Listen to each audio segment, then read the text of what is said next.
Okay, we're back with more Disco Elysium. I'm going to try really hard to finish the game today, but we'll see. I don't want to rush it because this is not a game that you want to rush. I've got a bunch of stuff to do. Let me talk to Titus really quick. The clowns are still hanging around. What is it now? And Stands by what she said. that fucking fucker. You're the worst cops in Revachol. I gave you gold on that tape. Hey, Kebab. That fucker wasn't aimed at you. It was at her.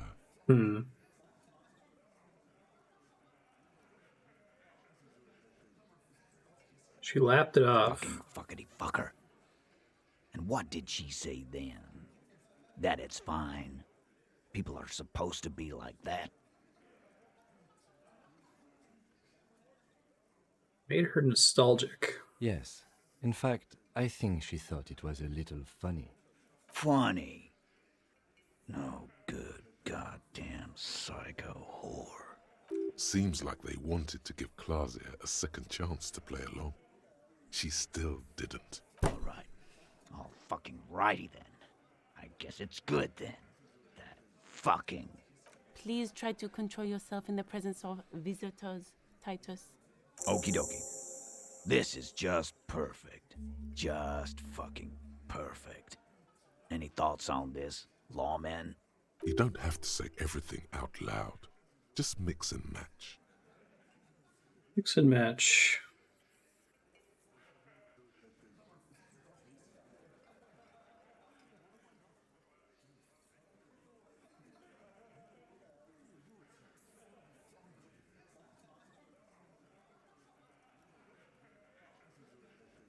Yeah.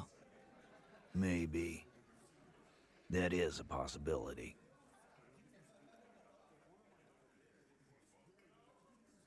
What really I happened? already told you. We fucking hanged him. There's less gusto in his voice now. His men too are growing increasingly silent. Come on, Titus. We know you didn't hang him. He was shot. I know you're tired. So am I. Why don't you just... You know what? I am tired. I'm tired of you and the whore upstairs. Next time you see her, tell her Titus said, "Fuck off!" That lying, scamming. We're done. This is over. You understand? Your little investigation is over. Yeah. On the floor, beer drips out of the can into a small puddle. No one does anything about it.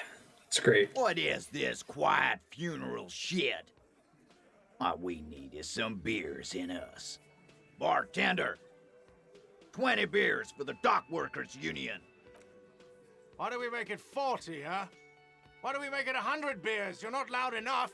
100 beers? Now we're talking. Hoppity hop over here, cafeteria manager. Ooh, convince Titus he's being manipulated. Godly rhetoric check. Let me see if I have gear for rhetoric. I think I do. It's a lot of circumstantial bonuses there. Remind myself, the only penalty to the clipboard is an authority penalty. Also empathy in the Inland Empire. Okay.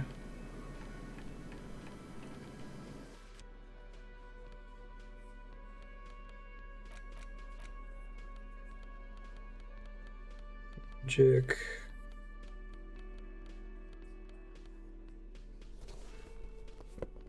What's polo anyway? Good question. -1 rhetoric. Alright, that's fine. It's you again. What is it? Just had to change my shirt real quick. 92. Mention surreal play. Strange reaction to bullet. Everard asked to cooperate. Compromise skill set known. Discussed 8th Hardy. Very nice. Claudia Seriously, is the playing them with 92%? fiddle. Tell them how bad they got played, and they'll tell you the truth. It's Snake Eyes. There are many ways to go about it. All of them really good. All of them really good. She manipulated me too. Sucks for you. But get this straight. No one manipulates Titus Hardy. I knew I was sticking it in crazy. But you To waste a skill point have on no idea rhetoric here. what you're doing up there. I can see it in your face every time you come down and sing her song. She's in your head, man. You're fucked. Brutal, Titus. Brutal, but true. She has a hold on him. It's The true. witness has no hold on officers of the ICM. My partner was just trying to get you to come clean in his unusually emotional way. Why did you say she's manipulating you? She's manipulating them. Remember? I didn't tell you to say that. I didn't tell you to Who say told that. him that filthy lie? It was me. I made you sound weak, and I shouldn't have. But this guy, Goldmouth, he's way in over his head. Be careful with his so-called advice. Interesting. Okay, how many skill points am I sitting on right now? I think I have... Oh, I've got 4. Okay. I guess I can burn one on rhetoric, even though I usually shouldn't need it for a 92% check. Watch me fail it again. What is it?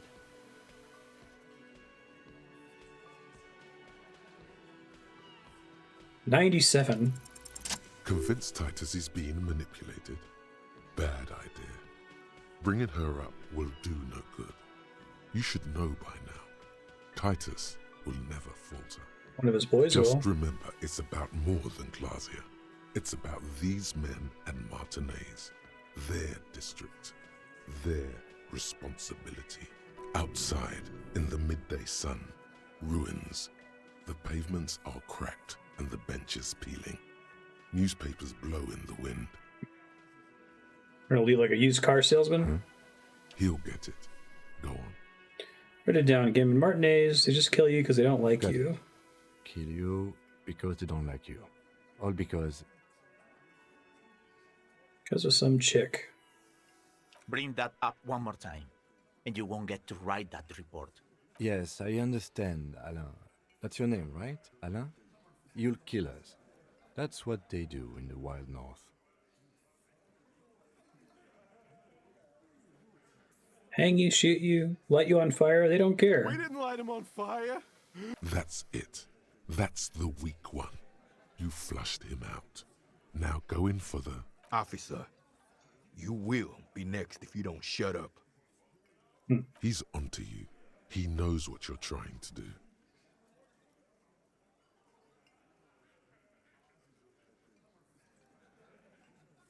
Look at Kim The first. lieutenant has put down his notebook. His hand is resting on his holster. He gives you an imperceptible nod. What? What does that mean? Go for it. The lieutenant has his eyes set on the fat guy. Push Angus. We're almost there. You gonna kill me? We didn't kill him. We didn't even hang him. He was dead when... Shut up, Angus! He was dead before you hanged him? Fatty! Say one more thing to the cops and I'll... Dennis, stand down, or I'll beat your head in. Theo, take your hand off the belt. This isn't 31. I've got this under control. The room falls quiet. So quiet you can hear Angus wheeze. Angie, where's your goddamn inhaler? You sound like you're dying. Thanks, sir. I left it home. I can't get it. I'm too fucked. I'm sorry. Why are you so fucking fat, Angus? Now it's all pointless. Because of you. You wasted my time. I told you, Titus. I told you just give her up. Nice. Lizzie, your help is no longer needed here. Go tell Everard. Fine. I'll tell him. After a long walk along the coast. You're in. He's all yours. Questions? Kim, we did it. I'm sorry I made you guys fight. I gotta say sorry, right? Me too. The lieutenant gives a smile only you can see. Aw. So he didn't kill him, he was already He dead. nods. You hanged the corpse to cover up the real cause of death, the bullet in his head. Another nod. Why? Because the girls asked us to. They were in some shit. Girls. Plural. There's another girl. 2 of them. Take note of this. They'll probably say more about her later. Did she kill him? Cop, I have no idea. The girl says she didn't. He doesn't think she did. Or at least he hopes she didn't. What happened Sunday night? Classier came down. She seemed really out of it. Drugged up, even more than usual. Bug-eyed and gurning, you know? Not in a fun way. It looked like she'd redosed after something went down. I've seen that look before. She was scared. I knew someone had died. How'd you know? I've done this job for 10 years. I've seen it before. It's the politician in the motel room with the dead hooker scenario. Only in reverse. Good analogy, boss. You don't get to talk yet, Shanky. You're still on the bench. And you keep taking it easy too, Angus. And We then, went upstairs. Sure as day the merc was dead. There was a bullet hole Ah, through the window. hence the replaced window. Fucking dirty sheets and bottles everywhere. He means they'd been fucking. Tibbs patched the window. And the corpse. We hanged. Who's Tips? Yeah. He's my brother. He's in the window replacement business. Right now, he's grateful he hasn't gotten his brother into this mess. Why the cover up? You may have noticed our girl's in some shit of her own. What kind of shit are we They talking can't about? show up on police radar kind. There are people after her. From the old world. Where she came from. They're powerful. Connected to the moral intern. She's clearly afraid for her life. Says if she showed up in your systems, she'd be ghosted away. That's all he knows. That's all she's told him. Thanks, Drama. And why would you help someone like that? By taking on a murder? Why would I? I guess we abide all sorts of runaways and losers here. It's a Martinez thing. So who killed the merc then? Any leads? Not yet. Just some ideas. She says the shot came from outside, behind the window somewhere. So that's a clue. What are you thinking? I'm thinking someone's past caught up with them. Either hers or his. Hers, you mean? I mean the people after Klausya. Maybe the shot missed. Maybe it was meant for her. I like that. Been thinking the same thing myself. It is but his Mine past too. too? One of those mercenary buddies of his could have done it. They got guns, training, years of bad blood, probably. Or it could have been someone else from Crenell. Tell you what I'd do. Check out the coast for vantage coast. points. Maybe consult with a ballistics buddy of mine. That's what I'd do. If I wasn't too busy doing this clown dance with you. He's calm now, threw all that turmoil away and became himself again. These theories, not bad. Don't buy either one, but still, this guy's not as dumb as he looks. Whose idea was it to hang In a him? manner of speaking. Remember the 2 girls? He may be talking about the other one. So the girls asked for your help. That's right. It was her idea to hang him. I liked it. For political reasons. It sent a good message. The big guy turns to Glenn, who's about to say something. The blonde shuts his mouth before a word escapes. I'll say it again. All the Hardy Boys are right here, cop. That woman is just affiliated with the Hardy Boys. You don't know her, anyway. It's okay for there to be a hardy girl. We're Hardy Boys. And that's it. Can you tell me anything about this affiliate? Nope. You're not getting to her. It's Klausya you want to talk to. Thanks, Titus. You do that. Hey, cop. Before you go, Suddenly, the wind picks up outside. You hear it rattling the large windows in their frames. It carries newspapers, circles the whirling in rags in a warm column. She, Clausia, came to Martinez to hide. Many of us did. This is where you wash up when there's nowhere left to go. The Union takes you in. Now, she refused that protection, but... Still prefer if we didn't take her away? That's right. If we didn't take care of the people who end up here, this place would just be a couple of ruins and some cargo containers. Hey, Calic, what's up? We'll take that into account.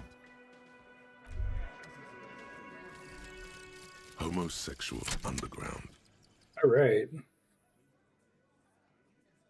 Maybe you should stop obsessing about your own and other people's sexuality. It does nothing. I love Feels it. like it's about time to do that.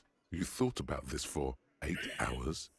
Not only should you stop, you should tell Kim you've stopped obsessing about other people's sexuality too. I'm sure he'd appreciate it.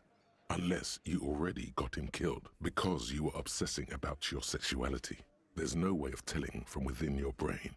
But for your own sake, please say you didn't. This game's a Planescape Torment style CRPG, but without any combat. Yes? I have big news, Kim. Tell Kim about how you no longer obsess over your sexuality. Okay.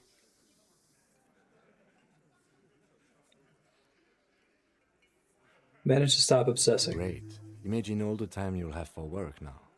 Matter of fact, we should get back to it right now. Yes. Just one thing, though. What? Are you part of the homosexual underground? You didn't stop at all, did you? You are just obsessing about other people's sexuality now. Yeah, but... am I? I'll spare you another 20-hour mine project. Yes, I am. Nice. Now let's get back to work. 20-hour mine project. That's the truth. No, right on. Because there was a little hint to that earlier talking to Clausia. Hi again, Gendarme. Bye-bye, Is Gendarme. that really what the entire thought does? Incredible. All right, well, that's an easy one to replace then. Stopped obsessing about sexuality. I thought I recently pulled another one. Let me see. Wasteland of Reality.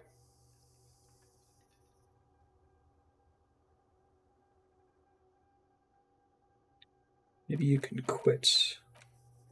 Oh yeah, we want a Jamrock Shuffle. Let's take that. Taking it a little later than I'd usually like to.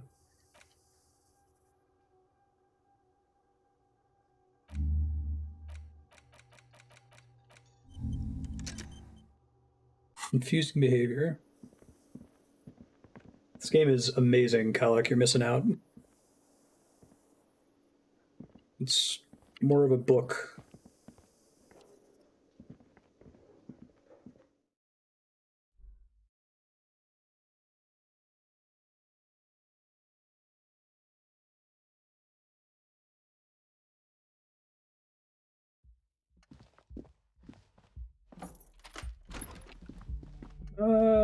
I'm worried that talking to Clausia is going to start moving things along really fast, so I'm going to step outside and try to do a couple of the side quest things.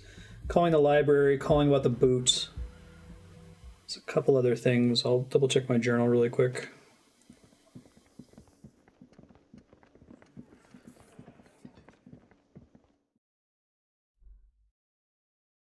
I think we want the Shiver shirt back.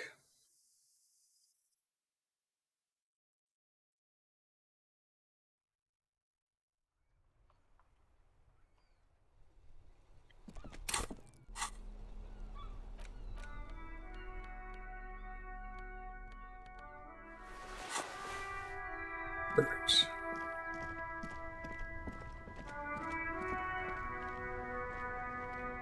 Right on. Inside, you see a set of steering levers, a radio microphone, a pull-out tool. This is Precinct 57. How may I assist you? Let's do the boots. Yes. It took some convincing, but I got the mercenary's name and a few biographical details. Are you ready? The lieutenant leans in to listen. notebook in hand. I was born ready, baby. Shoot. That suit of armor was issued to an Oranese citizen named Ellis Cortenaer. That's Ellis Kortenaer.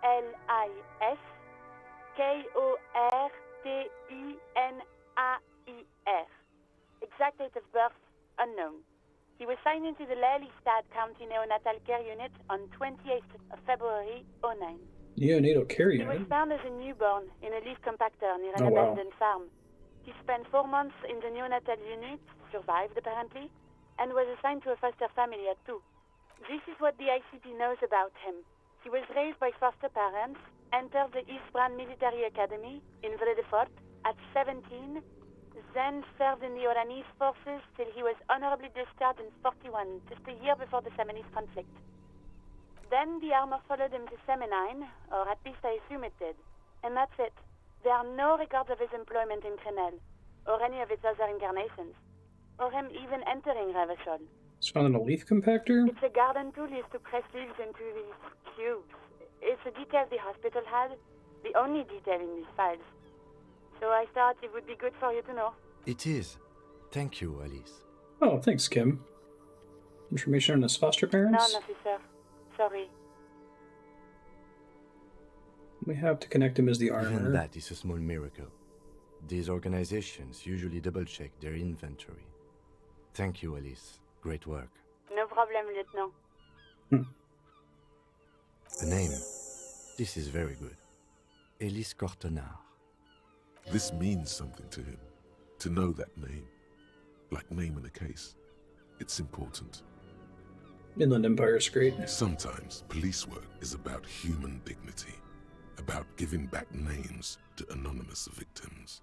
I'm glad the inquiry was helpful to your investigation, officer. Did you have any other questions? Public library. Hold on, officer. I've got Central Jamrock Public Library on the line, and I've already introduced you to their librarian. Connecting the call in 2, 1. Yes, this is Central Jamrock Public Library here. How can I help you, officer? He sounds worried, yet ready to assist. This is how people get when the police call. Looking for any information on a guy who died on a boardwalk. Billy Majon, you said. Give me a moment, I'll have to check our database. I know, right? On Moreau Drive in central Jamrock, in a darkened hall lit by orange desk lamps far away from the noise outside, a middle-aged man taps commands into an old radio computer. A printout falls on the desk. Behind him, a lonely reader scours some dusty bookshelves, looking for a paperback. Yes, hello, are you still there? I found Billy Majon's home address, is that alright? No phone number, unfortunately. They're too poor to have a phone line. He looks even less drugged up than he was originally. Home address is fine. Here we go, sir. Rue de Saint-Ghislain, 33B, apartment number 20. It's in Martinez, I believe. Cape Side Apartments, it says. That's all. That's where the smoker on the balcony lives, isn't it? Do you have any other information? It says here that they returned their last book just a few days ago, but I wasn't at work that day. Marie?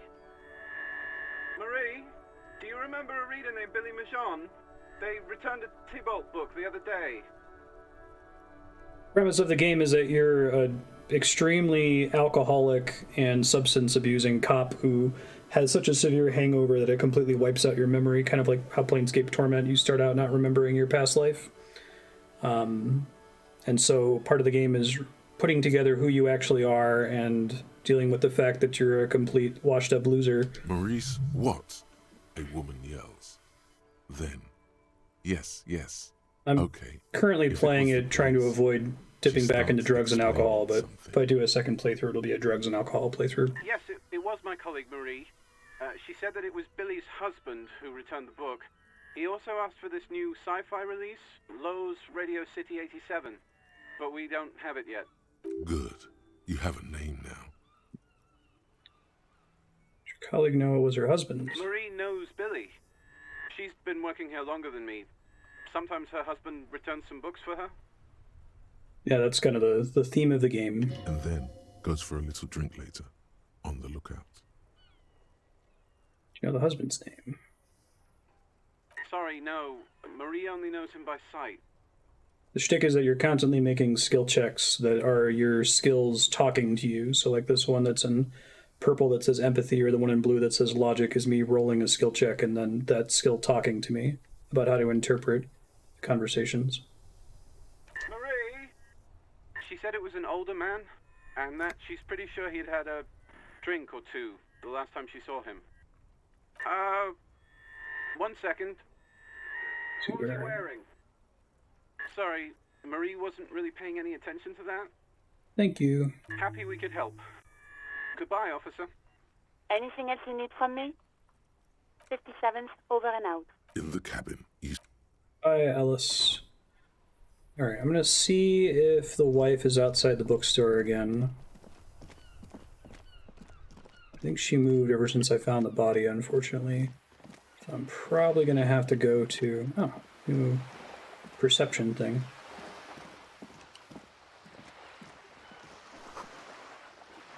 Remember the rest is lost to time. Nice. Oh. The sight of bullet holes stirs something in you, making you forget the lieutenant's surname. Look closer first. The faded marks are too degraded to draw any forensic conclusions. Just chips in the sandstone. Kim, look, bullet holes. Where? Someone has been shot. We're cops. We should solve it. Where? Those are old. Revolution? Yes, the one that happened half a century ago.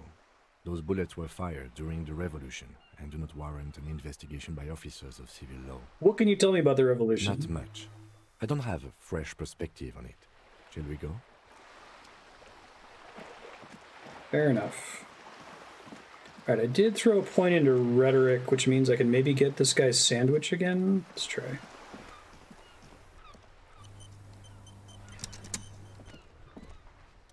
It is such a pleasure to see you again, officer. How may I head the citizens' militia on this fine day? Convince Gaston to relinquish his sandwich. All right, Hey! This is how we're gonna do it. I admire handiwork. Like what, officer? This is as good as they come in Revachol, I assure you. An array of delicious recipes flashes through your mind. Salads, salmon, sandwiches, bingo. Thanks, Encyclopedia. This calls for an engineering angle. Structural rigidity, exposed rafters, lattice works, that type of approach. The bread you built this wonder on could have been toasted beforehand. Had you put a large slice of old Edvardian cheese crosswise from the ham, it would minimize the component loss via crumbling. Mon Dieu, that is an excellent idea. That would virtually negate the component loss. The air pocket between cheese and ham could house pre-roasted paprika. Ce serait délicieux. Can you make that sandwich, officer? No. No one can. Gaze in the distance, slowly shaking your head.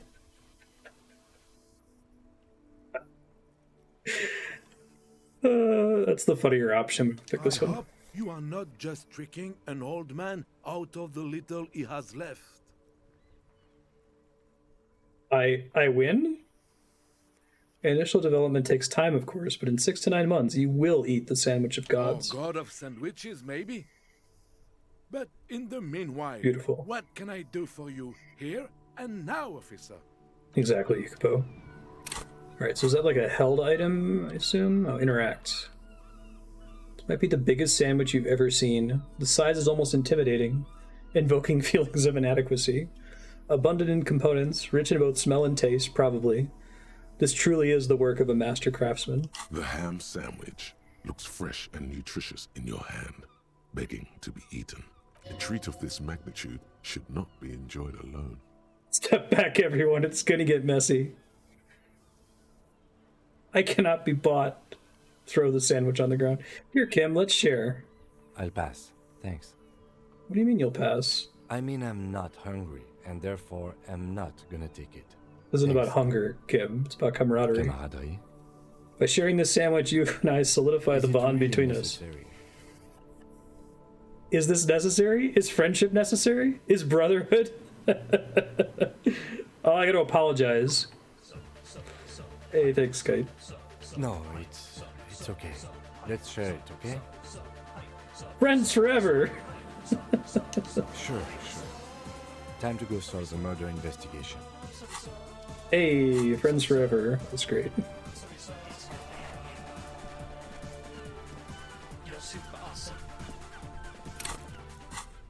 Alright, let me review my tasks.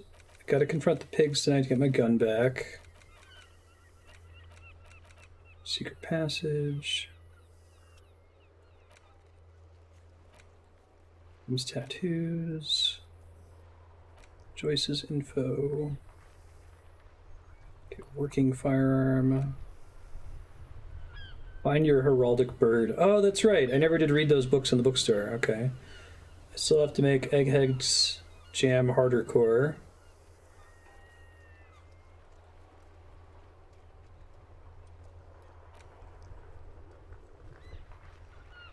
$5 dozen eggs.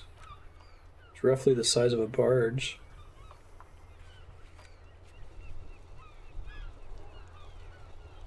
Go to the apartment to deliver the bad news. Okay.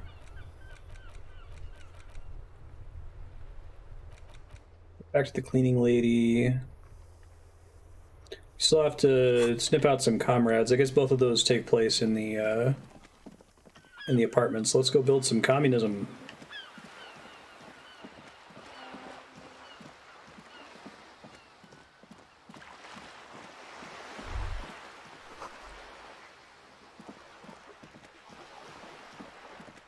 Rotten. There it is again.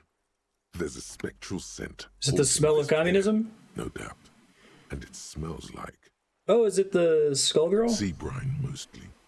Because it's a pair. Shut up, perception. Years of turmoil. That's more like it. Dreams ground beneath the inexorable tides of capital. I could kind of smell dreams being ground down by capital. Without a doubt. Your politico-olfactory cortex doesn't deceive you. The smell is coming from that balcony over there. Cindy? Certainement. A precocious communist youth. A symbol of a kinder, more hopeful future. Now's your chance to establish contact with your revolutionary brothers and sisters. A chance to establish contact with the future. What a beautiful, terrible thought. Cindy, you want to build communism? Hello again, officers. Have you come to admire my mural? I don't believe it. I've never known those boys to have manners.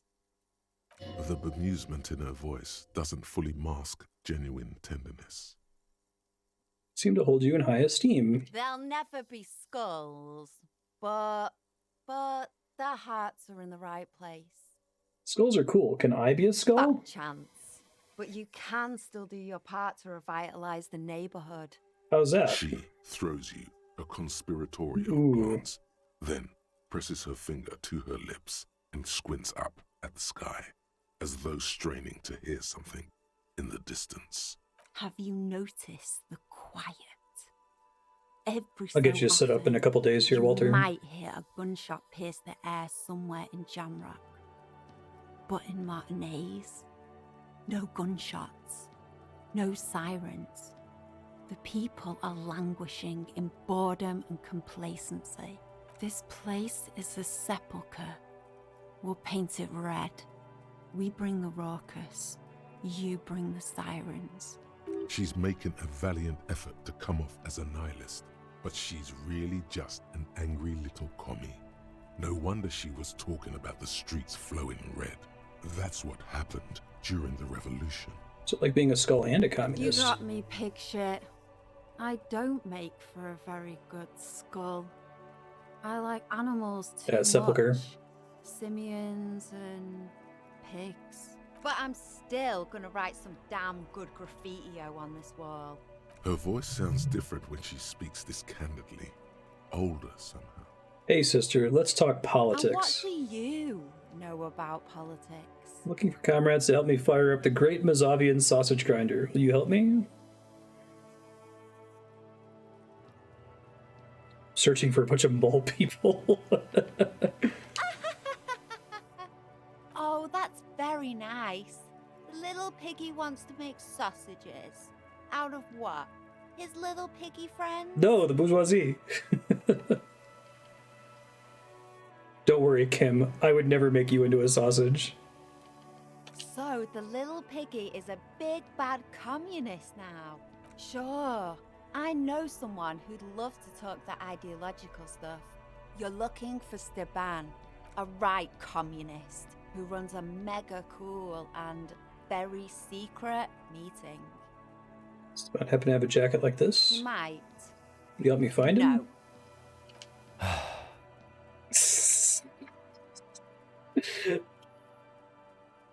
From one communist to another.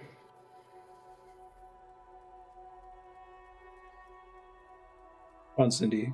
Oh, fine. I'll help. But first, I want something from you.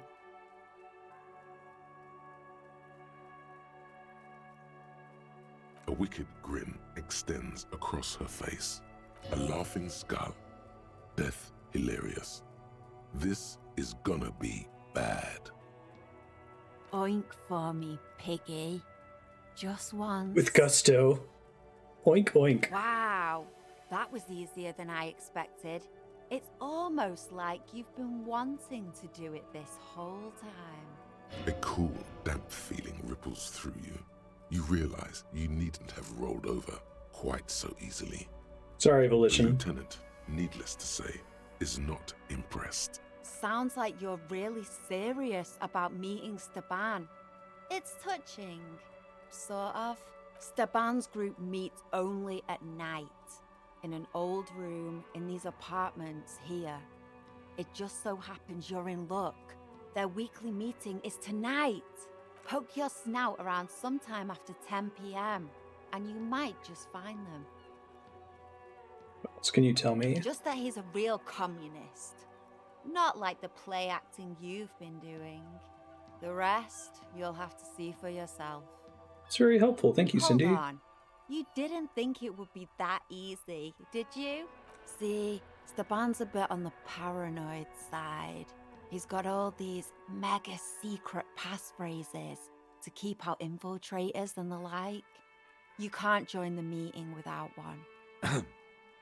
Not to interfere in your personal errand, but I wonder whether it might have something to do with that phrase Mañana mentioned overhearing. I was totally about to say that.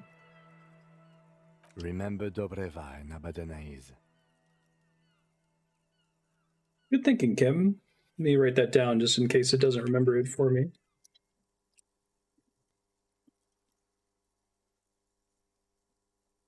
The lieutenant nods. Guess this is what happens when two pigs put their heads together. That's enough. Off with you then. Thanks, Cindy. Alright, so I got two things I gotta do at night. After 22.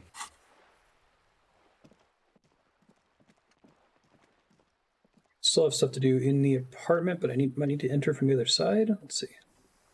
Oh, I can get in from here. Okay, cool.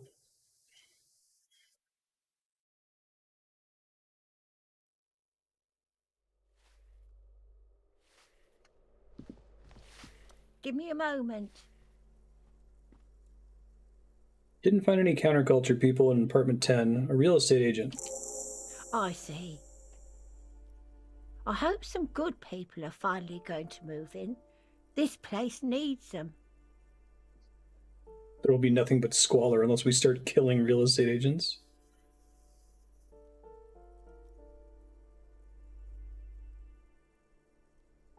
We won't be killing anyone. And you shouldn't say things like that. You're a police officer. There's been enough killing. I've seen it. She's seen it and known those who have been killed. Looking for Billy. It's about Victor, isn't it? It's always about Victor with her. You'll find the Maisons in apartment 20 upstairs. It's one of those doors on the balcony. Do you know anything about a secret meeting? What? No. Nobody tells me anything. Would she understand if they did? Unusual activity? If it ain't my business, I'll keep my nose out of it. Think we'd all be better off. if people kept their noses to themselves. Thank you.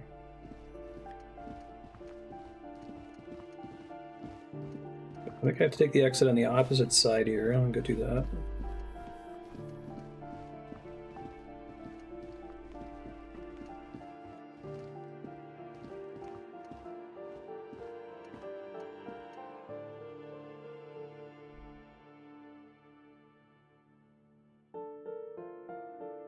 Yeah, it's great. This game's soundtrack is really good.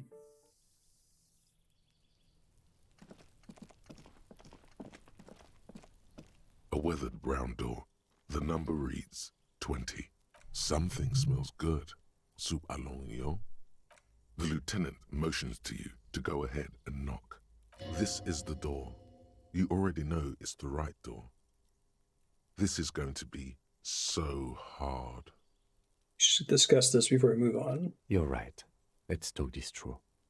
You hear light footsteps passing by the door and some folk music playing on the radio. We have our first preliminary identification. In all likelihood, the deceased is the husband of Billy Méjean. We need to confirm this, as well as deliver the death notification to Billy herself.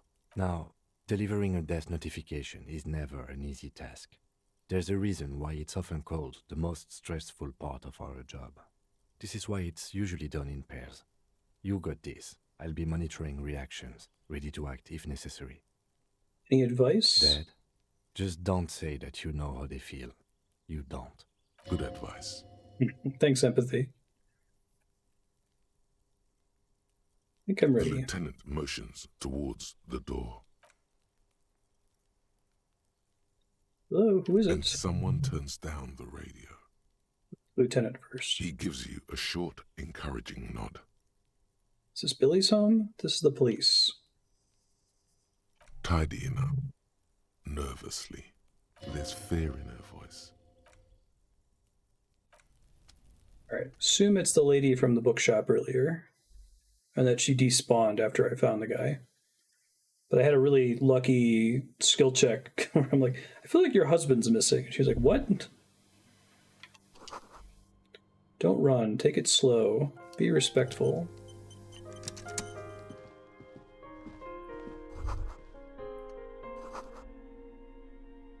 Same brand of cigarettes you found in the trash.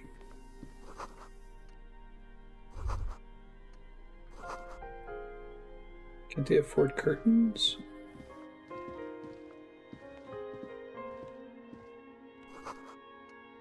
It's a good question.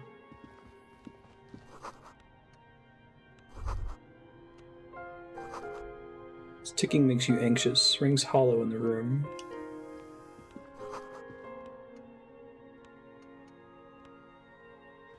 I've seen the kid, so that's alarming too. It's you from the bookstand. Did you come to bring my cockatoo back? I don't think I introduced myself properly. I'm Billy. Would you like something to drink? Tea? Lemonade? We're out of coffee. The lieutenant has taken off his foggy glasses and is busy cleaning them in his handkerchief for now. You're on your own here. He must feel vulnerable without his glasses. Is this why he's letting you take the lead? Thanks, but I'm alright. I should have let her get me something. I learned that that's like, personally, it's like a nightmare whenever someone's like, I want to get you something, and I'm like, oh my god, no, don't consider that I exist or try to do anything for me. But I think it makes people feel comforted if you can let them get you something like water or something really simple. Is this about Victor? Social my lubricant. husband? Is he in some kind of trouble again? I can come pick him up in the station if that's what. I'm gonna read answers from your face. This is something much worse. Is he in the hospital? How bad is it? How about some small talk before you break the news? 97% empathy. Kim is here. Identify the leather jacket, identify the library card, discuss this with Kim. Lieutenant's handkerchief. You've done this before. Just keep your focus. Would you say he's dead like that? Yes. That's the most important thing. Use that word. Thank you, empathy. No euphemisms. This is what you came here for. Sorry to say, but your husband was found dead on the boardwalk. What did you say? Your husband is dead. I'm sorry for your loss. Oh. Oh. But he was just... But he was just here. Alive. We understand this comes as a huge shock. I want you to know that me and my partner are here for you if you have any questions. Take your time, ma'am. What happened to him? It was an accident. He fell through a hole in the boardwalk and hit his head. Was he drunk?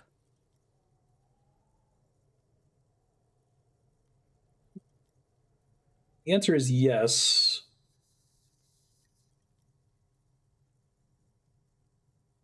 Alcohol may have played a role, I yes. see. And you just found him there, lying in the cold.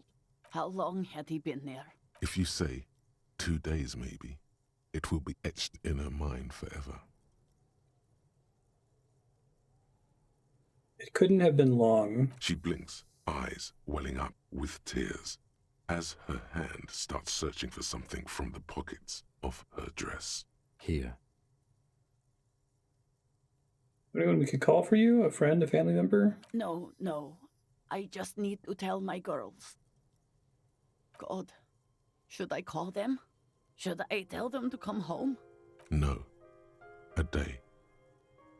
Take a day to recover. You'll be better prepared when they come home tomorrow. Good. That's probably the right thing. Thank you. Just tell me, what do I need to do next? Where is he? Can I see him? Not yet, Leon. We've taken him to the city morgue. The local coroner will be contacting you shortly to arrange the funeral. Here's his number in case you want to contact him earlier. A very good call. Is there anything else that the RCM could do for you? No, I'll call you if something comes up. I'm still... Thank you. Thank you for telling me. I'll call if... Very sorry, ma'am. We should step outside and talk.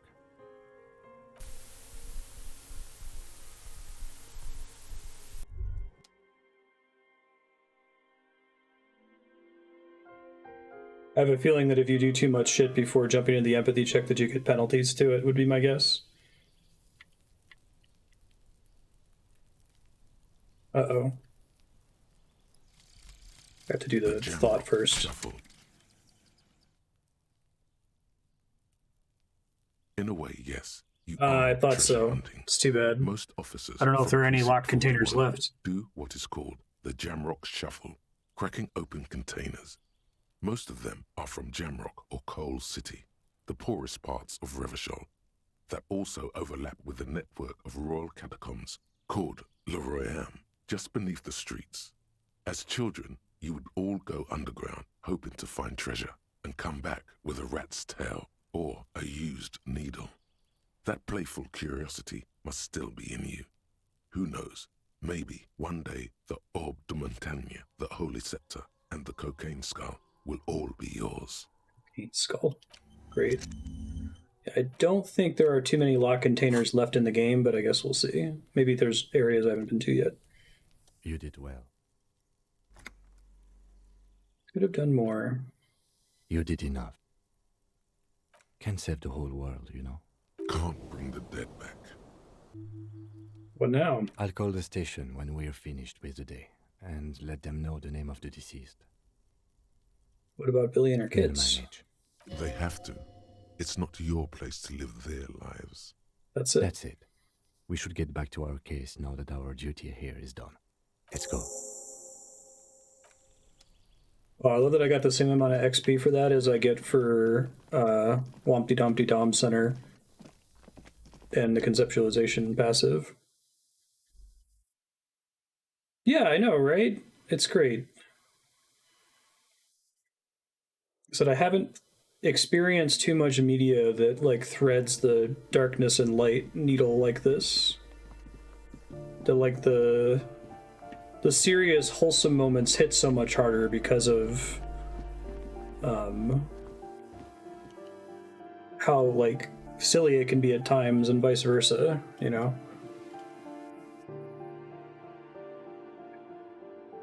Nothing ever feels saccharine.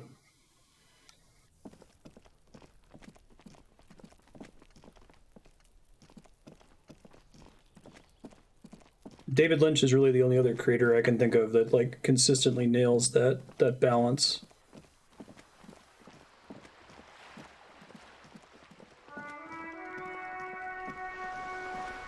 I don't think I have anything new for Joyce.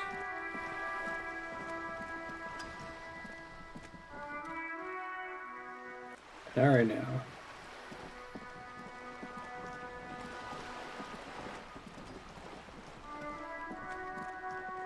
Wanted to do the role-playing game in the basement. I could do that now.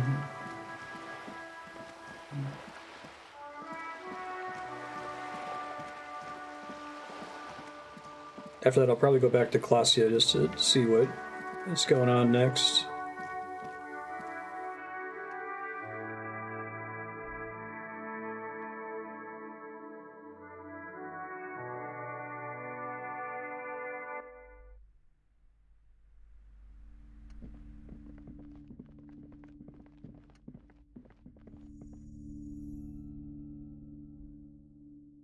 Should look at the task map too, I suppose, see if there's any white skill checks that are repeatable now.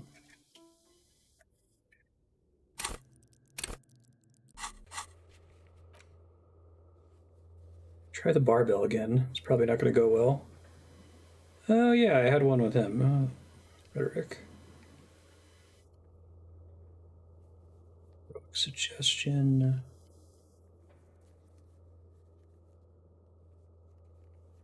Try the cafeteria window again, okay. It's damaged me before, but now I have tons of healing. Patiently on the floor, like a dog for its master. Look, Kim, it's a trap. There are no collars on the barbell. You're right. The weight may fall off. Better not touch it then. What kind of bastard would just remove the collars? It would be a violation of EPIS safety regulations if the gym was still operating, but it isn't. No one's supposed to come here anymore.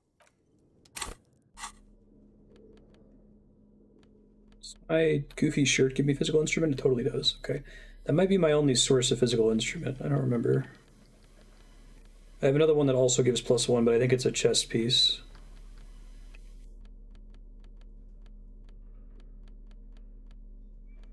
Yeah, it's the tank top. I'll try it again. Waits patiently on the floor, like a dog for its master.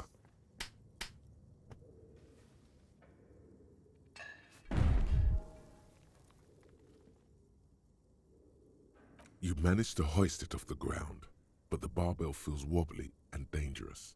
Your hands slick with sweat. Turns out you're no beast, just an old man with bad form. See? See? This place is cursed. Maybe these gloves suck. Proper weightlifting gloves would definitely afford a better grip. Interesting. Do I have those? I assume it would give me more.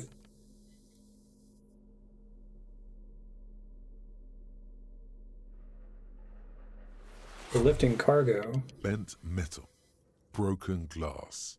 Your path lies strewn with the broken forms of everyday objects. You are the destroyer, the bane of inanimate matter. Gaze upon me, stuff and despair. Yeah, I rip shit apart. Kudos. Anti-object task force. The barbell waits patiently. Hey, high performance weightlifting gloves. For its master. Okay, hold on. I have enough healing items and money to buy more healing items, so it should be fine. Like a dog for its master.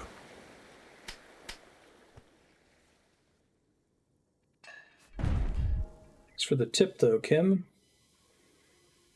You managed to hoist it off. See? See? This place is cursed. Weightlifting is for the intellectually impaired anyway. It was never my favorite either. At the station gym, I mean. I prefer running. It clears your head.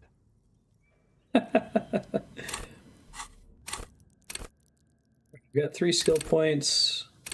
I've already spent all I can on physical instruments. Okay. That's fine. It happens.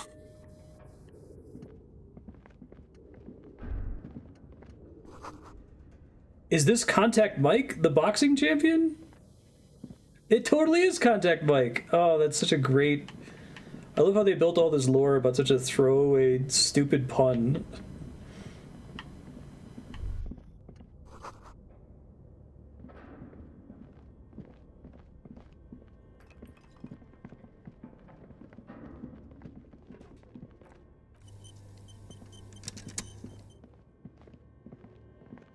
Oh, I was also going to buy a new die. I should have done that first. Let me grab that real quick. Yeah, that's a good point. Oh, it's you again. Sure, another die. Sorry. I'm a bit overloaded just now, so I can only purchase one die per customer. Interesting. I thought maybe I could eventually collect all of them. That's fair.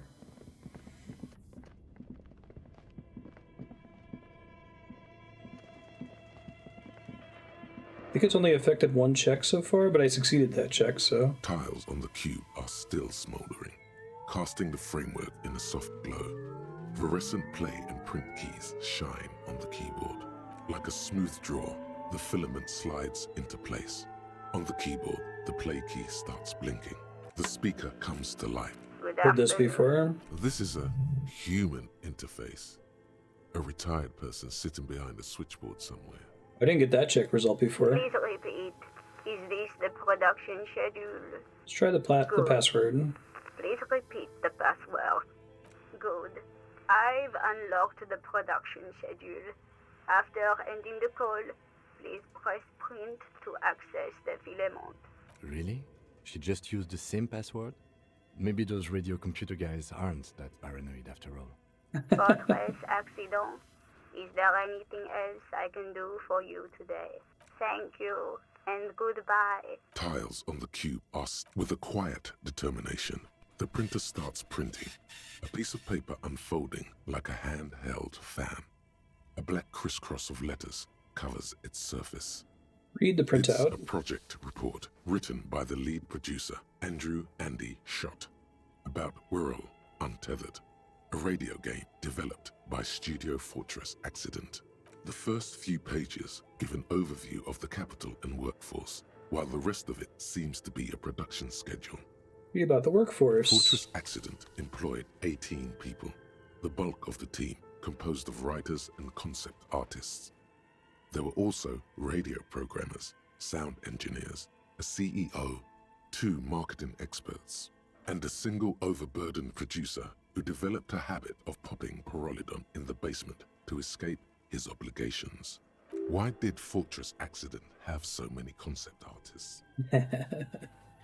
Why did a radio game need artists? It didn't need so many artists? No, definitely not. A few more producers could have come in handy though, especially when dealing with writers, some of whom routinely skip to work because of mental health issues and extremely unprofessional sleep schedules. One of them even managed to steal some valuable company property before skipping town for good. About capital. In its short time of existence, Fortress Accident SCA managed to burn through truly insane amounts of money. The first tranche of seed financing brought in 150,000 Ria, but then came the delays. Eventually, the damage reached 400,000 Ria, with only half of the game finished. Was it the mega-rich light-bending guy? Let's just say it was a real adventure for their Igaunian investor. The production schedule. The production schedule depicts their glorious descent into bankruptcy. Because of the concept artists? Not the concept artists. It wasn't even the writers. With their panic attacks and 3-hour lunches, it was impossible not to fail. The project was too large, and no amount of money could satiate the ever-expanding ambitions of the development team. They tried to make a 4 million Rial game with 400,000 in their bank account.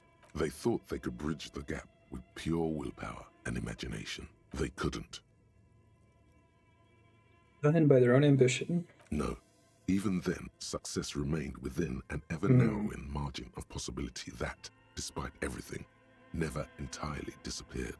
Like there are a lot of video games that like die in the conceptualization phase. That is until they discovered the Valley of the Heads. The what? At the 11th hour, the lead designer, Jimsk-born Suliswaf Jalisa, decided that what Wirral Untethered needed was a secret mystical location at the extreme edge of the map. This place was to be the Valley of the Heads, where the heads of all the headless constructs could be found. The player would have been able to choose a head for their headless party member, and each head would have been voiced on air by a professional actor. This is some insane shit. Who were these people? The world had never seen their kind before, and might never again. How many heads were there? Many. The last count, there were It's like they were developing Shenmue. 10,000 heads for 10,000 headless men, all of which could be endlessly recombined. How many combinations did you make out of Do that? you really want to know? There seems to be a calculation here, but it may take a while. Yeah, how bad could it be? Perfect use of my time. They're not kidding about the time usage. Keep going.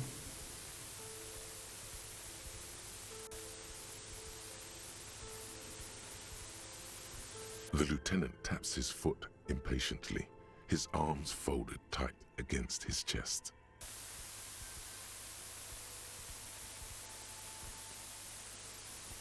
Keep going. Hey, just like, what have I done? Just let the numbers wash over you. And that's it. And that's it. That's what did them in? That and the catastrophic data loss. The what now?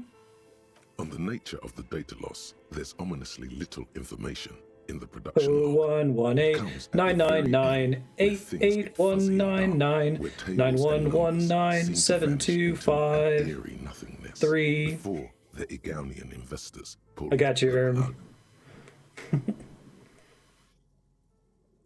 What is clear is that one day an unidentified numeric anomaly occurred on the East Insulindian Lintel front, just as the Wirral Untethered project was being compiled that day. Normally cause all the data to get lost in the air? When the project was returned, it was completely blank. The team spent weeks on the phone with Lintel, the service provider, but despite their diagnostics, they could never produce a satisfactory explanation or pay for the loss. Isn't there a copy of the game? A backup? Mysteriously enough, it seems that the off-site copy happened to be on-site when the catastrophic data loss occurred. It was the lead programmer's responsibility to oversee weekly maintenance of the off-site copy and, well, keep it off-site. An explanatory note from the lead programmer has been attached. What does it say? S. Lukanen Kilda, the lead programmer of Fortress Accident. The off-site copy was on-site because there was no off-site anymore. Not for me, not after 8 months of crunch. I didn't have a home anymore, so I started keeping it in the basement in the ice bear refrigerator near where I went to sleep. It was perfectly safe there. The temperature conditions were optimal. It's not very convincing, is it? Former colleagues would agree with you. She's right, actually. Nothing wrong with keeping this type of filament memory in a fridge. Anything else from this lead programmer? The production schedule ends with a few random notes that seem to be added sometime later. 4 months later, by an unknown author. I am the only one left, and it's gotten rather damp here. A few other businesses have gone under, too. Slipstream switched to making skis, and the hairdressers just left, cursing Martinez. They're right, though. Something's seriously wrong with this place. Martinez, all of it. Still haven't got an answer from Lintel about what happened. All I could get were the physical coordinates of the error on the East Insulindian front on that day. Since the computation happened on air, I reckoned it had to coincide with an actually existing location. I have compared the coordinates to a map of Revachol West. Turns out it's only 800 meters from here. The address is Saint-Brun 1147. I am going there to look this thing in the eye. It's the church. Saint-Brun 1147? That's what the street sign next to the church said. Tiles on the cube are still smoldering, casting the framework in a soft glow. Fluorescent play and print keys shine on the keyboard. The filament slides out of its glowing nest. Yeah, I know, right? Okay, What do you think is going on with that computer, chalkboard, and fireplace? Tried to exorcise the curse using technology?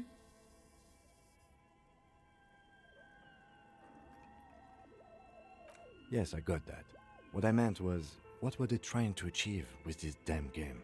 What were their ambitions? Because this here looks rather advanced. He has respect and curiosity for this failed endeavor.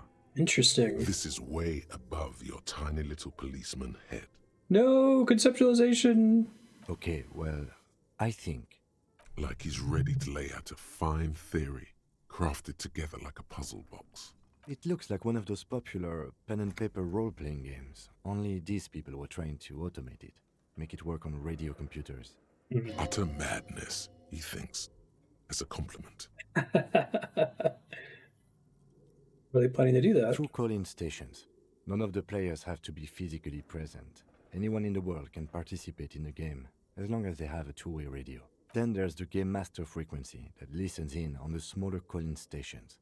I think that was supposed to coordinate the stories, functioning as a master of ceremonies of sorts.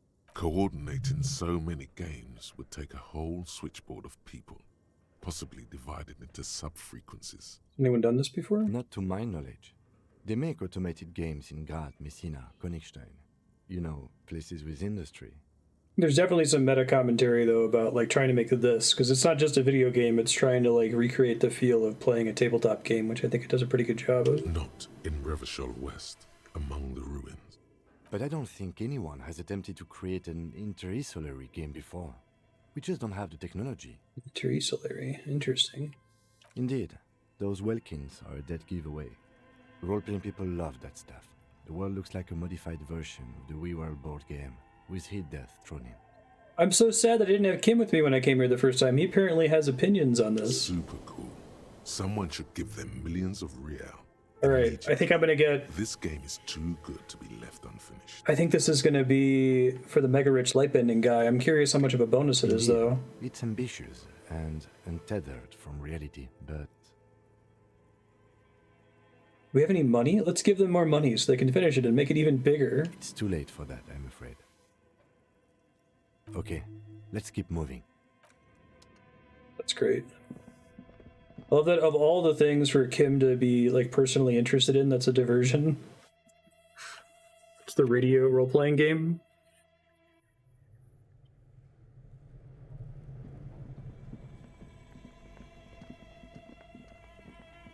Okay, I still need to get a super pry bar.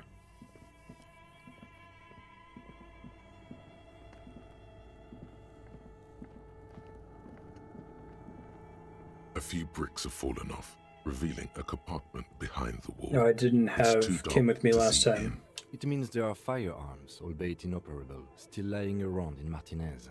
It's an interesting coincidence, I would say. Might come in useful in the future. He likes this find. Seems like an old bunker from the revolutionary period. Look at all those rifles. Must be an old weapons cache. I already got the rifle. I never got a chance to talk to him about it because he wasn't here when I got it. It's similar to the murder weapon. This orange machine is buzzing like an old submarine. If you slip your fingers on... No. This is... If you want to try again, then you need to have... Pretty sure we know what's in there now.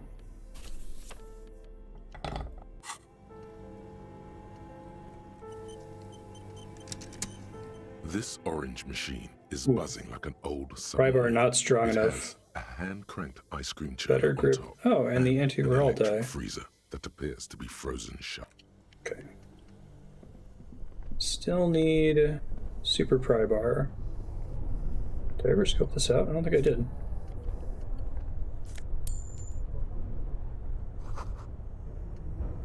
Do I have access to the so-called super pry bar? I guess we're far enough into the game that I'm okay getting a spoiler on that.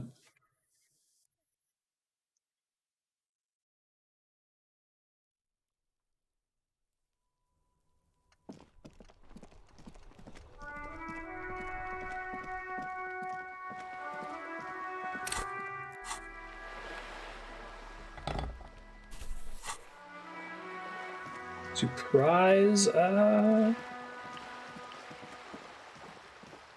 guess I would have stumbled into it by now. I do have access to it? Okay.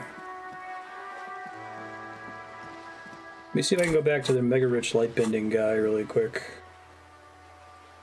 I still can't warp anywhere. That's cool. I'll just run there. I'm curious whether that gives me a big circumstance bonus to the conceptualization check.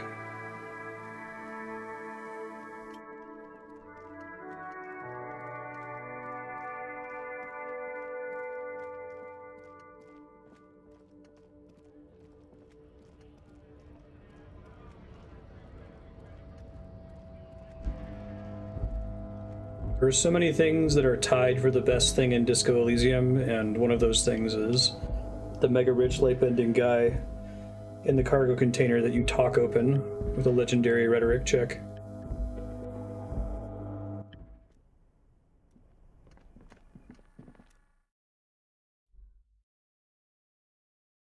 I know, right?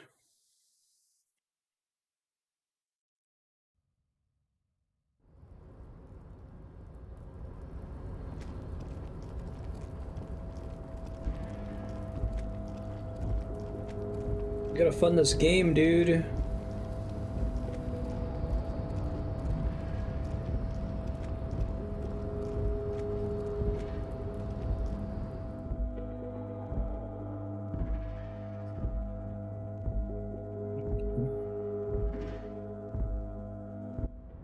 I love the descriptive dialogue line from the narrator that explains how, like, the difference in wealth causes light to bend around him. I love that real counter in the bottom, too. Welcome back, gentlemen. What can I do for you? No bonus. No. I need to go be an art cop. I need to re-roll the whole game. Put all my points into conceptualization.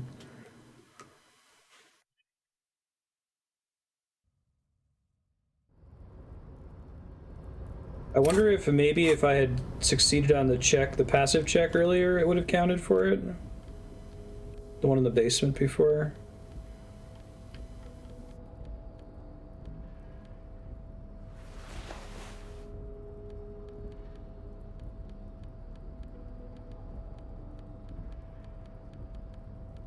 Tempted to dump skill points into it, as silly as that would be.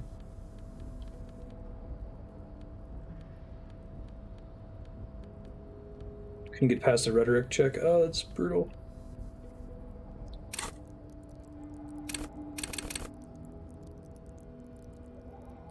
I could put 3 points into it just for this one stupid check. Okay, well, I don't want to end the game before I attempt this check seriously, so we'll just keep it in mind, I guess.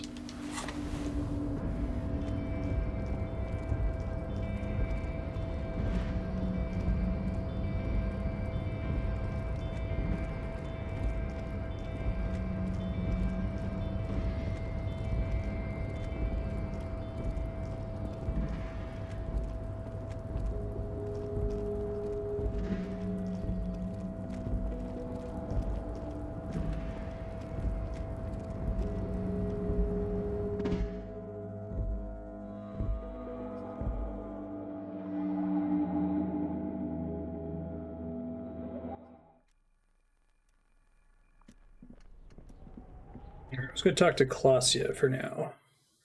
Probably have more to do in the church, but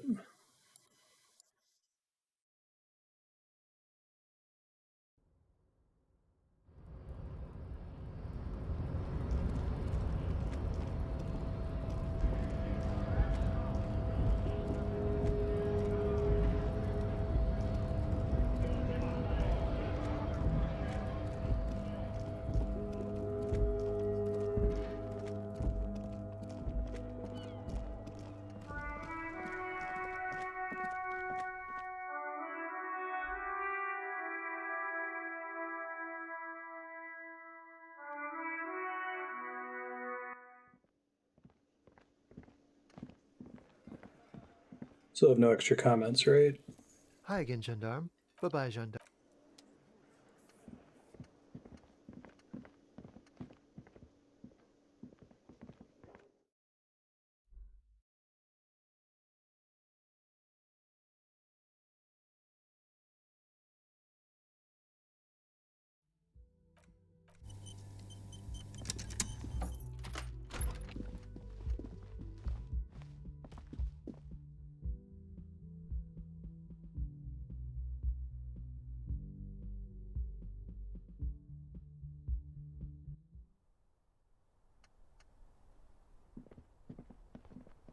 This window is pristine on the inside. Looks like... You know which window has not been recently replaced? Maybe it isn't. I mean, 24-hour window is out of business. What were your options? Oh, Inland Empire.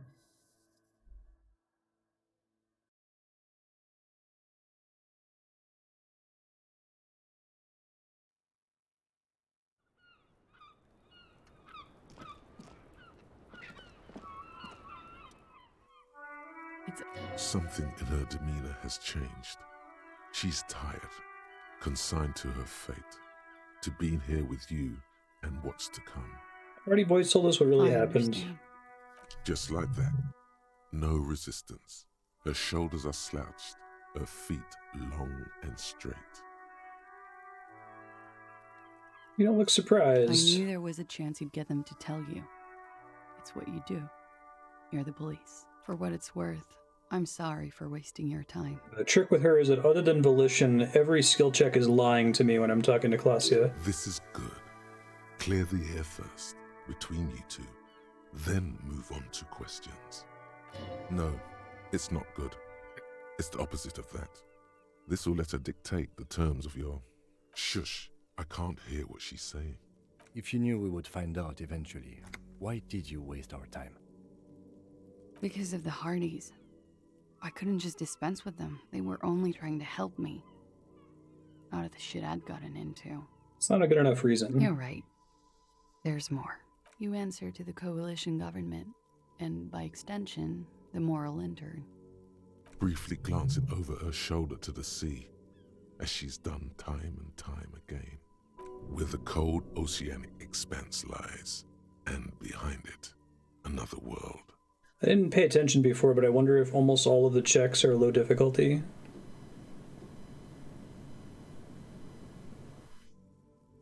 So while you're looking over your shoulder? You share a database with them.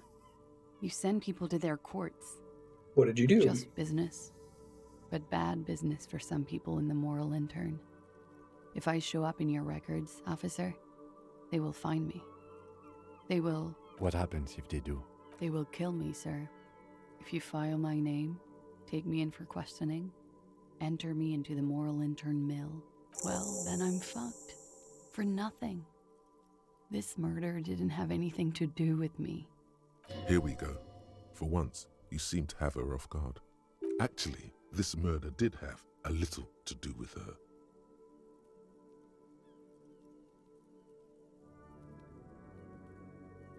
What did you do to have these people after It's you? not nice, but it's not illegal. Not here in Revachol, or even in Oranje. What exactly did you do? Industrial espionage. I joined a business collective with the intention of betraying them. I did my job well enough to be asked to do it again, with a bigger company. The kind you really, really don't fuck with. I took their ledgers, 2 decades worth of accounting. I need the names of the companies involved and who hired you. The job was Elysium County Savings Bank. They sound small, but they're part of the Louis-Scott conglomerate. That was the second job. The first was some printer company. You wouldn't know them. But she really destroyed them. She still feels it. As to who hired me for the job, I don't know. But they're after me too, along with Louis-Scott and their friends in the MI. Once you're done in the competitive intelligence circuit, you don't have allies. You're radioactive. Lowe's Cap. These people engineer financial disasters in second world countries. The conglomerate also includes the Bank of Consecration, Airberg, and the popular Papalolo line of dairy products. When I am king, this savings bank will be first against the wall.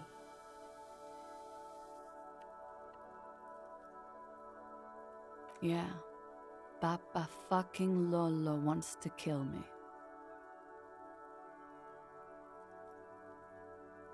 A lot of shit you gotten yourself into. It is. Many people lost their jobs. Not just C-suite. Ordinary people. What I did to get to accounting, a lot of people got hurt.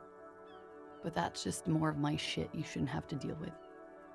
You're solving a murder. That can wait. Look into her eyes. There's more. What'd you do? One of them killed themselves because of me. She says it quickly, like she said it 100 times to herself to get used to the idea. So that was challenging. Guilt. It's not easy to deal with. How do you deal with anything? It's all just... How do you do it? I don't either. There you have it. The way of the warrior. What happened here? We were there. Together. In bed, I mean. Okay. He was in a kneeling position. He had just entered me. I was on my back, looking at him. I heard the window behind me shatter, and I turned to look. There was a hole in the glass. I turned back to him. His eyes were looking through me, and his mouth was open. Dumb. I could see. I could... Her chest rises and falls with each word. She keeps herself together and says it. I knew he was dead. Before he fell down on top of me. You were right. He did enjoy the moment of his death. Feeling was right earlier. Yes, but how did you know that? You asked her before if he enjoyed it. She avoided it. How did I not discern it was a lie? Because you guys all suck at this. You know how. Thanks, You Felicia. just had a hunch. Detectives have those sometimes. He was heavy. I pushed him off and he fell to the floor. There. He only had his boots on.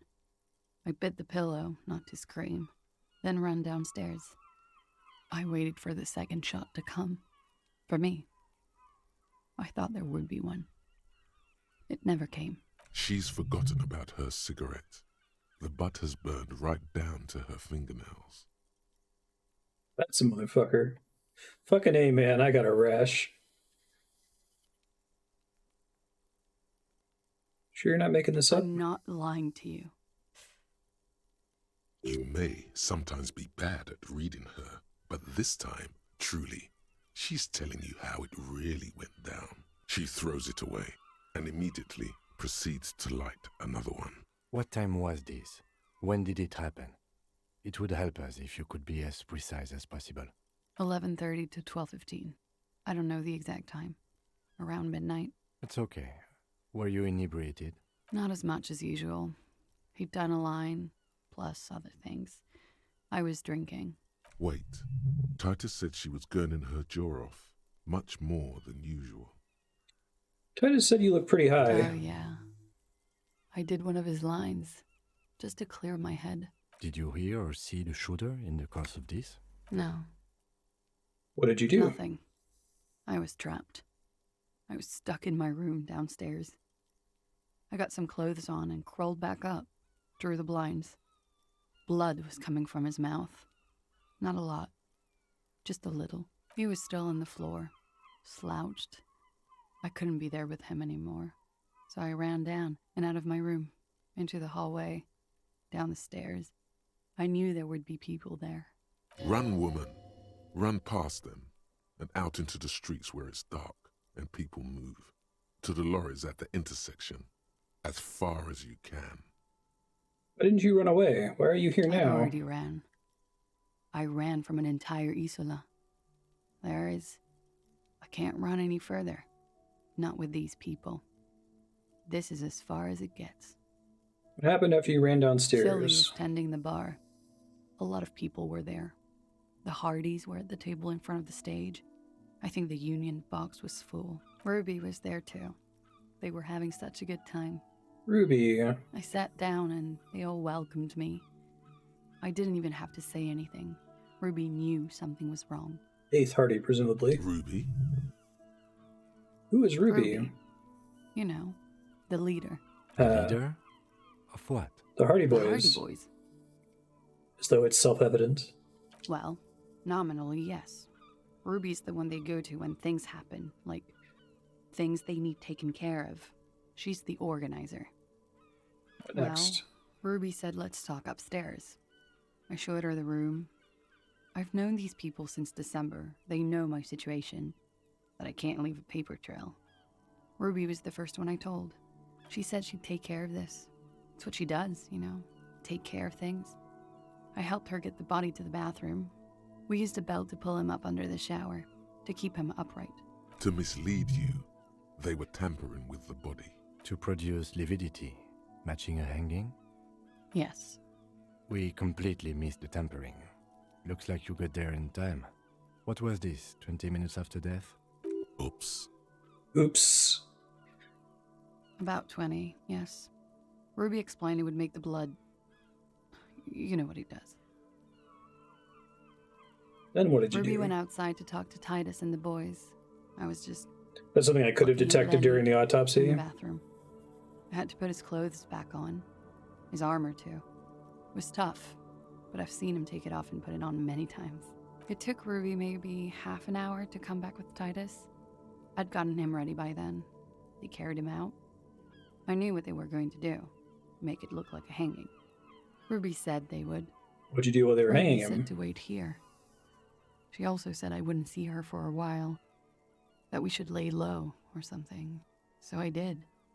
Where is Ruby? I don't know. I haven't seen her since. We will need to take this question to the Hardy Boys. Interesting. Why did this Ruby go through so much trouble to hide something someone else did? Look into this later.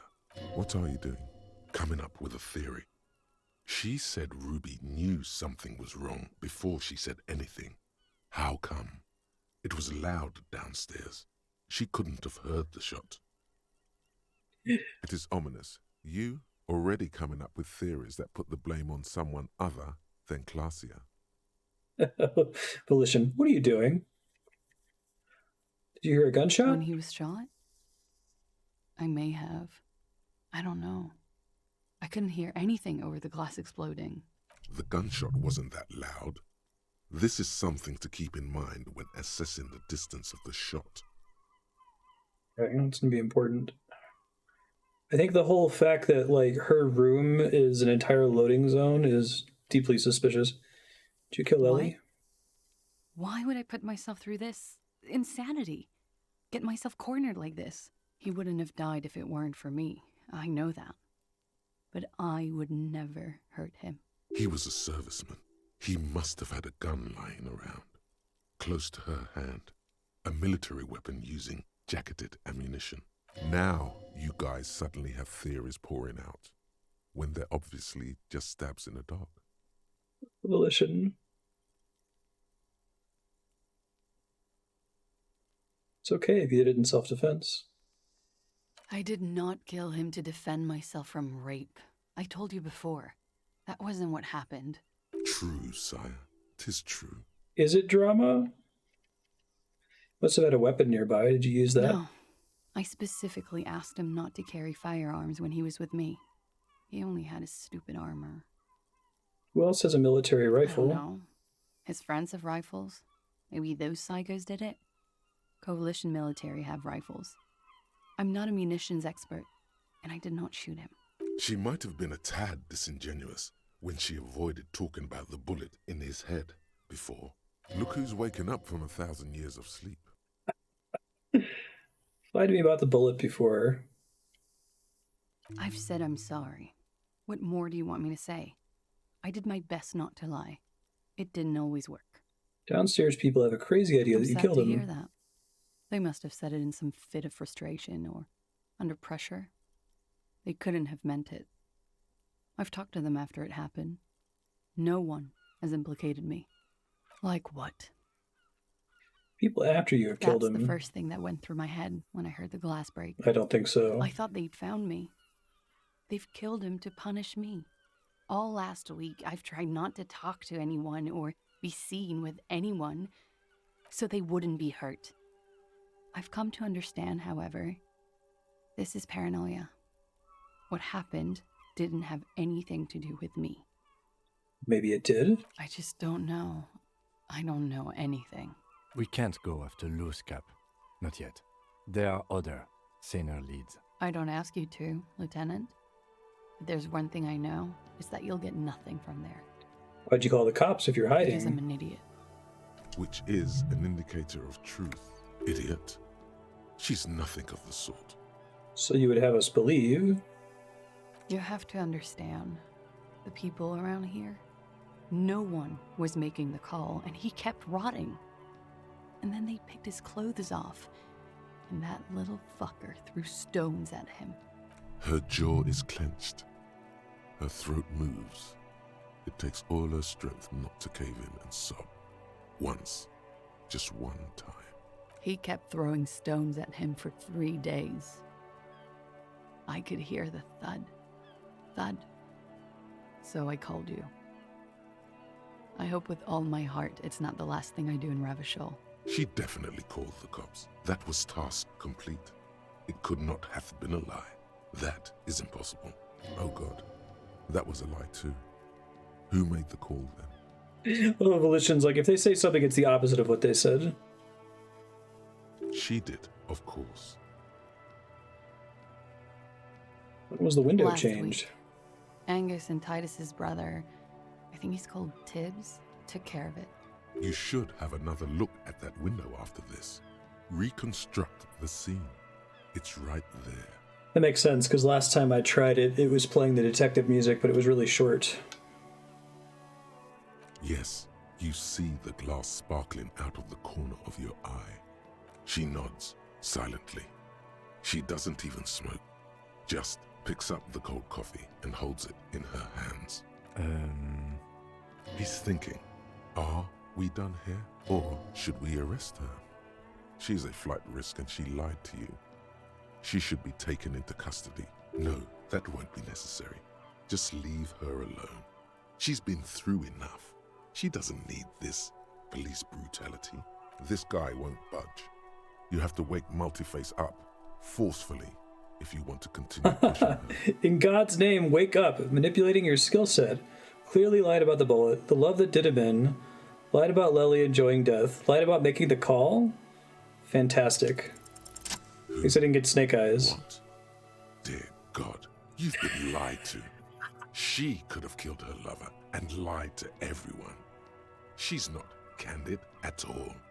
She's smoke and mirrors and will-o-wisps. Good job, Drama. She probably didn't give you her real name either. Why would she? Arrest her immediately before she further entangles you in her web of lies. What's Volition gonna say? Take it easy. Don't overcompensate with this course correction. Ask questions first. Yes. Start at the top. Choose at the bottom. It's how we've always done it. No rush. See?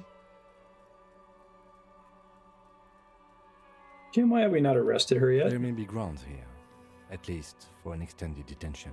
A little whimper. The young woman hears you. She's looking around. I think you didn't make that call to the station. I did. What is this? I called your desk or whatever it is. The numbers are all over town. Call 8-100-2 for emergencies. There was an older woman on the other end. It sounded like she was smoking.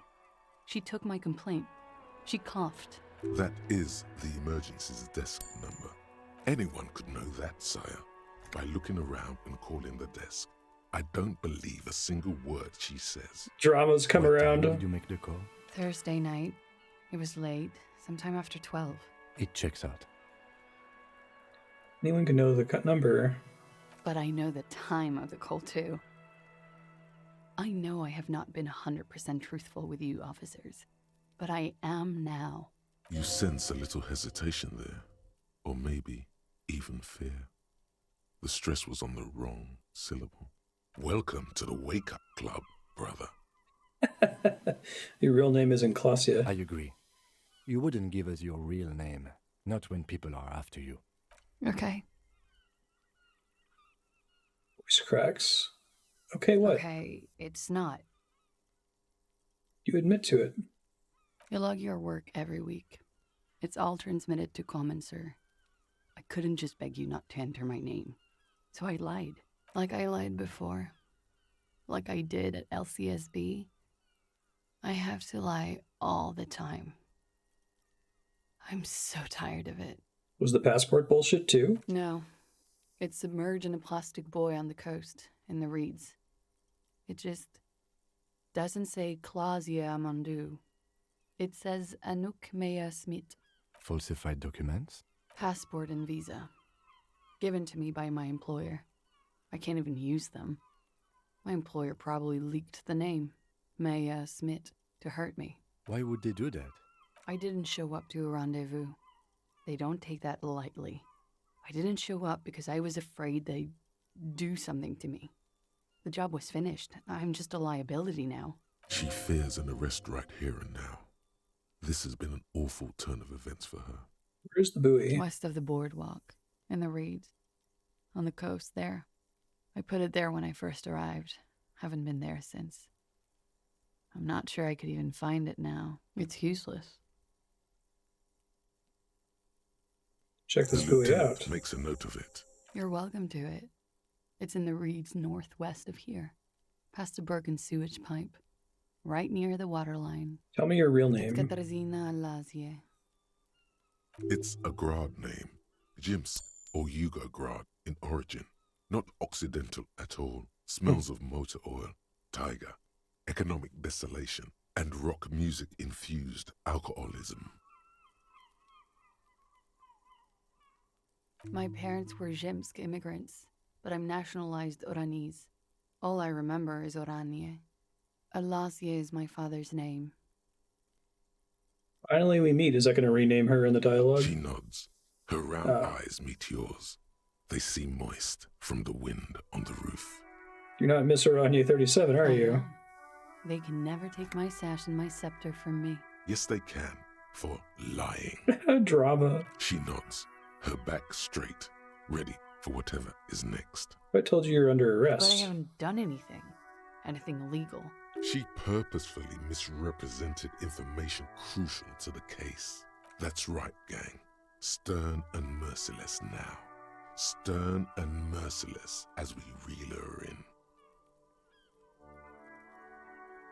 You misrepresented information about the case. Without the Hardy's confession, we'd know The nothing. lieutenant produces a pair of handcuffs. Please no. But there's nowhere to go. A two-story drop to the Plaza Mosaic. If she could, she would have run before. I think I know who did it.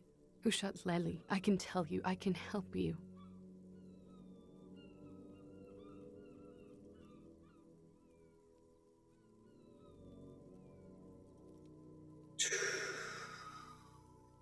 I shouldn't trust her. Still? After all this, sir, please. It's a shitty world, and I know I'm shitty too. I know. But I don't deserve to be sent to the moral intern and ground into paste just because I disturbed the sanctity of accounting. That's some multinational. She's gearing up for a last stand. This is it. Made my choice. She looks at you in silence, her face filled with fear, lips parted. Wait. If you arrest her, Kim will have to transport her. You'd be without your partner for the rest of the day. Shut up. He's making a decision, and it's his to make.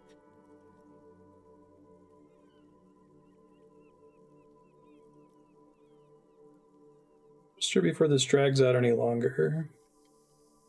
Guess I'm not going to have Kim with me to get my gun back, which is going to be bad.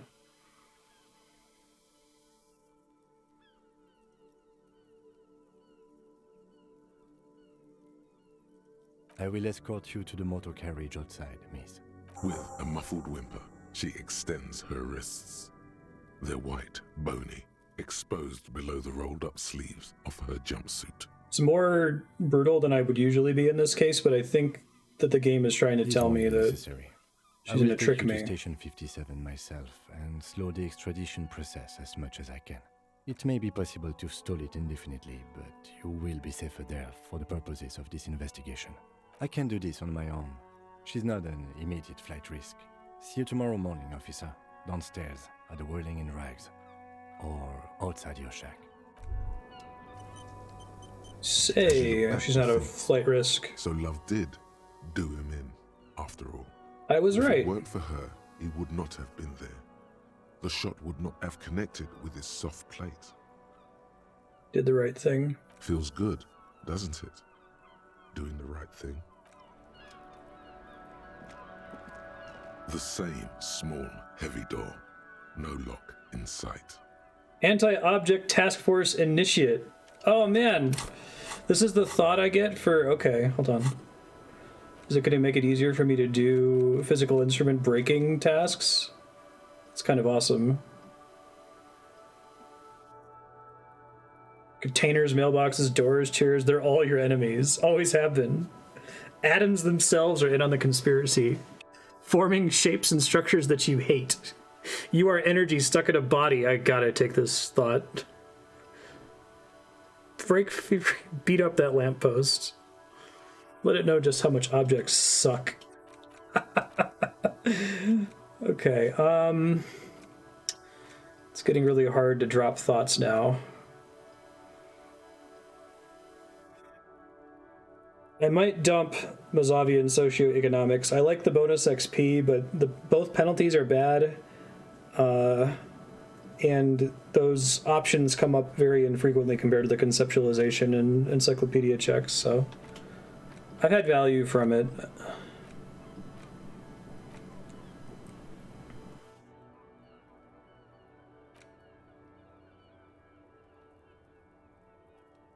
I can't think of anything else I would dump. Maybe the feminist agenda, because I've already done a lot of the high-level empathy checks as far as I can tell. I'm not using electrochemistry for anything. I do rigorous self-critique, but I wanted to keep that for roleplay reasons. No, I think I've found all the Van Eyck posters. Maybe now's the time to dump that one. Let's do that. Anti-object task force. Yeah. Fuck you, objects.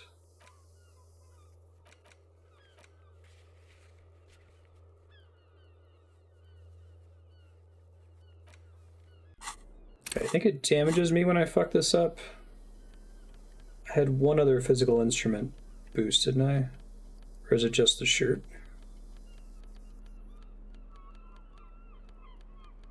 Okay, the gloves don't give me physical instrument, but they do matter for lifting things. That's right. The same small, heavy door. No lock in sight.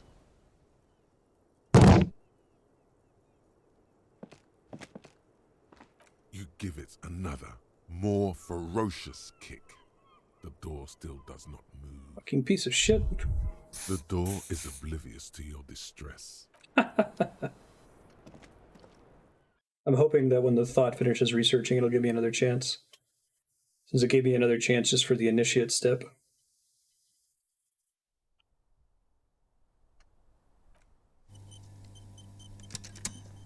This window is pristine on the inside, unlike the one next to it. Light from the desk lamp reflects off the glass in an untarnished golden halo. See what I can do here for visual calculus.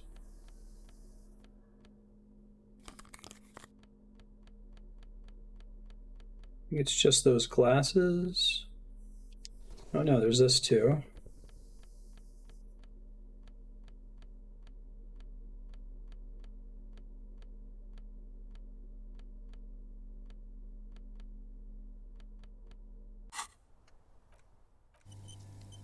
This window is pristine on the inside, unlike the one next. Golden light melts away into the blue, glassy darkness of your mind. In it are two neon-lit shapes, a man and a woman on the single bed. Like the witness said, the man is kneeling, the woman is on her back. It's the night of March 4th and a shot has just been fired. The man looks directly at the woman. The shot's possible directions converge in his mouth, a ray cast from somewhere outside, entering his brain. Where does it come from? From the roof outside, location A prime. The glass fractures around the bullet hole, shards face inwards like a corona behind the woman's back. Inspect the ghostly figures. The man does not know the bullet has entered his brain. He never will. Death comes faster than the realization. Look at A prime. The ray cast from the man's mouth unravels into a fan of possible directions, all on the roof at first. The shot could have come from any of them. This is composite location A prime, most likely of the origin points. Shouldn't there be gun residue outside? There could have been. Then the rain and slush and wind washed it away. This was more than a week ago. 80% sure the roof is where the shot was made from? 72%, with an antique weapon that fires military-grade ammunition. A Belmagrave rifle, for example. This is a good short distance, but not too short. The perpetrator aimed with their back against the railing, or possibly kneeling for precision. This would explain why it only took them one shot. The lights were on in here. Outside it was dark. It was like shooting fish in an aquarium. A well-lit aquarium. The victim opened his mouth to let the bullet in. Neither of them would have seen anything outside in the darkness. The shot had come from inside the room. Bodies. 33.33 proceeding. Point X would chance of survival. Testimony, rendering the entire proposition void. These figures would be wiped out, detective. Arguments against A prime. None that you've found thus far, but that doesn't mean there aren't any. Could there have been another point of origin? That's a 28%, yes. In this model, the shot could have come from a greater distance. Nothing excludes the possibility. Should we extrapolate to include every possible point of origin in Martinez? Extrapolate the radius to include all of Martinez. According to your map of the district, this shot could have come from a wide angle of locations, starting with the northern edge of the abandoned boardwalk, ending with an islet in the bay. Let's call them B prime. B prime for boardwalk, B double prime for Land's End, and B triple prime for the islet, detective. There may be smaller points in between, but those are too fine to zoom in on. Have a look at B prime. 700 meters away. The likeliest of these B positions, 20% chance. A skilled sniper could have made the shot, provided he had a safe sniper's nest. Even with the light on inside, we're talking military training. At that distance, the perpetrator would have had to take wind direction into account. B double prime. 1.2 kilometers away, the least likely of these positions. Let's say 3%. A truly skilled sniper. I think I've heard of islet before. Possibly from a tent. Thinking like islet? No, too far-fetched. English is such a broken language.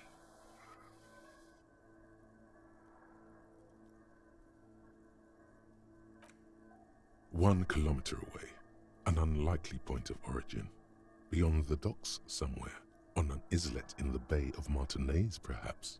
There are islets there, badly charted as they may be. Well, there's Isolas. The shot would have been a small miracle, 5% likelihood. There is an extremely narrow field of view from the bay to the window, between Rue de Saint-Ghislain 10 and 33A. The angle would have been extreme, and access to the islets is questionable. Oh, is this supposed to be islet? It is possible that it came from B prime, the boardwalk, B double prime, Land's End, or B triple prime, the islet. You can't know for sure until you investigate those locations. Yeah, right. The lieutenant would probably agree that, in this situation, it's best to be thorough. Beautiful.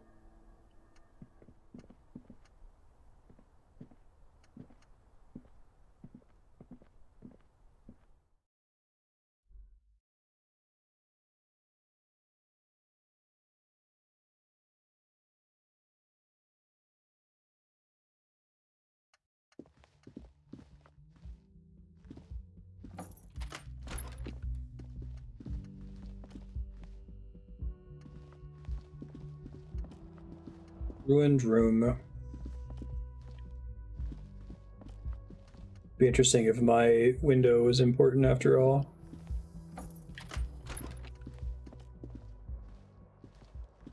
The window stands broken in its frame. The morning light.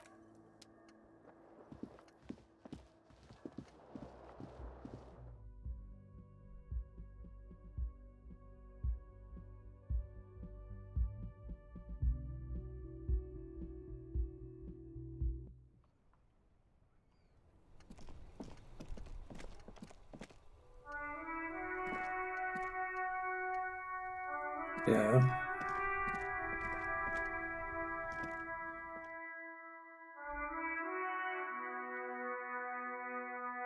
So, what general area is the Super Pry bar in, if I wanted to try to go for it?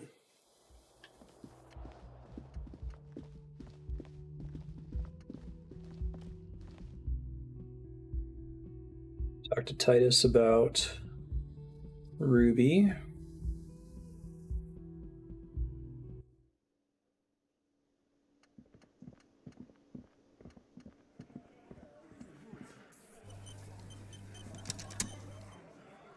Just dragged her away, huh? Stone cold. Didn't think you had it in you. Did you arrest her? Yeah.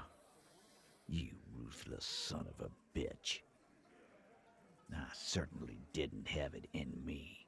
I was really on the coast. Okay, thank you. Yeah, like when we let old Clancy's widow walk. Oh, Denise, the diner girl. The milk rack on that one. Can't say I wasn't sad to see her go. He says almost elegiacally, like as an elegy? Is that even how you pronounce that? Hold on. Friend walked her out. Goddamn. That's a hell of a word. Yeah. Like an elegy, mourning or expressing sorrow for that which is irrecoverably past. Is it pronounced the way I thought? Elegiacally. Nice.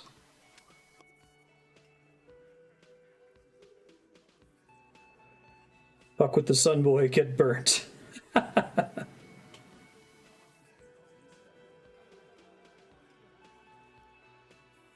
did her face look like? Like she was walking to the gallows. He avoided looking her straight in the eye. Interesting, Spiky. You would have too. I'm so sorry I made her sad. She was a flight risk, yeah.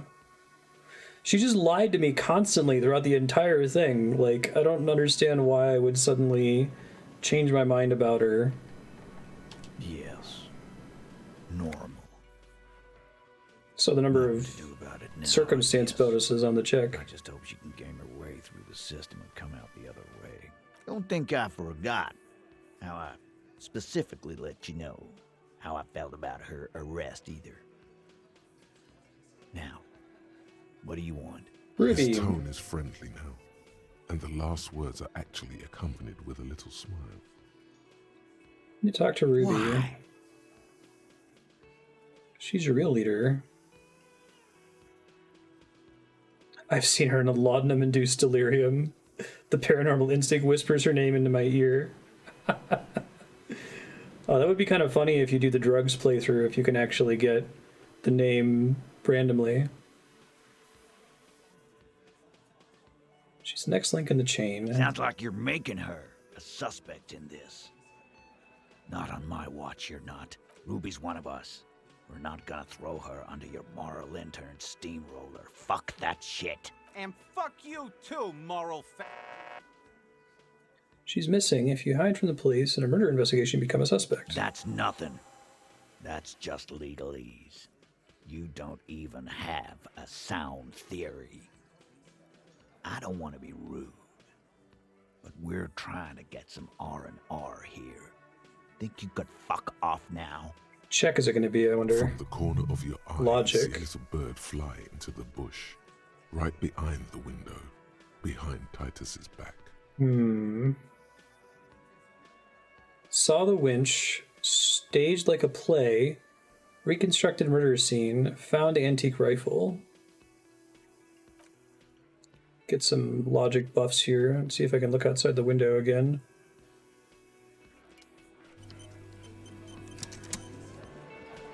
Behind the dockworkers. Now's the a time. right window.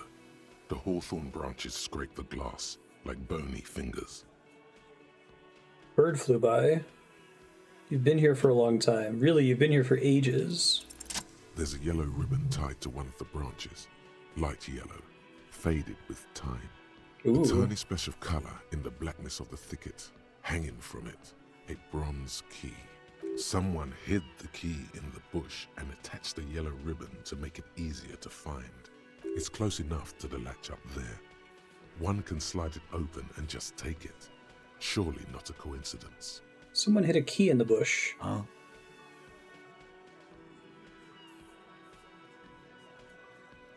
Can you hand the key to me, please? I'm not your janitor, cop.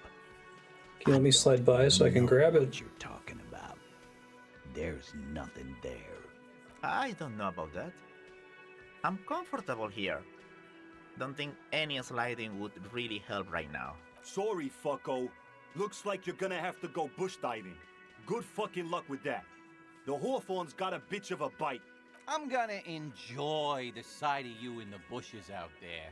With a loud thud, the old man stands up, pushes the window Oh, thanks, Theo. open, grabs the key from the hawthorn branch, and slides it across the table to you. The key is brass. Workshop spare is etched to its bow. The old man closes the window and sits back down in silence. Come on, man. We were just having some fun. Where's the harm in? I'm tired of listening to your shit. Thank you. Don't thank me. I don't give two shits about your key. Do you know why this key was hanging outside the Union Box window? Didn't even know it was there. Boys. No idea. Never even seen it. Someone must have hidden it there before this room became our place. I wonder what doors it opens. That's an older building. Who knows? Is it the blue door? The shrug is disingenuous. He's intrigued, if only for a moment. All right, logic.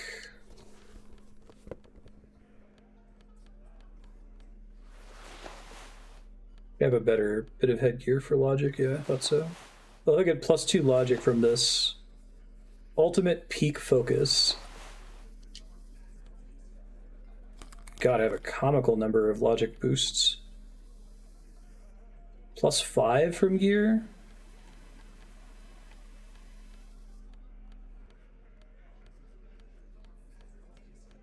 I think that's everything. 10. Golly. It's you again. What is it?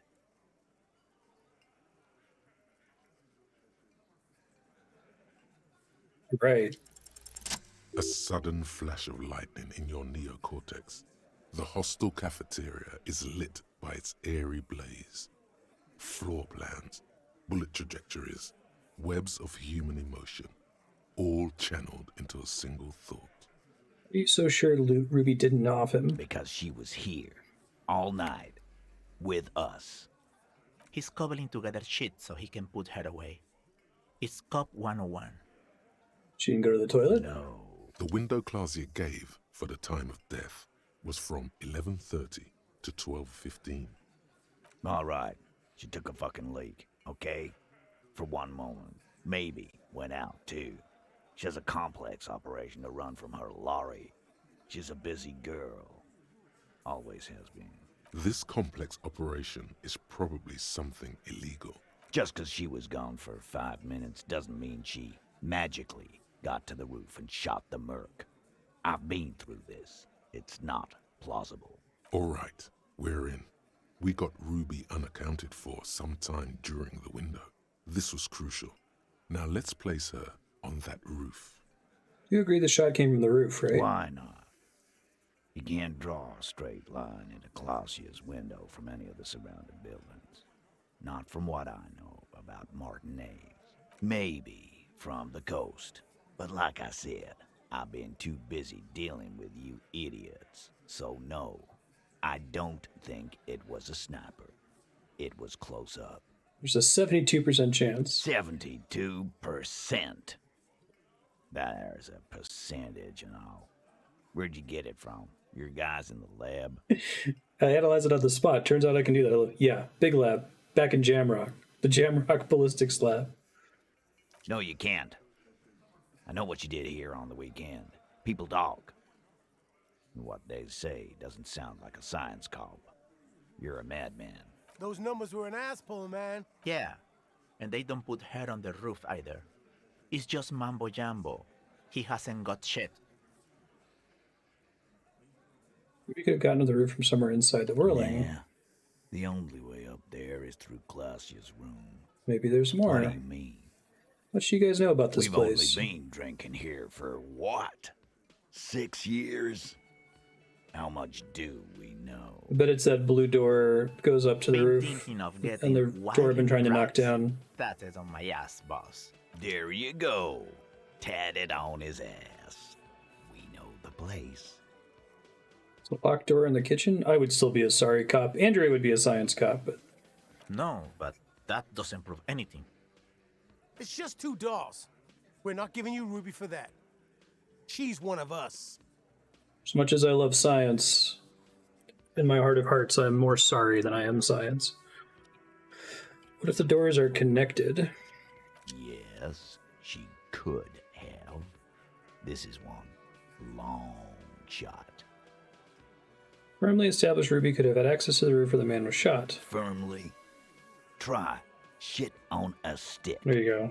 All you've established is a possible route to the roof that you haven't found. And even then, a route doesn't put that bullet in the Burke's head. A gun does that, and Ruby doesn't carry one. Phase 2. Murder weapon. Get a gun in her hand. If not that, then at least a shadow of a doubt. In the shape of a gun. Just don't contradict yourself. If it doesn't sound like Ruby did it, maybe keep it to yourself. Weapons like this just lying around in Martinez. That looks antique.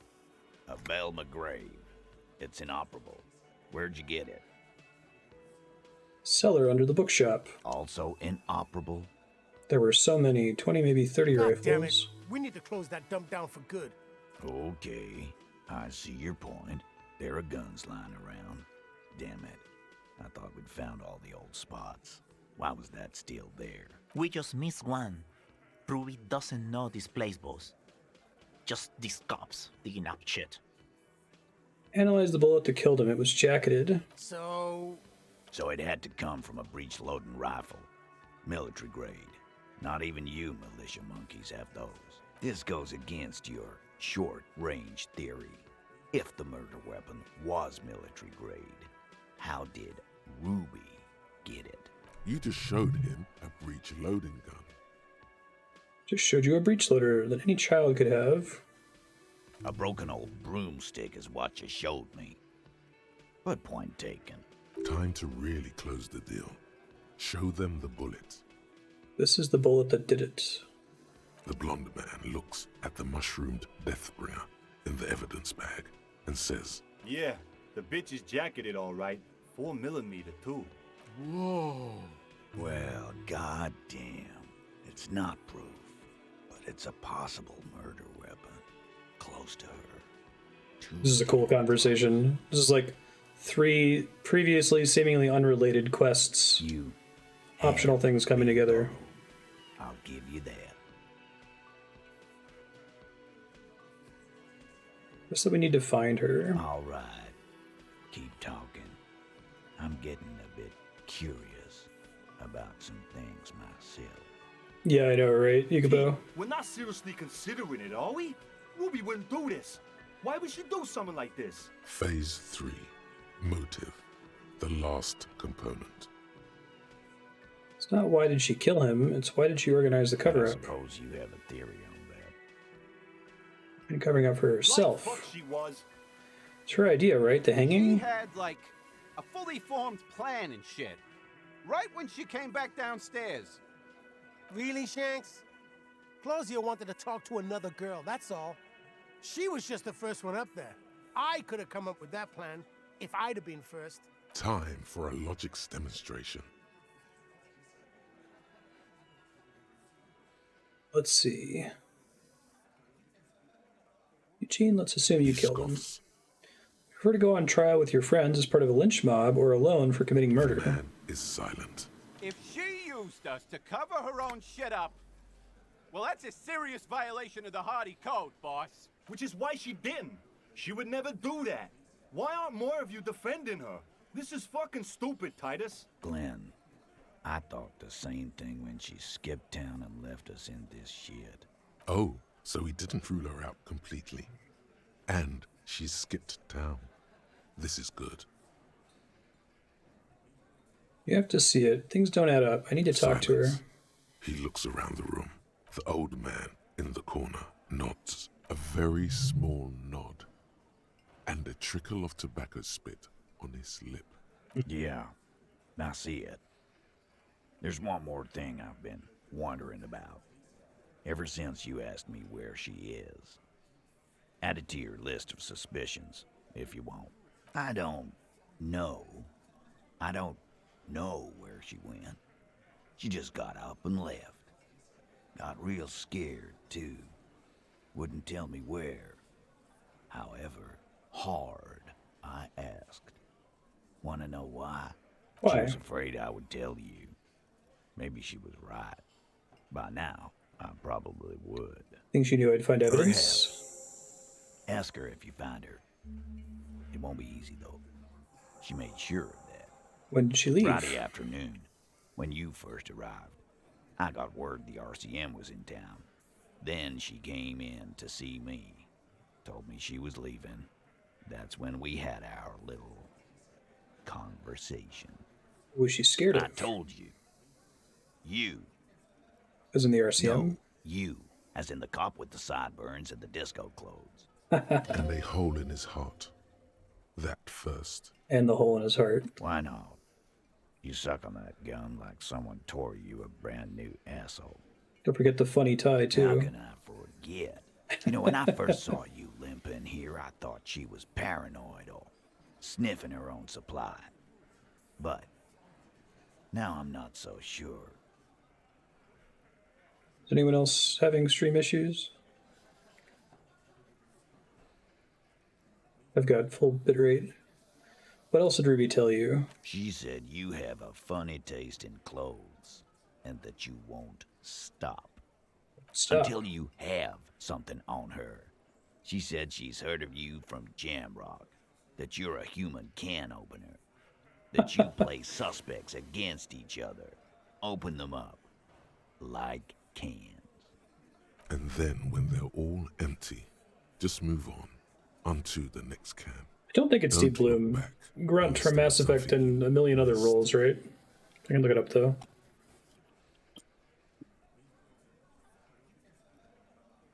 Matt Christman. Fucking hell. Titus, did he just... Open Angus up like a can? Yes, he did.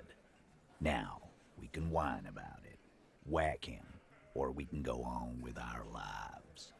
I'm having a go on with our lives kind of day, Al. How about you? Silence. He nods. Anything else? Yeah, there was something else. She wouldn't tell me, though. I could see she wanted to. It was burning on her lips. This cop, Titus. This cop, he... But she was too scared. What the The hell? frost file on you seemed thin on info. She must know from somewhere else. From Jamrock. Something more. She'd gotten this info from Everard?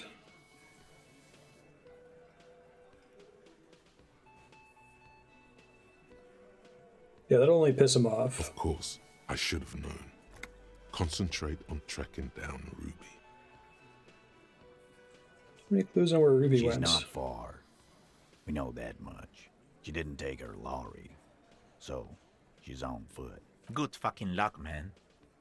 She knows this place like the back of her hand. You'll never find her. Yeah, Al. And we won't either. She's not really a hardy candidate anymore, is she? She's not, Glenn. Have you looked for her? A little. On the coast. Where have you More looked? precisely, on the coast. Past the waterlock. She's not here. So, I'm thinking she's there. You tell me where on the coast? Sure. There's some shit houses there. A cinder block town. Fisherfolk there refuse to unionize. Oh So God, Yukubo. that's one place we haven't looked. I hear they have a shack where junkies sometimes crash. Time for you to step up. What does Ruby look like? Boyish. Hair's red. Dyed. She looks like a Lowry man. It'll have to. Shake his His hand. grip is firm and reassuring, like holding a piece of unpolished granite. Not just granite, tightly packed RCM sergeant material. You should be a cop, Titus. When are you gonna get it through your dumb head? I already am. I just wasn't sure you were. And nice. He still isn't. People aren't afraid of good cops in the way Ruby was afraid of you, he thinks, then turns back to his men. Interesting. Very interesting.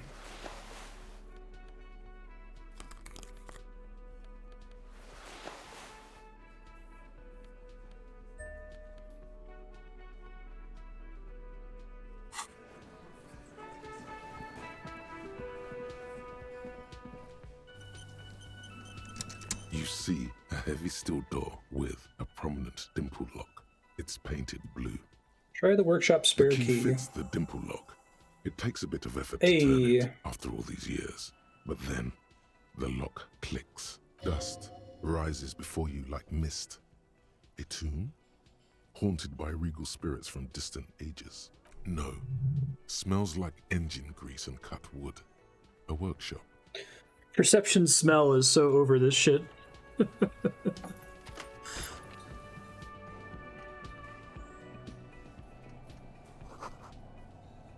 Franco-Nigerian.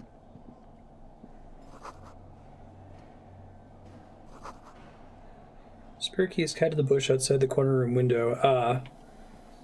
So that's, I could get a bonus to that if I find my way here from up top, presumably. This small elevator is dimly lit by a bulb that's been glowing for ages. The latticed cage is open, inviting you to step inside. Smells of nougat and sweat. Your head brushes up against the ceiling. There is a control panel to your right, and just enough room for 2 people to fit in. The maintenance card under the control panel reads, Last maintenance. A long time ago. July 88. What were you used for, elevator? The deep scratches on the floor suggest it was used as a freight elevator for transporting heavy machinery and one man. Look at the elevator controls. There are large rectangular buttons, monter, descend, and an international call for emergency assistance. That third one appears to be broken. A small steel plaque reads Halter 800. Halter is a Koningsteiner lift company who went out of business a long, long time ago.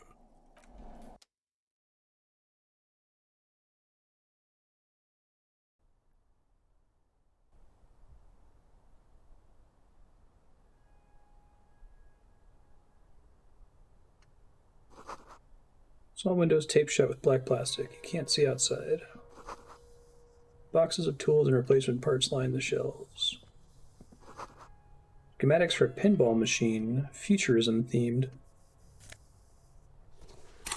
Pinball maker's code. What the fuck? +1 empathy, +1 hand-eye coordination.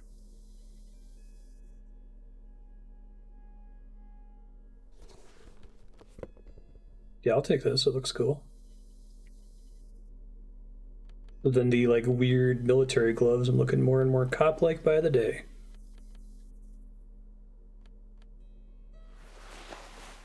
There will be the least silly gloves for this setup.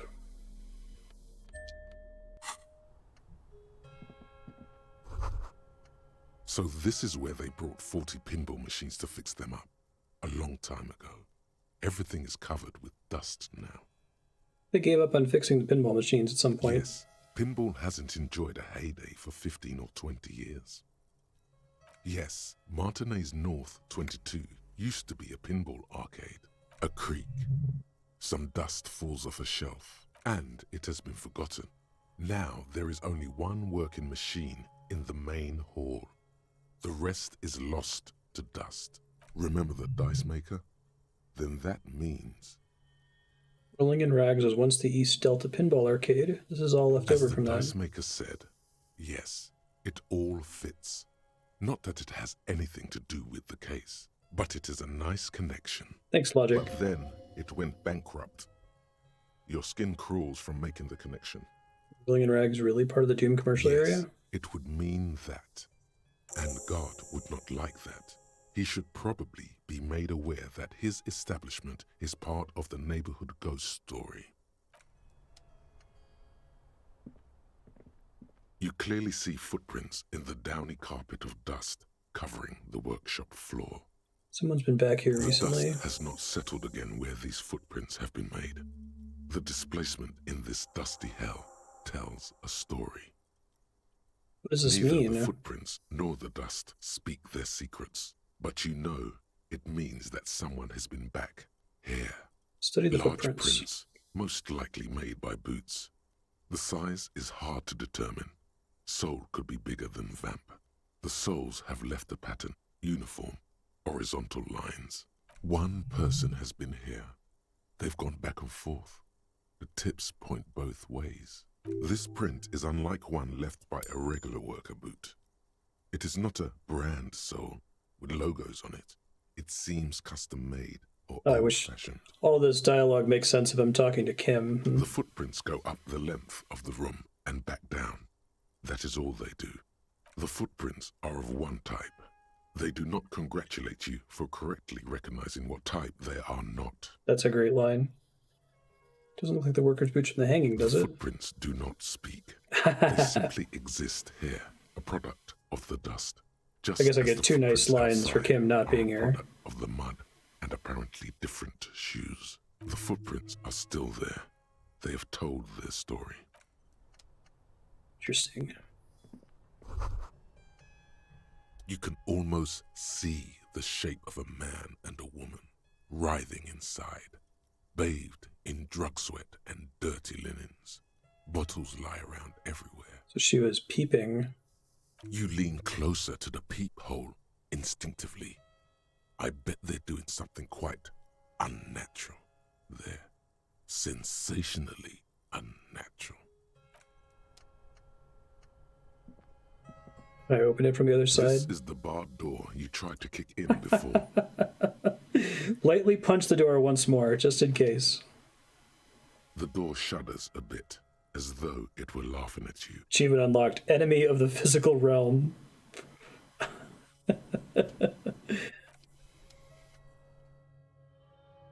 Incredible.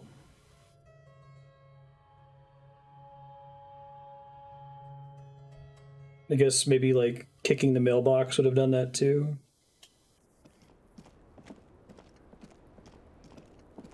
Okay, well, so much for the thought for physical instrument to make that easier. And there's 2 ways in there, that's nice.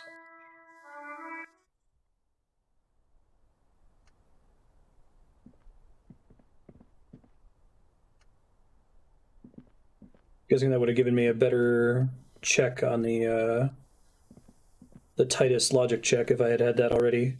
Because you suggested it might be true.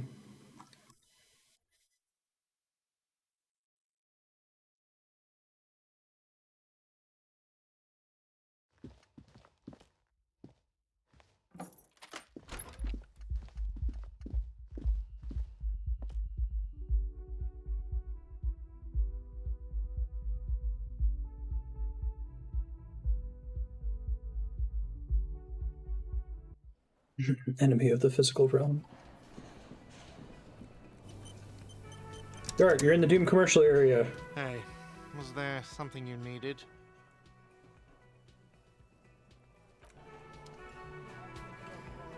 Another thing. Great. I love those. I'll see you in room 3, nick the phone Why? line. No, fuck it. I don't want to know. I don't want to know why these degenerates do what they do. I thought we had one good guest in the building. You have Lena. Lena's a good customer. Yeah, well, she's not a guest, is she? What? Did someone mention my name? We were just paying you a compliment. And finding out a degenerate from room 3 nicked the phone line. Everything is okay here. Good thing that guest pays for her stuff on time. I'll forward her the bill and be done with it. Was there anything else?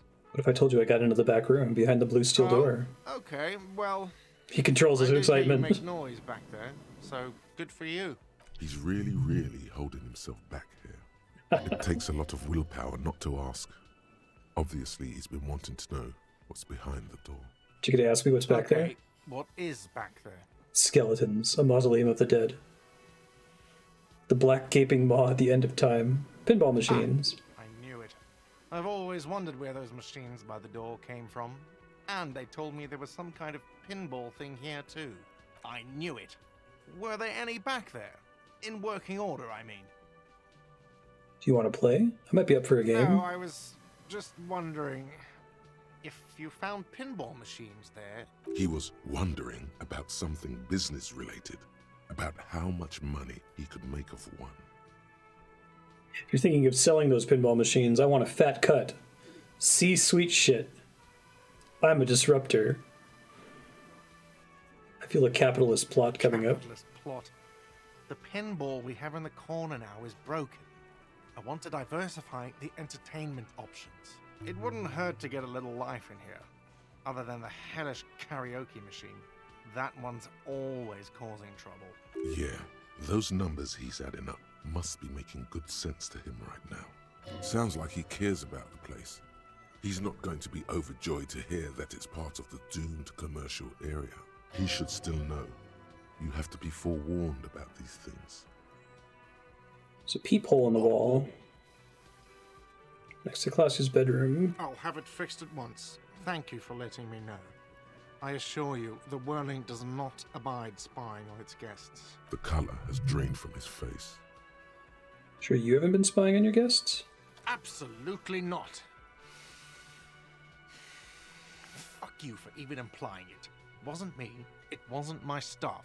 The establishment will look at it and ascertain what it was. Hey, sir. Well, he's definitely not lying. He wouldn't endanger this business like that. Thank you. I'll patch it up personally. Was there something else about the establishment? You're in the Doom commercial area. What? Why would you say that? We're at a completely different address from that whole thing. So he knows of the doomed commercial area and its address. He's thought about this. Whirling's listed on the intercom outside. It's one of the businesses in Building B. Just get your wiring fixed. I've been working here for a long time, and that intercom has never been used by the Whirling. Isn't that already a sign of decline? Perhaps the Whirling will escape the curse. Does this look like part of a doomed commercial area? This pre-revolutionary tilework? These high ceilings? The nice rooms? Well, most of the rooms. For 14 years, man. That's how long I've worked here. I've kept this place up through hail and through sleet. Fuck me, if some doom ghost... He's done a fine job too. Though he's spoken of the place dismissively before, the hostel is actually very important to him. You really care about the Whirling, huh? Yeah. It's slowly growing on me again. It's beautiful in its own way. Especially for this neighborhood. I've been trying to keep it that way. Even if it is part of the damn doomed commercial area. Don't be so worried about that label. I don't place much stock in the curse and so on, but the label frightens the clientele. Who wants to stay at a doomed hostel? Everything's doomed enough without that. Who owns this place? Some real estate management company. They never come around here, just collect money from afar. Honestly, I think some money laundering might be involved. Who named it Whirling? It sure as hell wasn't the real estate company. You did? You look surprised. What? It's a great name, I know. Cafeteria managers come up with great names too. It's from a song. Hail, Holy Queen, by the Ateniers. Hail, Holy Queen of the Sea. You're whirling in rags, you're vast and you're sad. Good pick. What about those other cafeterias you manage? What about them? One is a basement dive frequented by chain-smoking communists. I can't tell you how sick I am of Kraz Mazov and Ignis Nielsen and all those old ghosts. He's hesitating, not sure if he should share this information with you. Encourage him. And the others? The other is a kebab cart. It's very successful in its way, but it's nothing like the Whirling. Good luck to you, then. Luck has got nothing to do with it. I need to think about where I'm going to place those pinballs. I have a feeling they're going to help. Against the doom, it's implied. So, if you didn't have anything else to tell me about my establishment, can we, wrap it up? Yeah? Sure. God, I'm up to 5 skill points. Okay, let me look at the map for a second here. Stuff that's not white. Challenging volition. I guess I could try that again.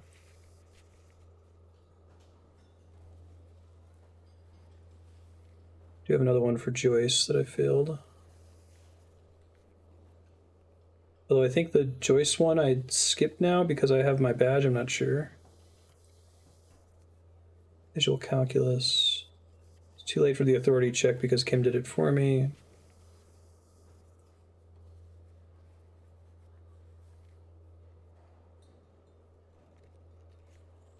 Not too much skill-wise to spend on. I'll just hold them for now.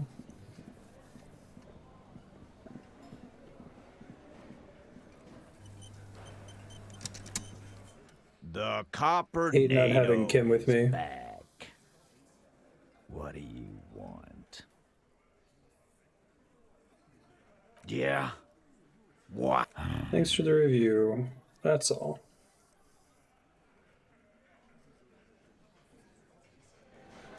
Oh, what's the skill I need to try to get rid of the expression? That's the one I was checking on the map.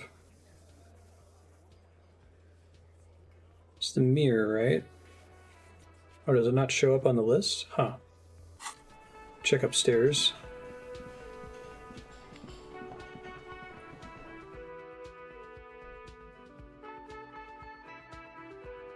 Yeah, I know, right? Copernado, I'll take it.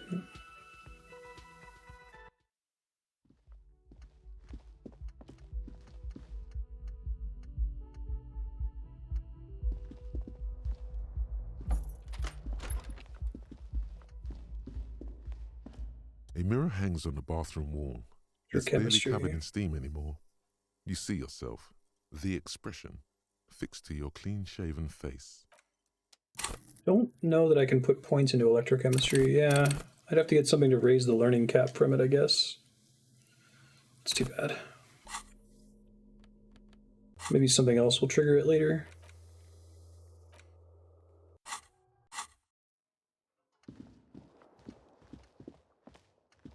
Alright, so I probably want to do the rest of my investigation stuff with Kim here. I might see about wrapping up some side quests.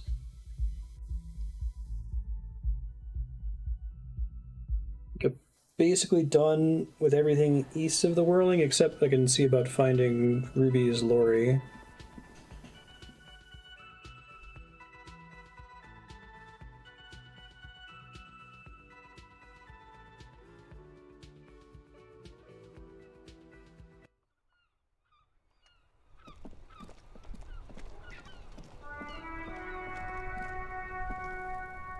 Still here, stuck in this damn jam, my man. Oh, high-grade narc. Relax. He's merely joking. Can't even get a few jokes past you, my man. They Can I usually get those shipped pants? abroad in the Occidents. Though we've been making it, we're pals and all, but I can't just freely hand out the merchandise. The bosses won't be happy. This rockin' beauty. Sure is, like a rash you can't get rid of. You interested in heavy-duty cargo machinery? A motor lorry, Hey, also look at called that. a camion, on Caillou and neighboring islands. This one looks roughed up enough to be some sort of found rust bucket. Maybe the A6. That a fallen A6 you got Good there? eye, my man. Yup, she's an old one, but reliable. Me and her spent a long time together. There it is again. A little touch of sadness beneath his cool. He thinks he spent too long in this lorry. Nothing Not illegal unless then? they've illegalized sports equipment while I was on the road. The man taps his fingers rhythmically against his arm. Think I have some sources of empathy.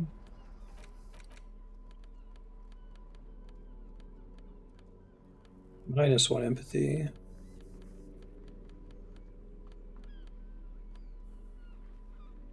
Feel the streets. Oh yeah.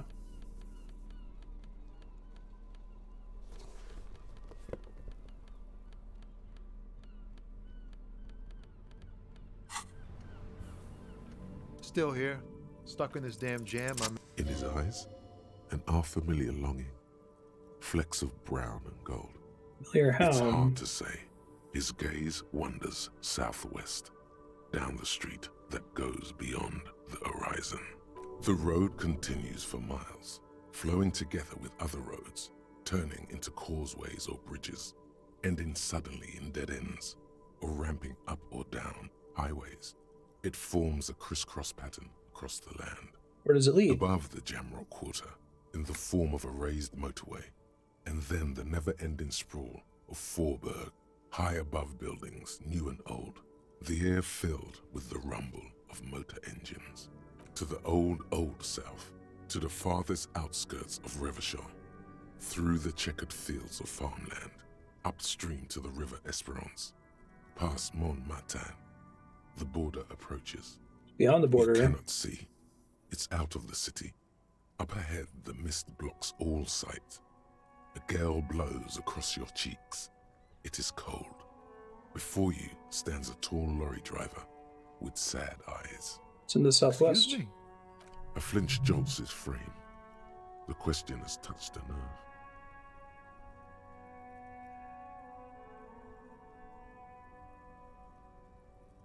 I get longing. I felt something similar since I woke up. I don't know what to say. Not much anyone can do.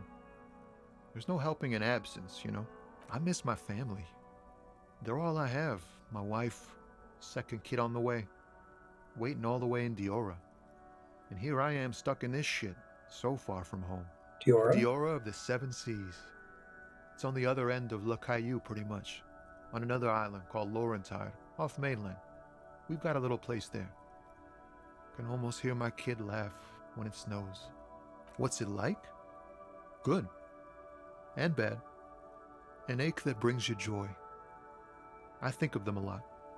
I dream up these silly scenarios in great detail of living with them. It comforts me. What about you, Cop Man? You missing someone? Is that what it is? This feeling?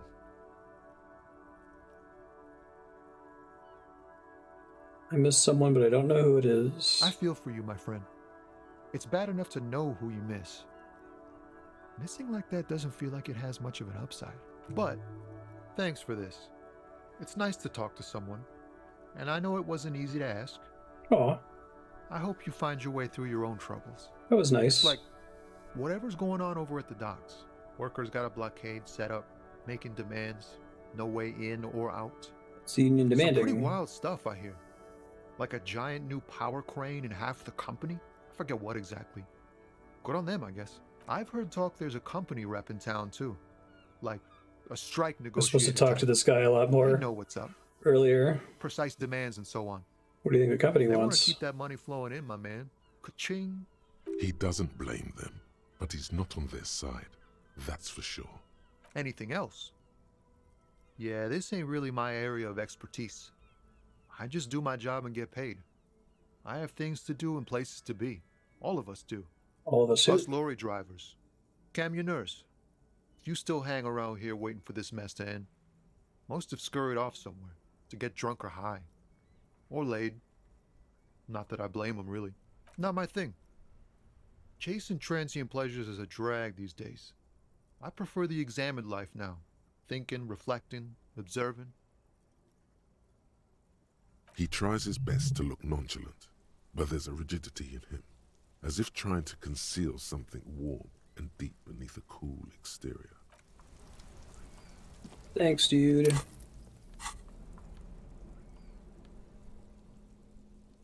So we need to get the glasses back and the boots. I think that's it. Thinking about having different glasses on permanently. So I don't really need. I guess the penalty from this one is the least severe. Probably take the logic penalty since I'm able to stack logic really easily. Now let's do the -1.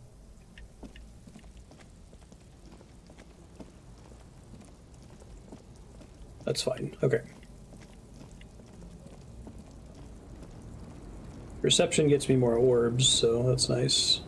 The woman still has her eyes fixed on the photograph in her hands.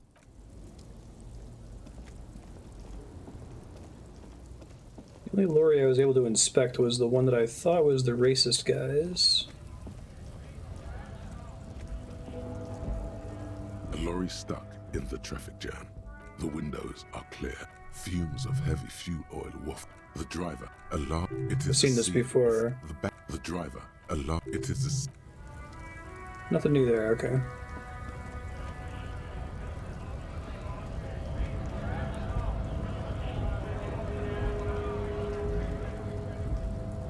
I think there's nothing to do further east other than the mega rich light bending guy. Whenever I end up coming back to that, dump all my remaining skill points into conceptualization.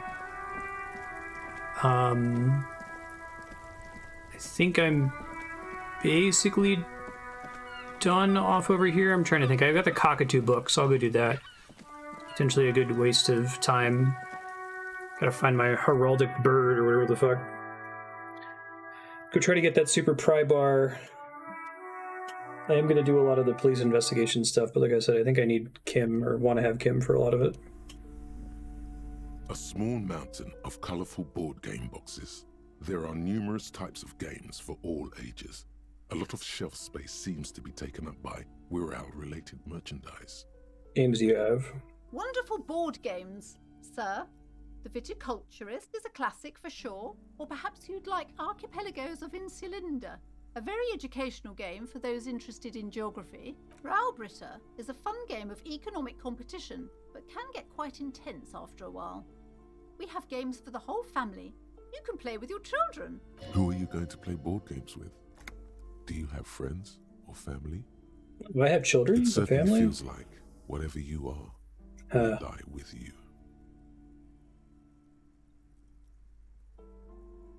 I have children Don't with be so me. hard on yourself, sir. You just need to clean up a bit. And technically, friends are a bit like family. For playing with friends, I'd recommend Suzerainty. It's a civilization building game where you build a civilization, then set off to brutally colonize and repress other civilizations. It'll cost 12 real. These were all Lousy games. auras there. No, role-playing games are popular among those types. You know, who are into those kind of things. Personally, I don't like it. Not at all. I've heard they turn people into occult enthusiasts. That they have rituals where they try to summon entities. Highly immoral stuff. You can still buy them, though. Look through the pile. An endless variety of source books, lore books, and codices litter the table. The topmost book is titled Welkin Compendium, 2nd edition. Give me all the There's Welkins. also a large hardbound tome with intricate cover art, The Hunters of Catawak, Boreal Creature Compendium, and a pick-your-path adventure game book titled Tales of Wirral, Cavern of Velkrag. Books in a board game section? Who wants to read books? Anything that catches my eye? There's a box that says Wirral, 3rd edition Mega Setting Supplements Module. The side panel notes, a fantastic Great use of my adventure money. board game, new maps and miniatures. A sticker on it displays 25 real. That price is steep, but then it's the 3rd edition Mega Setting Supplement, so it makes sense. Thanks, Logic. If you say so, but you better stay away from those immoral occult rituals. Wonderful choice, sir. A wholesome family game. Watch there be an endgame quest that requires me to spend 100 real. My Pasternal Fantastique Populaire board game. It can't be played without the main game.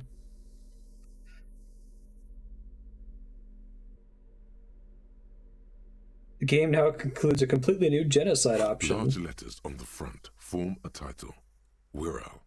The colorful box is illustrated with bucolic vistas. The cover art also features odd-looking humanoids, some short, some taller, some with pointy ears, others with ephemeral wings. Sam in the Text box. underneath the title in smaller typeface reads, 3rd edition, Mega Setting Supplements Module.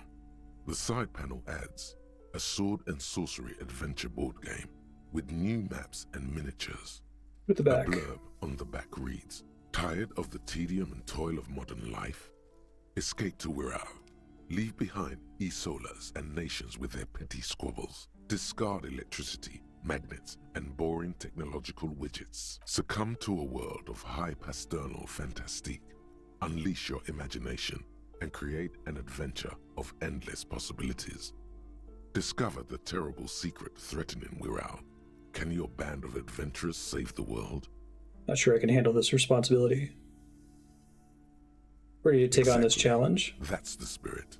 All you have to do is read an intricate rulebook, study an assortment of maps, unfold the illustrated game board, and start rolling dice. In no time, you could be romping through grasslands with low-level characters, hunted by Iskala riders, or battling unspeakable monsters in endless dungeons fraught with danger and despair, conjuring up forceful magics to aid your quest.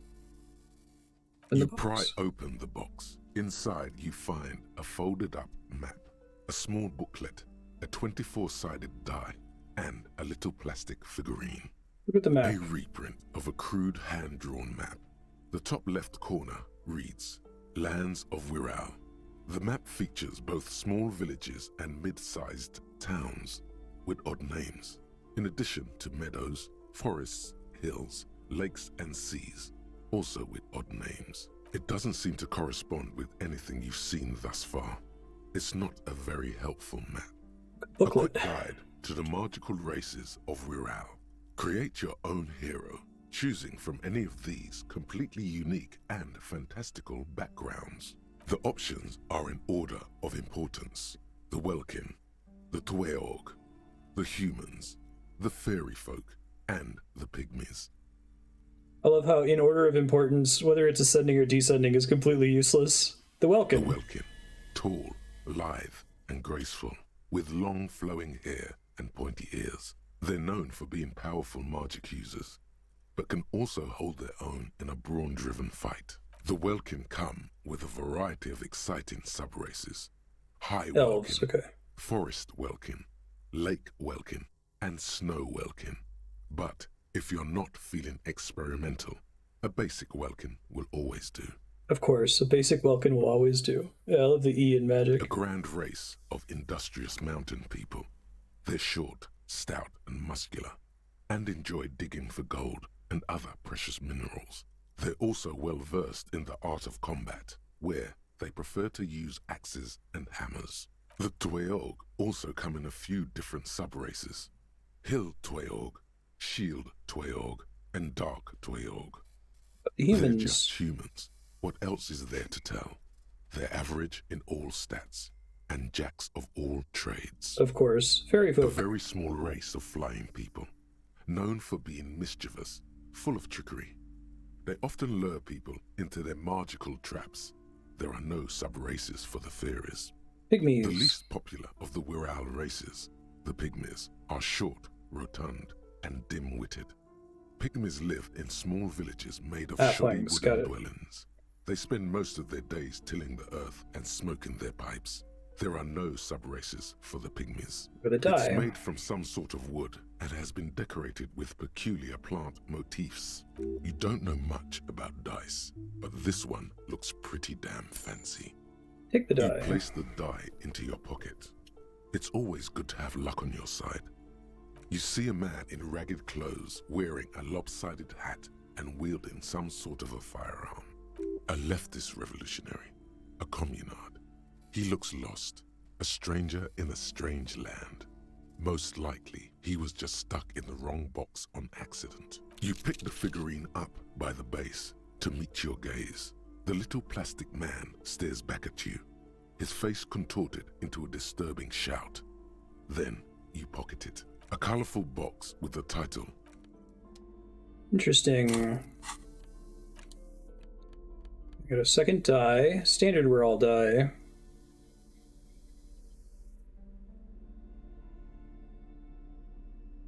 Map turn to see which white checks have opened. Oh, okay, cool. What a nice little figurine. Got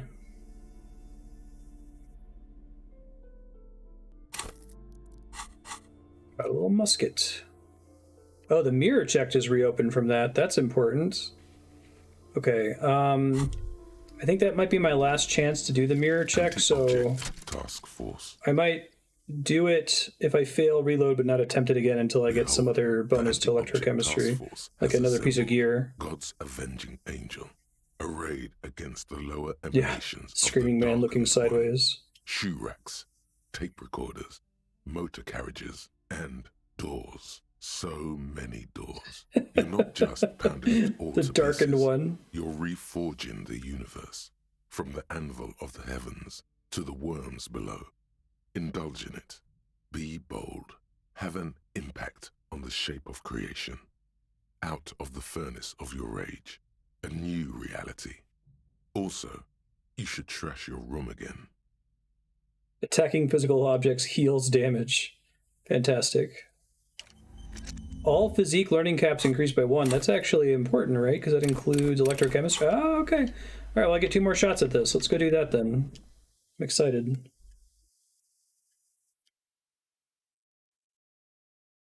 Be the worst Disco Elysium player. I'm both going to shave the sideburns and drop the expression. Although I went for a long time without even looking in the mirror in the first place.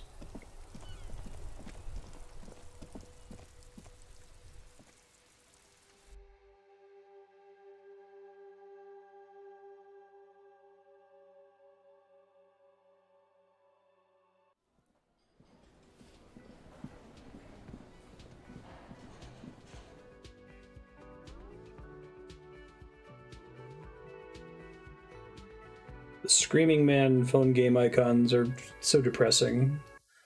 Like, it's not clear. I'm sure both things are true, but you wonder, like, is this actually necessary to sell, or is it like a self-perpetuating marketing thing where early on there was a suggestion that it would, like, give you, like, a 5% sales boost, and now everyone has to do it, even though it's not that significant Mirror anymore. hangs on the bathroom wall. It's barely covered in steam anymore. What's gonna get here? Electrochemistry. Electrochemistry.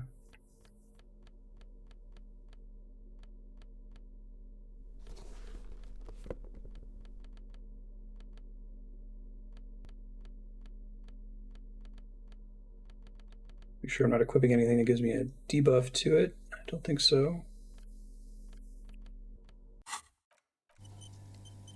A mirror hangs on the bathroom wall. Standard It's we're all barely covered in die. steam anymore. It's like Nice. something snaps in you. A nerve ending. A thought. A sadness. Your face in the mirror is suddenly clean of the layer that had distorted it for God knows how long. Just like that, it's over. The running gag that your life had become. A sad old man looks back at you. Well, now he looks so sad. Yet another mistake. That's okay. What have I done? Shoot. This one.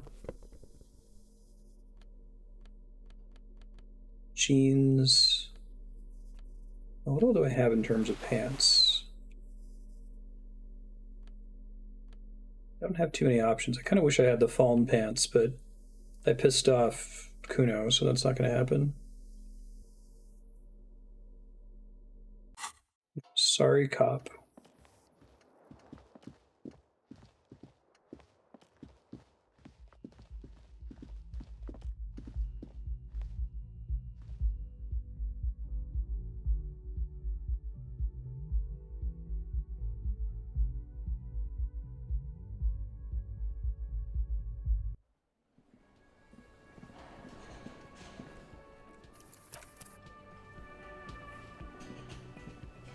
Again? I can't believe... Something to say to him.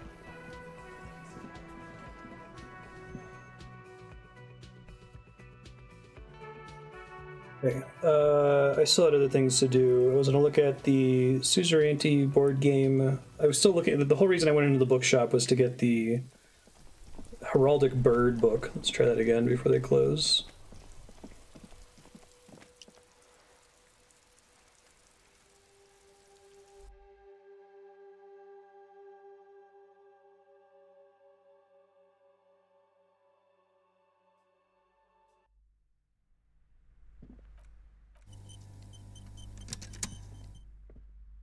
The display rack is brimming with worn paperbacks featuring an extremely muscular. Oh yes, certainly. Heard about that before. Another good sale. Rows and rows of Hiamdala men blur your vision. Good God, how many are there? Maybe 100. Man from Hiamdal and the sages at the end of the world. Man from Hiamdal and the false god. Man from Hiamdal and the scorched And the earth. snow crabs? Not even close. Oh my God. Man from Hiamdal in hell. Man from Hiamdal and the forest of slaves. Hiamdaler fan. Man from Hiamdal under the lake. Man from Hiamdal. Pain threshold. Hiamdal burning. This. I think I have some pain threshold. I feel like pain threshold doesn't come up very often.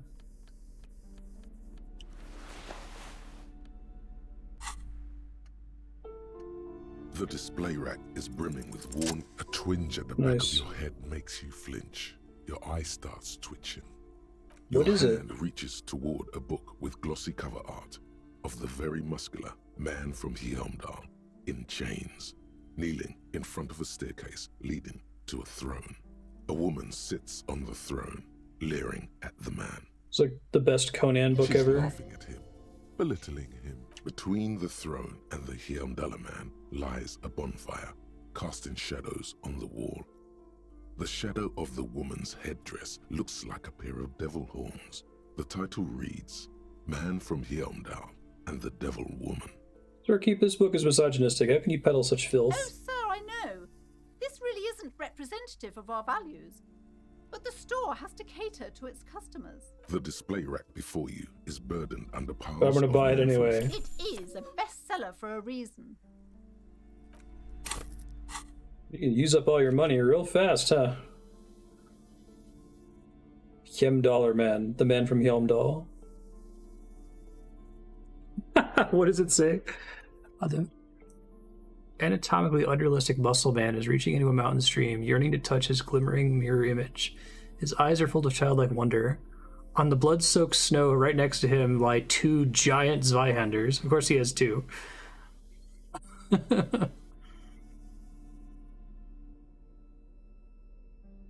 Interesting. All right, well, if I need to waste some time, it's probably good to do that when I don't have Kim around.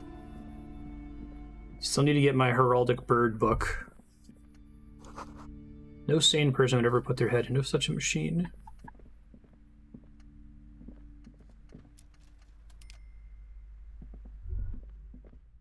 A sulfur-crested cockatoo sits on the cover, its beak slightly open. It looks as if the bird is calling out the book title, From A to Zurich, a guide to a well-behaved cockatoo. Double Zweihanders. The most interesting thing about fascists was their magic. What? The plaque on the shelf reads, Biographies of Famous People. You see a large variety of names, none of which ring a bell. A sulfur-crested cockatoo sits on the cover. What about this guy to If you own a cockatoos? cockatoo, I've heard they're quite capricious. It's time to steal it. I can afford it, though, even though it's a 97% chance.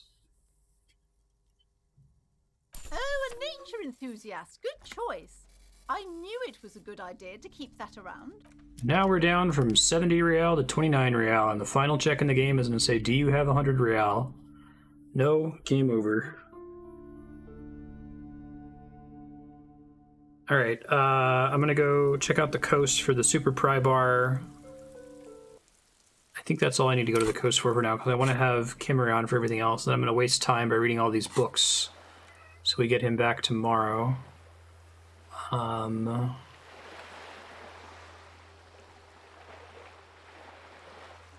was an opportunity to steal that, okay. Let me talk to Seelung real quick before I leave.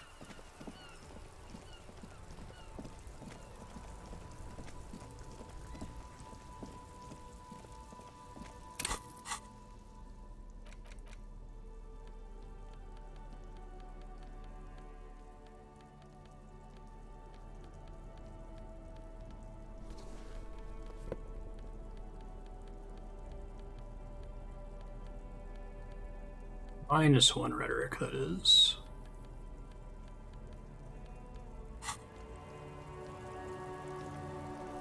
Everything's still cool here, officer. Humanitarian aid macaronis. Start with a little compliment, then work your way up from there. This is about business, remember. You seem like a successful entrepreneur. Oh, okay. But why, officer? Think of it as an investment. Investment? What kind of investment? Or you could not make this about corruption and go with something even wilder. It's an investment in me, a highly experimental human being. My risk-reward ratio is insane. Investment in your customer base. You gotta prime the pump, man. I guess it can't be any riskier than speculating in exotic derivatives. How much are we talking about here? 1 million real. But officer, I don't have that kind of money. There's got to be a more modest investment. 10 real is a bargain for that kind of investment. You got it, my man. Thanks, dude. All right. I gotta make sure, I gotta add a note in my journal to pay dividends to Sealing by the end of the game. I guess that's a good one to do without Kim here with me to be disappointed in me. 10 to 1 million, yeah. Perfect sense.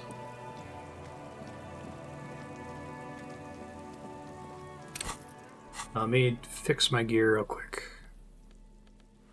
I think that's the only thing I had to fix, okay.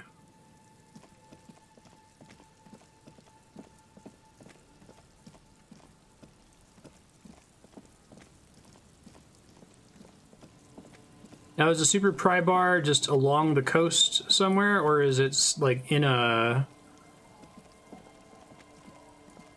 building?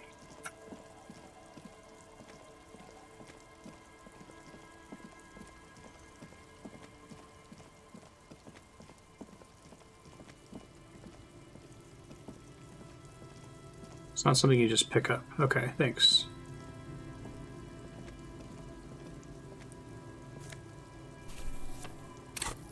Primer for small kids. More books for time wasting. Textbook for the first grade. On the cover, a humanoid teddy bear is pushing a wheelbarrow full of letters. He's not doing a good job.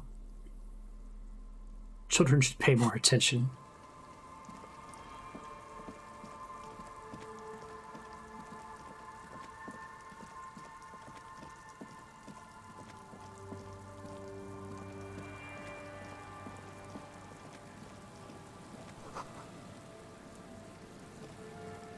Hillary broke this bridge.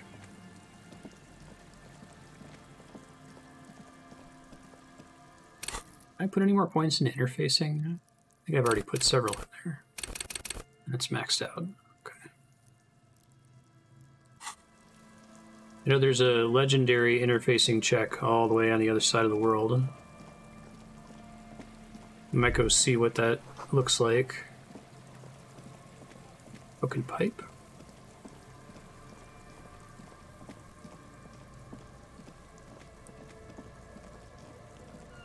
I get my gun back at 22 o'clock. I might go to sleep early today, just so I can reunite with Kim early. A metal and plastic contraption bobs up and down amidst the trembling reeds. At first, it just looks like trash, but if you look closer, this must be the boy Claudia mentioned. You lift the boy out of the water without much effort. It's not tied to anything. The cords dangling from the bottom appear to have been cut. Sam in the ball. The number 11 has been written on the yellow plastic. It hasn't been in the water for very long, but it's already discolored and slimy with silt. A latch holds it close, but only just barely. The brittle metal of the latch has cracked. Primitive construction, but it does the job. Sniff it. It smells like you would expect it to smell. A concentrated version of the coast. Salt, industrial slop, and decay. Ugh. The water this side of the peninsula is cleaner, actually. Smells a little salty. A shot glass's worth of seawater pours out. Some algae, and nothing else. Another identity misplaced. There must be some cosmic conspiracy afoot. Stare into the empty The booty. boy continues to be mostly empty. It continues to be empty.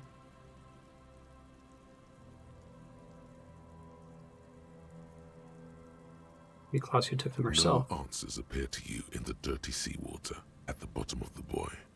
Just the heavy smell. We know of Kuno brine is and over here, soot but I can't talk and to him anymore. disappearance. You could ask the miss what she thinks later if you have the time, though you doubt she'll tell you much at this point. So much for that.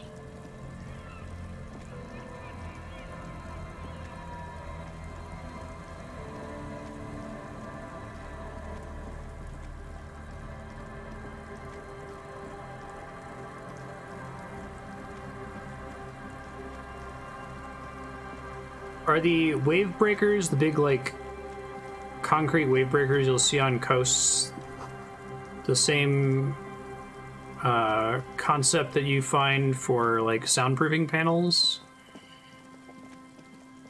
I guess I haven't really seen any animations or anything like that showing how they're supposed to work.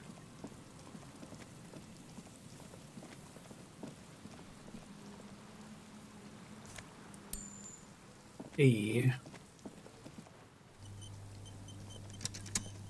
An old door, worn by elements. Wow, guards 3% the still. depot.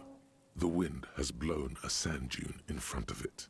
The door hasn't been opened in a long while. You see a handle. The concrete structure. But +8.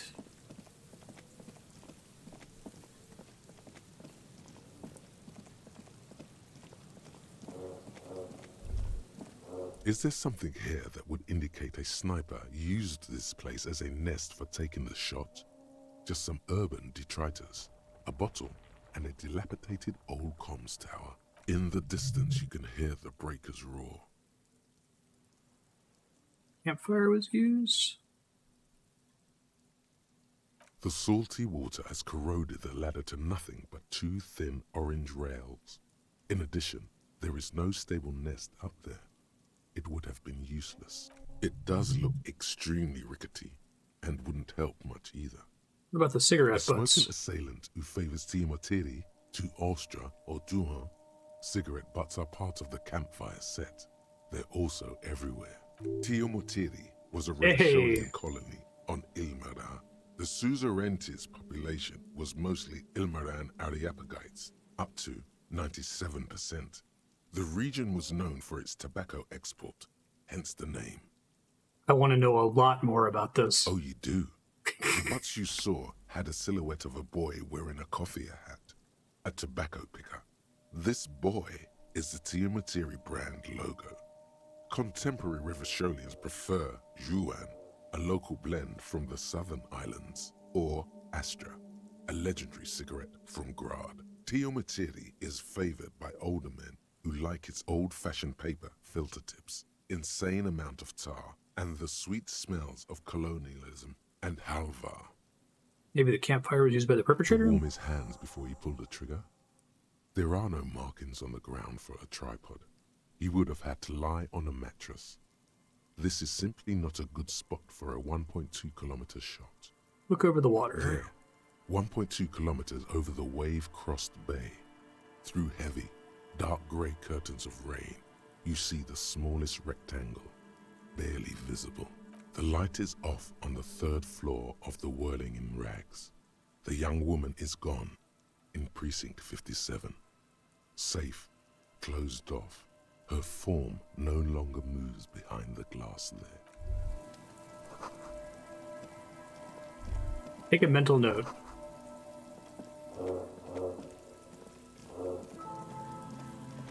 I think the boardwalk was another one to check. I was going to do this with Kim, but I guess this was something that I just thought of in my own head.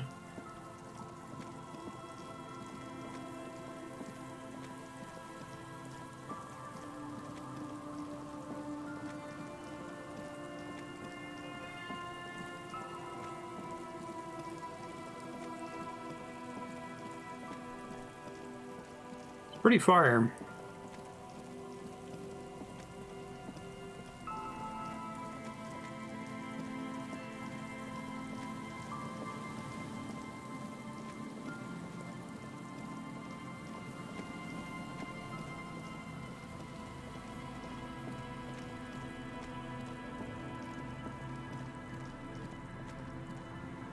There's some tear, an empty... This is the boardwalk they were talking about.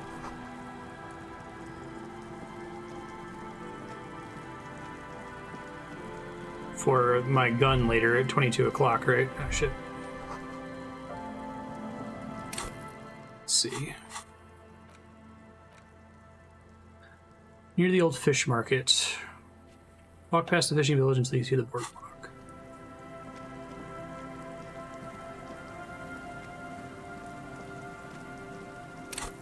And then what were the other locations?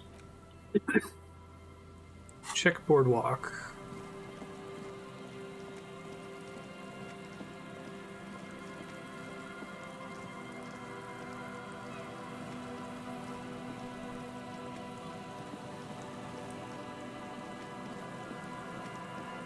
Kaku means plan.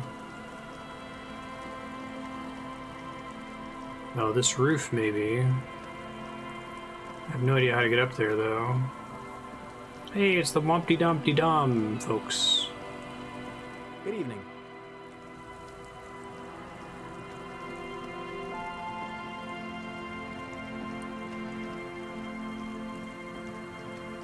Am I supposed to be able to get into this building? I think I can only see this. Well, no, I think I got rid of the thing that gave me extra zoom, didn't I?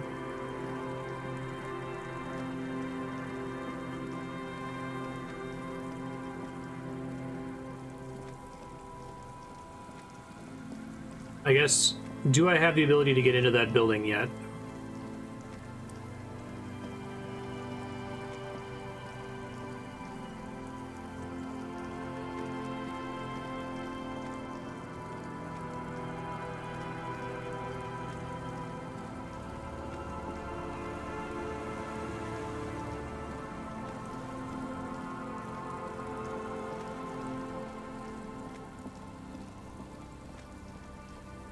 Like that's where I would see something from.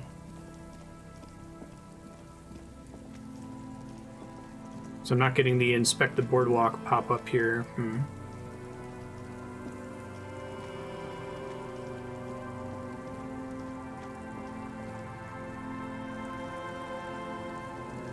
I can't seem to inspect anything else. Let me try it from the side of the fence, maybe.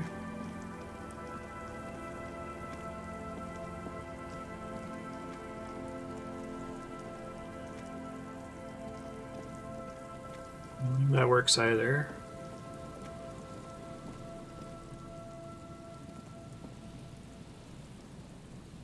Nowhere to click down there.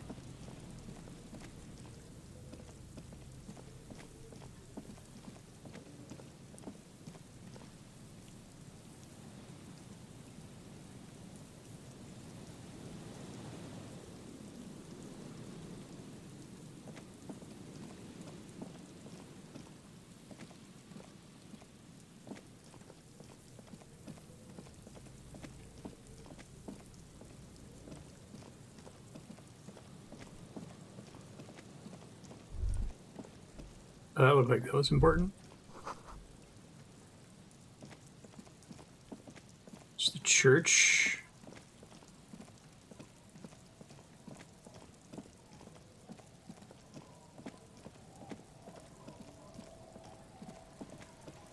It didn't give me anything at the boardwalk, so it must be on the roof of that building.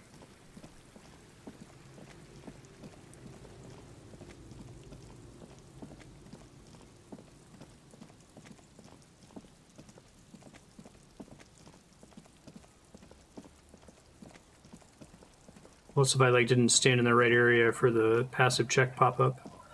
There's one other location to check, right? Check the island. I might need Kim. Okay, thanks.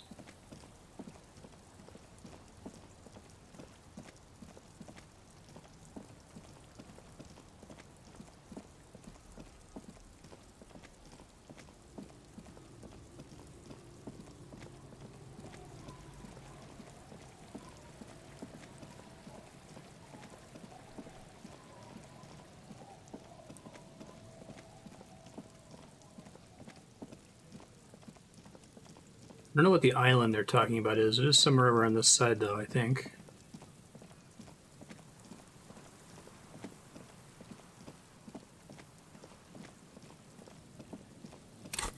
doesn't show on the map, right?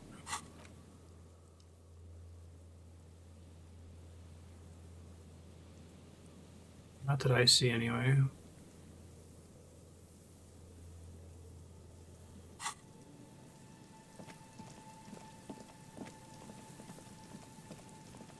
So they're talking about the ice one with with Egghead.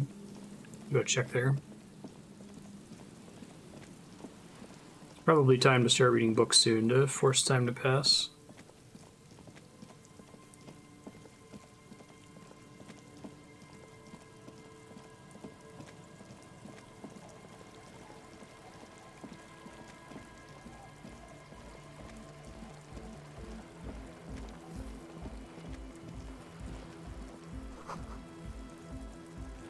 Yellow moss, stolen from someone's garden.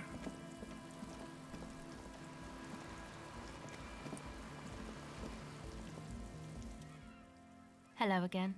You seen a red-haired woman around? No. I want to do that with Kim anyway.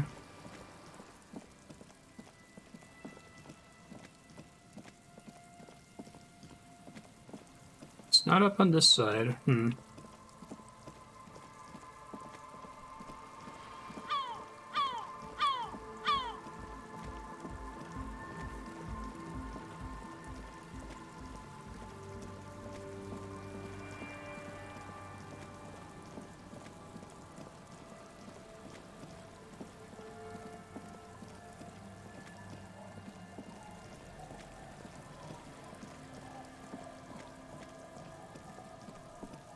I don't think it's meant to be anywhere along this river.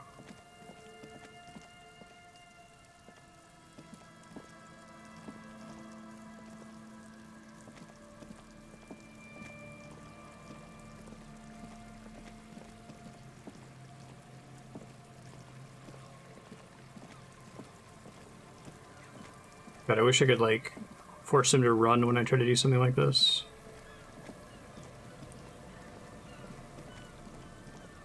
That's a different building, okay.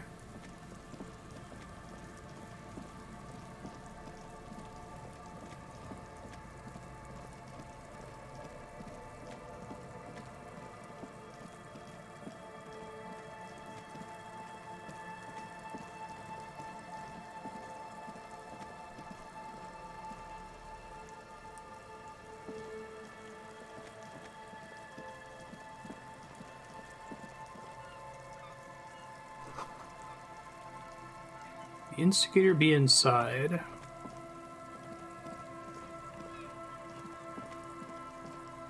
Maybe I need clues from people before I can use it. I'm not getting any boardwalk comments here either, it looks like.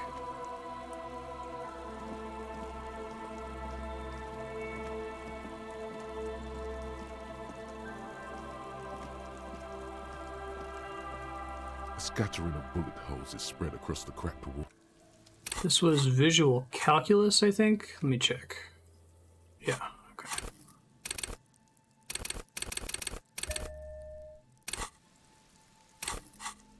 I think I have a decent number of items for it, right?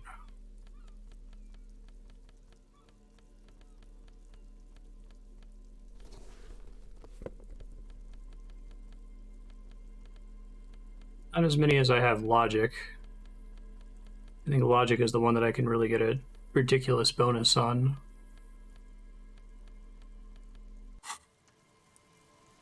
A scattering of bullet holes is spread across the cracked wall. A row of ghostly shades stand facing the wall. There are many of them. Oh, interesting. A dozen at least. Their heads lowered and eyes blindfolded. It's quiet. No sound. No movement. 10 meters away, other shades are lined up in an orderly manner. Automatic rifles primed. A gust of wind blows by. The coats of the firing squad That would be really flit nice. slowly in the breeze. A single person stands on the side. This game's really not about optimizing them, but fall on the wooden planks and the surrounding sand dunes, covering the land with the white of innocence. A long time has passed since the moment of this fusillading. Rain and brine have since washed all the blood away. Not a trace remains. The abundance of bullet holes leads to two options. Either an inordinate amount of executions were performed here, or they did not use a conscience round, where only one soldier has the loaded rifle. Looks like this was a mass execution with everyone fully armed. People against the wall. A host of men, probably in everyday clothes, ragged from the conflict and covered in dust. They were not sitting, a common practice for executions in some nations, as demonstrated by the height level of the bullet holes. They stand, facing the wall. It's impossible to discern any details about their personality or background. Ordinary people, familiar, each and every one of them. Comrades, the forsaken, the wretched, who tried to rise against the horrors of the world. Look at the line of soldiers. 7 men in combat uniforms and dark coats, holding automatic rifles aimed at the people. Soldiers from some side, but from which one? Apparently I can use the mouse to make that key tooltip bug go away. Person standing on the side. Commandant, the one who gives the order. Machine gun fire crackling through the air.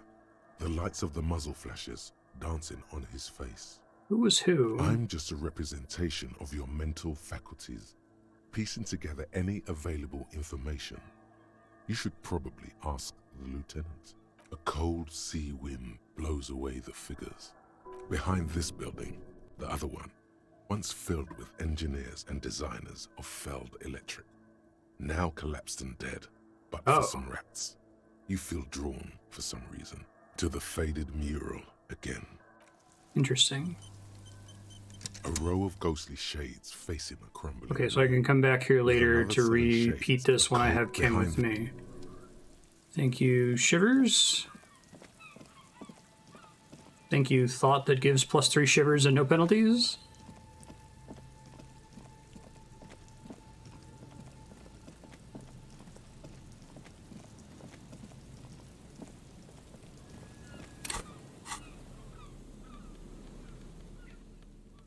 This guy back, and this guy back. Shine my flashlight in everybody's face.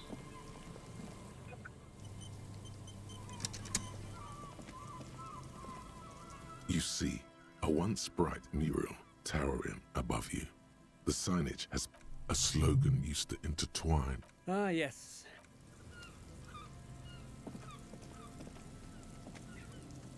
Looks like there's a ladder there, but I can't climb it. And I got the hint. I guess we'll try it again once I have Kim back with me. I think for now I gotta start reading a book to try to pass the time so I get my gun back, do this communist meeting, wake up in the morning, and then see what we can do with Kim.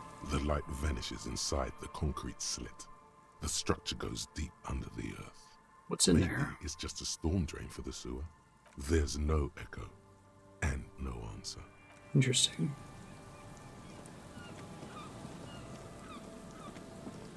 Someone's down there. I call my wife again since it's not like crazy late this time. A metal payphone under a yellow plastic dome. There's a bitter, caustic taste on the tip of your tongue as you look at the handset. Life is garbage. You dial the number again, calling, calling, calling, calling, calling, calling, and calling for who knows how long. But I punched the phone and I healed. That's great. the cold metal is hard and your knuckles bleed.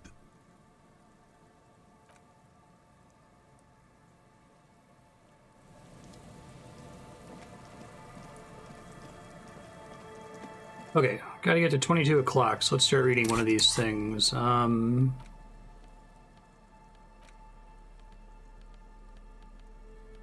Guess let's start with this other board game. In your hands, you hold a brand new copy of the game, Suzerainty. It's snugly wrapped in a skin of plastic. The cover features a charming illustration depicting a mass of grinning laborers loading goods onto a ship, while a richly dressed administrator oversees their work. The exact location and time period are left deliberately vague. but it's clearly meant to represent the economic relationship between the Revacholian suzerainty and its many vassals.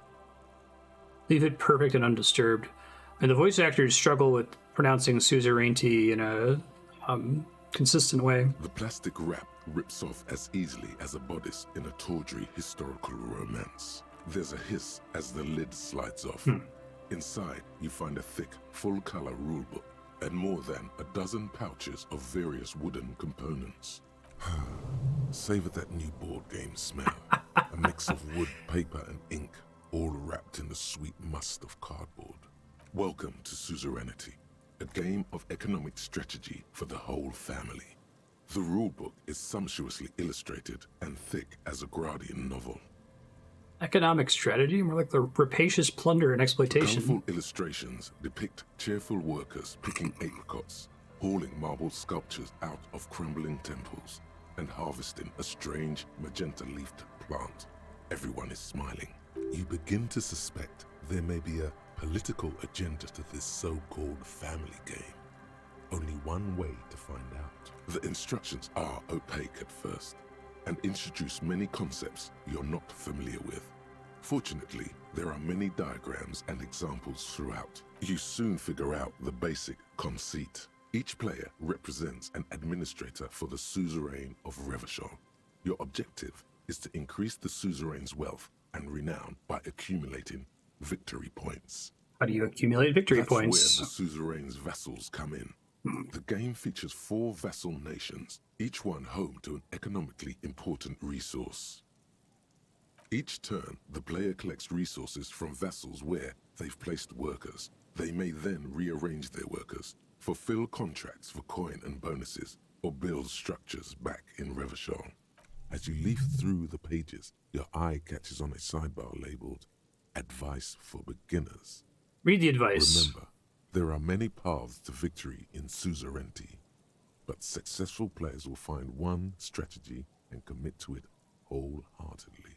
The actual scoring system appears infinitely complex, with a series of tables and appendices required to compute each player's final victory point total. You skip that part for now. Examine the components. Open up a number of pouches containing wooden tokens. There are also several punch boards with other cards. It's going to heal my morale. That will need to be punched out before you can play. Check out the wooden In tokens. addition to the worker and building tokens used by each player, there are also several piles of colorful resource tokens, each representing one of the game's 4 principal resources. From the Empire of Safre, orange apricot tokens. From Ilmarat, the ancestral name of Ilmara, gray marble block tokens. From the Seminine Islands, white sacks of sugar tokens. And from Supramuindi and Sarah Maritza, magenta tokens for unprocessed cocaine leaves. Punch out the cardboard pieces one by one. Each cardboard token makes a satisfying tsk as you pop it out. Soon, a neat pile of cardboard coins and counters has accumulated before you. It's a shame there's no one for you to play with. You hold the open game box before you. Got that. I already did we're all. Let's do the cockatoos. A cockatoo is a parrot with an erectile crest, found on the Seminine Islands and in southern Fas a la Mer. Known for their intelligence and general precociousness, cockatoos are popular birds in aviculture. However, they often exhibit various behavioral issues. What more? This book talks about the delicate nature of toos, as well as introducing some of the most popular species among the bird enthusiasts. The funeral cockatoo, the major majestic cockatoo, and the most common bang-bang cockatoo. It's colorfully illustrated. What problems do these birds have? Where to even begin? All cockatoos are known for their needy natures, requiring attention for at least 2 full hours a day. They love to talk and have been described as lovable clowns who just don't know how to wrap up. Pet owners also report moodiness, loudness, and hostility as recurring issues. If left unsatisfied, cockatoos may scream non-stop, pluck their feathers, or become aggressive. It's pretty bad. It is not recommended to get a cockatoo if you're not able to cook them food every day. and give them the full care that they need. These birds will never understand that you have a life of your own. Actually, something great about cockatoos as well. You're right. Cockatoos are magnificent creatures. They love to perform, cuddle and show off, and will even scream for fun, often as loud as up to 135 decibels. Ouch. That must hurt. Not great for the neighbors. Read about the funeral cockatoo. This is a yellow-tailed black cockatoo. Its specific name, Psittacus venereus, relates to its dark and somber plumage. This bird looks as if dressed for a funeral, 24/7. There is something indisputably ominous about it. Ooh. Cool. The major majestic. Perhaps the most impressive of all the species, the endangered major majestic cockatoo, is often described as the most flamboyant bird in the jungle. Its pink-colored wings and flowing crest embellishing its proud and bumptious nature. In the words of poet-explorer Sir James Fournier, few birds more enliven the monotonous hues of the verdant forest than this big, bold, and beautiful species. It must be glorious to behold, dark pink and snow white. Bang Bang cockatoo. Despite its banging name, the Bang Bang cockatoo is actually the shyest of the species, common in almost all Seminoles forests, as well as zoos and homes all over the world. Its plumage is mainly grey and white. The Seminoles name Bang Bang is thought to be of onomatopoeic origins. This bird does sound a bit like Yes, me. but all those cockatoo species are so different. Which one are you? What if I'm a fuck up and a cockatoo? Only the funeral cockatoo in its darkness can truly grasp the depths of my doom-laden soul. You're right. You're a fuckatoo embodied. This sorry-ass bird belongs on your heraldry. It probably doesn't even have feathers and only screams.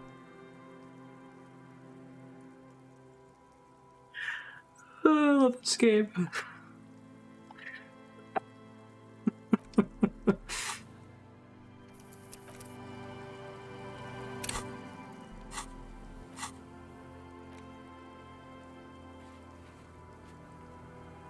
It's wonderful. Okay. You hold in your hand the colorful primer.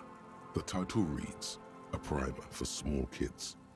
There's a bear involved. There's a bear involved. Exactly what I need. This book will show you the score. Get you oriented with those basic concepts you appear to be hazy on.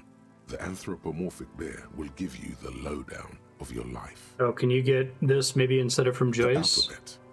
Exactly what I need. Every page has one word designating one letter of the alphabet with a faded illustration. Most of them are scientific and cultural principles. It goes as follows. Let's do this. A is for azimuth. B is for Boreas.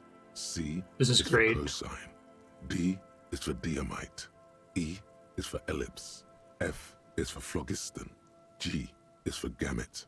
H is for homeboy. I is for econ. H is J for a homeboy. is for Eura. K is for collapse. L is for laudanum. M is for myriad. N is for nadir. O is for aureole. P is for perihelion. Yeah. Q is for quasar. R is for rhododendron. S is for sinus. T is for tricolor. U is for ultra. V is for vector. W is for Wahrheit. X is for xylophone. Y is for Ustava. Z is for zenith. That's it. You know the alphabet now. This game is so good.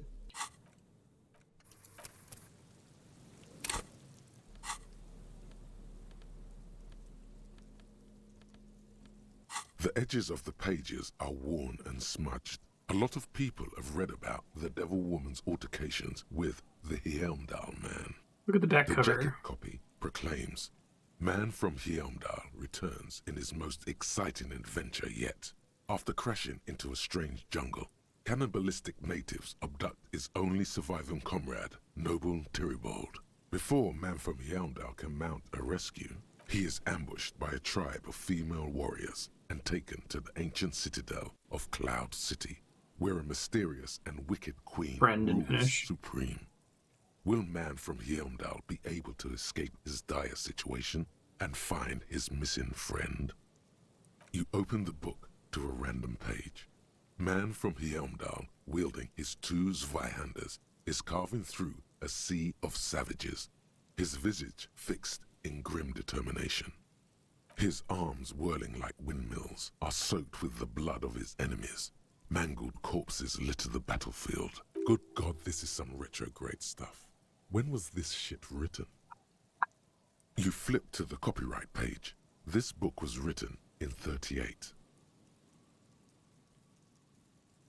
Let's give it a chance. Berserker rage burns in his azure-hued eyes as he brings glory and honor to his long-lost Heimdalla tribe. From the village of Heimdall, the ivory giant roars like an ice bear, and the winds of Gatla howl out his name. Man from Heimdall rides on a gilded griffin, his golden mane billowing in the breeze. Both Zweihanders sheathed on his back. He is off to war. Will he conquer his enemies? Will he conquer himself? Will he conquer himself? The steel muscles of man from Heimdall gleam in the humid jungle air. Yet the man does not sweat. In meditation, his soul drifts in the frigid northlands he calls home. Holy shit, this is so me. A passage reads, the man from Heimdall looks up, his eyes blue as the mountain lakes of his homeland. God. He rarely speaks, but now his voice booms in the darkened throat. Do not sap my masculine essence. Sap my masculine essence, wicked temptress. Son of Heimdall will never succumb to your seductive wiles. Dr. Strangelove. Thine spells are no match for purity and strength of will. Brothers of Heimdall, stand above the vices of flesh, for it is weak and corruptible, yet mine is forged in gore and strife. Queen Lydiana just laughs, a sultry and salacious sound, then says, I have grand plans for you, man from Heimdall. She gestures her diabolical hand toward an array of potions and unguents. First, you shall please me. Then lead my armies against the vicious cannibals. Not a muscle moves in the face of the man from Heimdall. Yet inside, there is turmoil. There is turmoil. This goes against all he holds sacrosanct. I kept hoping it would get better, but the writing is terrible and repetitive. What do you even know about literature? Have you ever read a book in your life? I know a thing or two about critical analysis and art. Write a thesis. Man from Heimdall is done with you. Incredible. Okay, I gotta waste 10 minutes, which a book is probably too much time there. Let me see if there's like a conversation I can spark here.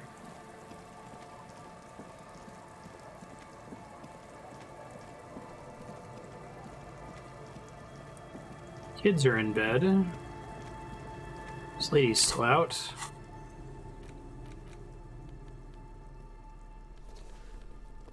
Really have anything else that gives me suggestion, right? Penalty is a suggestion.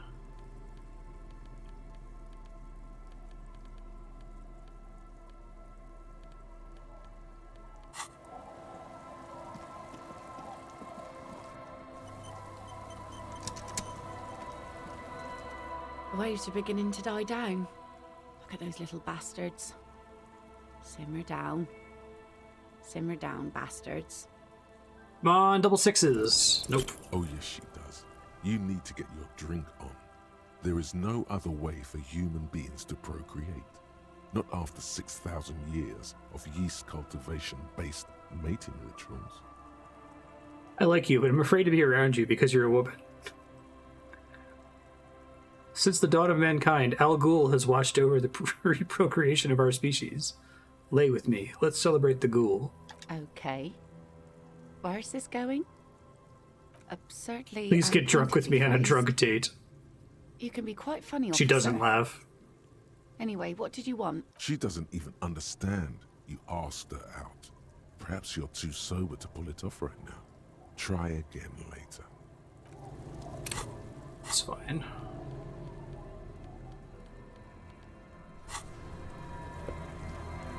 And ask her some other questions, I beginning guess. to die down. Is that your boat? Sure is. The sun, I call her, coated with a fresh layer of tar just yesterday. It'll take some time for it to dry, assuming the sunny days continue. What do you do here? Like I said, fish mostly. Sail the waves, take care of the kids, pick nets. Right now I'm tarring a little skiff. What else? I sell the fish to people in the Delta to serve at their fancy restaurants. Authentic Insular Indian cuisine. Is it enough to make a living? Sometimes I also walk to the beach to see what the sea has given up. The sea is full of surprises. Keep it professional, man. Don't make it sound like you're hitting on her. What have you found? Wood, pieces of glass. Every once in a while we see dead bodies. Human, animal, fish, other odd sea creatures. A mine washed ashore once. Bottles, drugs also. Lost cargo in general. Most of the time it's just wood and glass. All right. Major choice moment. You only get to ask one thing. It would be weird to say them all. Choose wisely.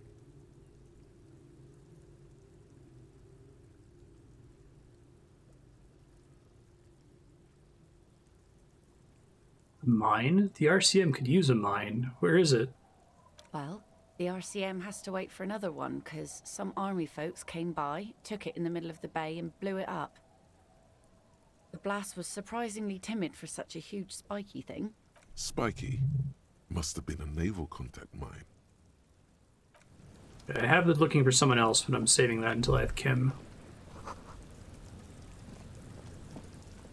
I'll just keep the Corda Leachy in the channel, if that's okay. It's too shallow near the pier. She moved. Hi, ma'am. And it's a jetty, by the way. Of course. Jetty. I prefer a good jetty to a pier any day. Jetty. Hello, detective. It's good to see you here. I only just arrived myself. Brings you Nothing here? really. I've had my eye on this jetty for weeks now, so I decided to investigate it personally. This cluster of buildings isn't on any of the official maps, as far as I can tell. That. And she's also keeping an eye on you. Been spying on me? Has such a negative connotation. I did track your progress along the coast, however, and decided I would be better able to assist you from here. That's then helpful. There's the matter of that little scamp in old lady clothes. She threatened to paint the Corda Leachy red. Like blood, you see. Well, I like it the way it is. Oh, White. Cindy. How do I like it? Water drips down eaves of Eternite. The jetty below her feet creaks to the tune. The smell of salt and dog shit in the background. It's pornographically poor. The street has no name. All the men are dead or missing. And is that the carcass of a motor carriage over there? And you know I'm whose that surprised is. That woman hasn't put me to the sword yet. Maybe she will. You should ask your questions while you can. Dark eyes survey the coast leading up to Martinez. Dull grey metal rests in her scabbard. A sword. The wind is too loud for her to hear. All right. Politics time. Let's react. She could easily just... You detect a note of longing in her voice. Above you, there forms a quilt of altocumulus clouds. I know we're at time trying to get out of this conversation. We're at time to go do the gun thing. Their cloud shadows slide over the ruins of Revachol West. Wherever they pass, the temperature drops slightly, but perceptibly. Have I told you how they discovered this place? It's fishing village? No, the Insulindian Isola. Well, your condition has left you no worse off than most of these people. The literacy rate is around 45% west of the river. 50 years of occupation have left these people in an oblivion of poverty. It's a pity. Most of these people will never know what this place means, this island of matter, or why they were ferried over in the first place. Remind me to tell you one day. For now, how can I assist you in this new location? Good running into you. Thank you. Help me pass some time. Let's go to the boardwalk. Stop in my room really quick just in case I have to, like, enter a building and then leave to trigger the time change. It's getting cold. this late in the night. Not yet. I'm gonna enter my shack, apparently. No, I might just say screw it and go over there, we'll see.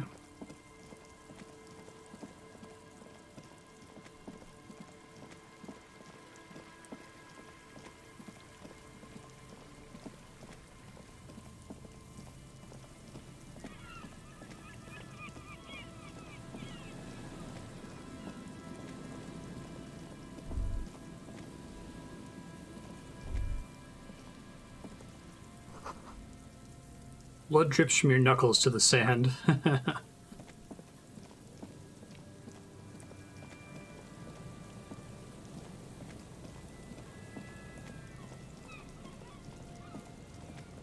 So it said it was around now, right? Meet here near the Old Fish Market at 22 o'clock.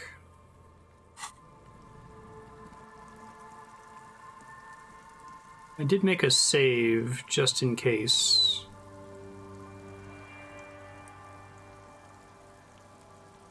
Maybe she's right in front of the boardwalk. Maybe I need to pop inside and pop out. I hope it doesn't have to be at exactly 22.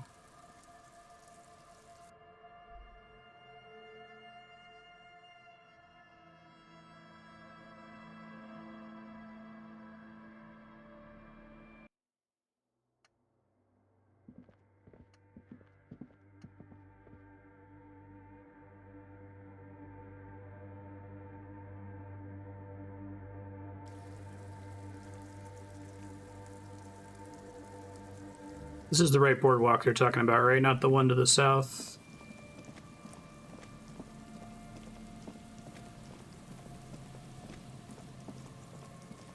Okay, thanks. What the fuck? Put your hands where I can see them. What? A mountain of police paraphernalia. Show me your hands. This is the pigs. Show me your hands. Right now. Show me your hands. Right now. Scavenged, battery-powered police lights protrude from her back. The flickering light show reveals a gun in her shaking hand. Her hand is trembling from some sort of neurodegenerative disease. Raise your The man hands. appears to be pulling out an object from his pocket. Fear under threat! Fear under threat! Superseding event. Split-second decision. Get on the ground! Get on the goddamn ground! Ma'am, I just want to talk to you. Subject yourself to a full body cavity search. Prohibited materials concealed in nostrils, ears, mouth, navel, urethra, foreskin, vagina, and rectum. In her mind, the cavity search is happening, as long as she's saying it.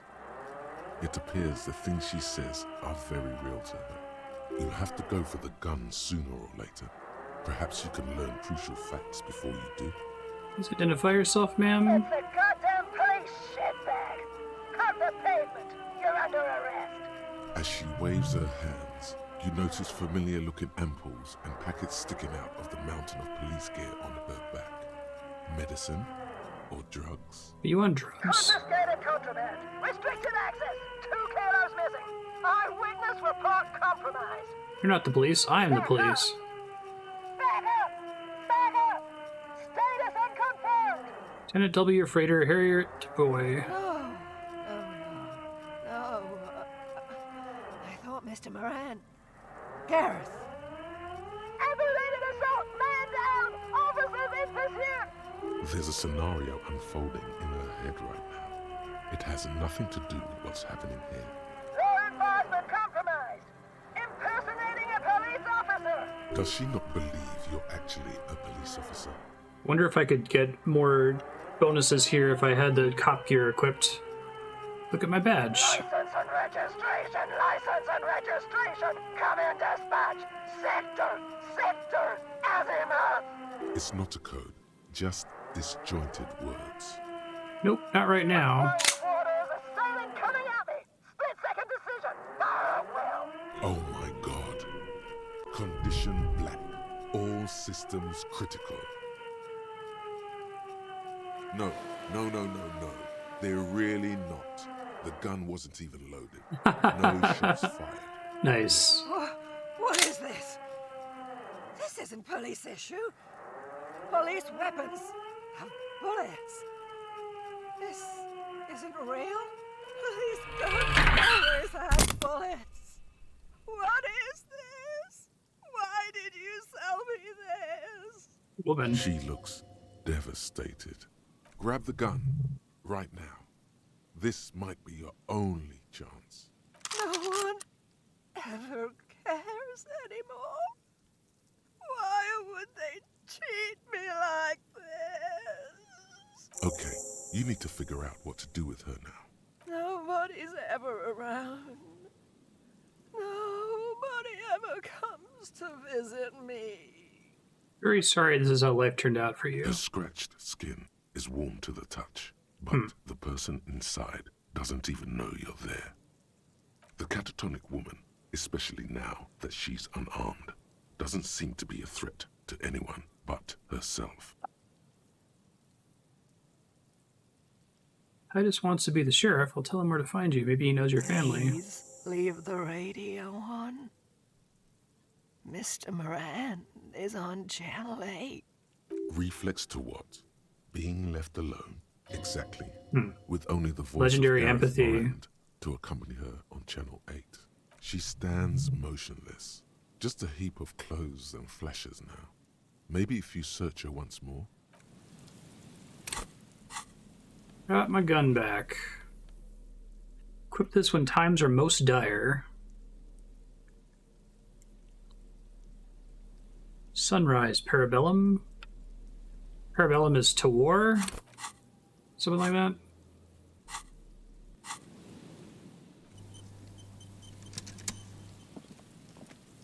The woman stands. Is one of those things a police cap? There were narcotics in there too. You're thinking of taking them. Do. She doesn't even flinch as you reach out and disentangle the familiar-looking lieutenant's cap from her mountain of RCM paraphernalia. The old woman doesn't react to your touch. Police cap. +1 authority. Member of an organization.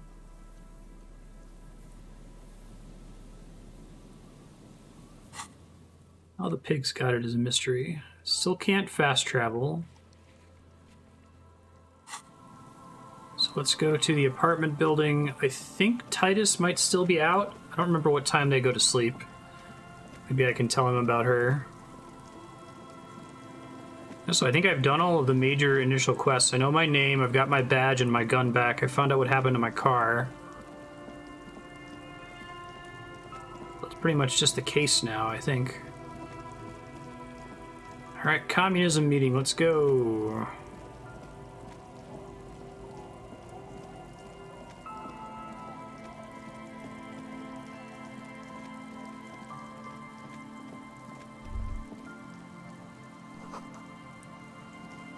Shot couldn't have come from here. Trees block the way.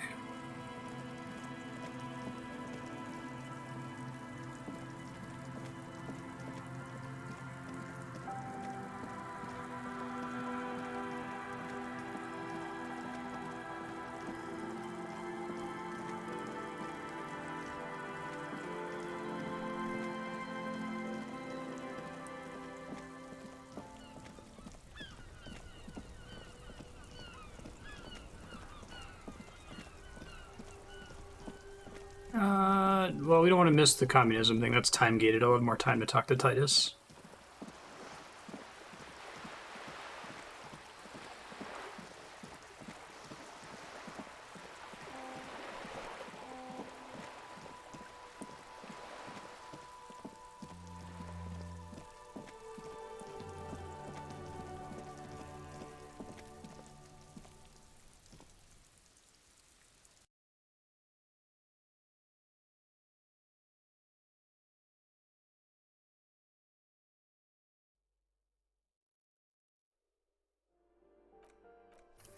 Probably gonna take a break soonish to feed the kitties.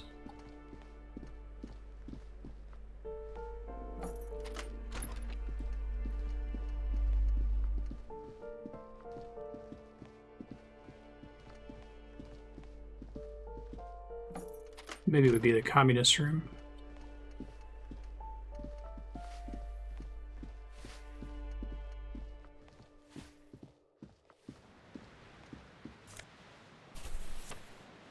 "16 days of coldest April."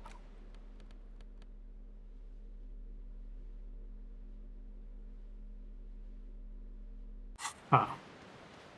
So I wonder if some of the locked containers that the Jamrock Shuffle is supposed to unlock new stuff for are re-accessible now? It may have been what that was, I'm not sure. It's Capeside Apartments, okay.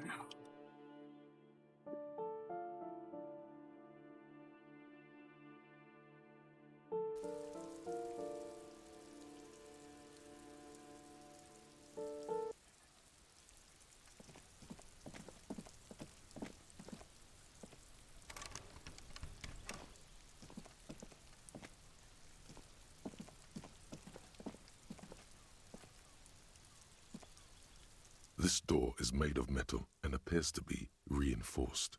Someone here really values their security. No one answers.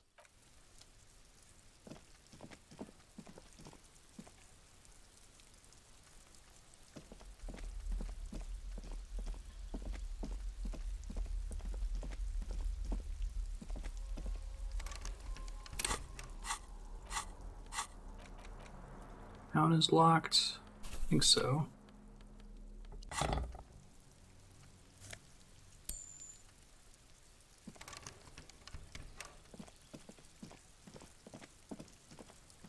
It's got to be somewhere else in the Capeside Apartments. I thought maybe it was going to end up being the Smoker on the Balconies apartment. But I guess not.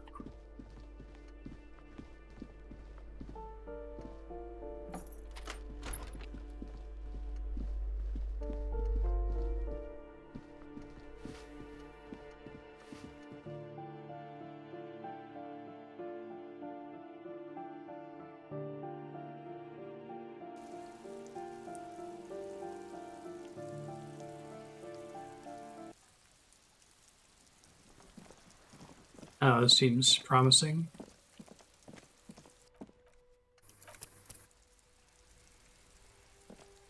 As you approach the metal grill, you can hear several voices having what appears to be an animated discussion. This must be it. Beyond this door lies the beating heart of radical communism in Martinez. Somehow, the night air softens the smell of trash and sea brine. As the breeze pulls through the canvas like a shuttle through a loom, you catch a hint of something unexpected. Something earthy, warm, and burnt. The acrid smell of failure. No, that's just slightly burnt coffee. A smell you would recognize anywhere. Just look at this pig, sniffing about after hours. It's past curfew. Get to bed, Cindy. Why did you say the secret door is right behind you? Must have slipped my mind. You know how it goes. The metal grill is cool to the touch. Listen. You can make out at least two separate voices. Two voices, both male, approximately early 20s. Careful with those now. I have it. It's going to work. I can feel it. The clang of metal reverberates all along the scaffolding. The voices coming from the other side fall silent. Who's there? Is that you, Maurice? That's right. It is I, Maurice. Are you all communists? I'm looking for some communists. Who said communist? Did we say communist? Get out of here. Listen, I've already built like 0.001% of communism, and now I need to get organized. For a moment, silence. What's the passphrase? Remember Dobreva. There's no response. Is it 1, 2, 3, 4? Wonder whether they've slipped out some back way. No, they're still there. You can feel them back there. All right. The key's taped to the back of the door frame. Just make sure you put it back when you're done, or we'll all be locked out. And do watch the concrete. It just kind of falls away, in places. Have fun at your underground meeting, pig. Hope it's a blast. Thanks, Cindy. sounded like Manana, but I don't think it was him.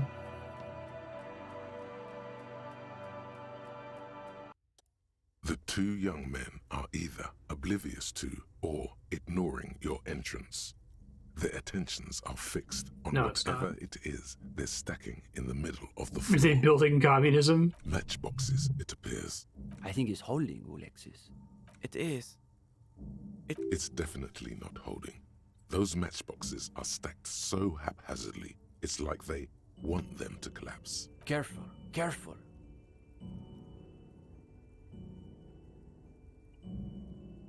Looks so sad. Metaphor, isn't it? Damn, hardly any difference. You're late. You should know the meeting starts at 10 p.m. sharp. Can you get here at 10 p.m. sharp? There's a great deal of tension in this young man's shoulders, more than someone his age should bear. Meanwhile, his companion inclines toward him, eager to catch every word that dribbles from his friend's mouth. Just a moment. Could this be the former owner of a certain jacket you acquired recently?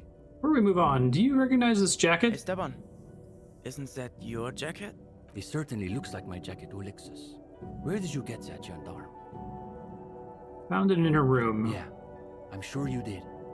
That's real Sarah-Maritzian twill. Only old Sarah-Maritzian communists and drug smugglers wear those anymore. He is neither of those, of course. He is simply a poor student putting on airs.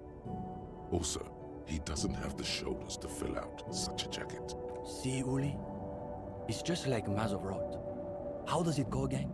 Those committed to the rights of property are those most apt to violate them. Just a minute. Steban, Ulixis, why do those names ring the faintest of bells? Because of Encyclopedia. No! Damn it. You should get to the bottom of this when you have the chance. I guess it's logic because it's a thing I already uncovered. I assumed it was Maurice who broke into my room to play a trick on me. I didn't think I'd actually been raided by the RCM. There is surprise in his voice, naturally. But is that a note of excitement you also detect? You want your jacket back? Absolutely not. You have to keep it. Can you imagine the look on Maurice's face when he finds out the RCM has been kicking my door down? He'll shit himself. Positively. And now they've sent one of their agents to infiltrate our meeting. I already have a sense of where they're going with this. I want to join your meeting. RCM wants to join us? Interesting. Does that mean you've done the reading? Impossible drama check. No one mentioned any reading.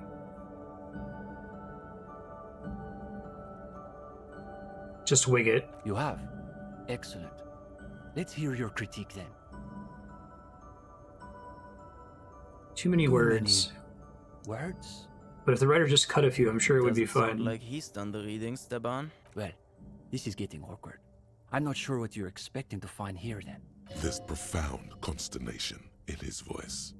You suspect it's about something bigger than your not having done the reading. Maybe he can explain himself.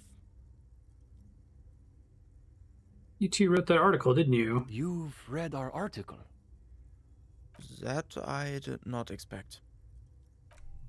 The energy in the room has shifted ever so slightly in your favor. They're afraid they've somehow embarrassed themselves in front of you. Well, don't keep us on tenterhooks. What did you think of the essay? The delicate egos on these boys. Even though you're just some cop, they're desperate for your approval. Hey, you're not just some cop. You've got highly developed critical faculties. Now's your chance to show them off. It's a good article. Keep developing your ideas. Well, of course, that's just an initial foray into the subject. We're hoping to return to it for a more substantial treatment next term. In any case, I'm glad our piece found its audience. That's always the hope with these things, you know. What are you doing with those matchboxes? The young man frowns at the little pile of boxes on the floor. Nothing, just messing around until the meeting started. They're watching those matchboxes awfully intently. For two guys who are just messing around, it's almost as though They were trying to create the most unstable structure they could. Predictable results.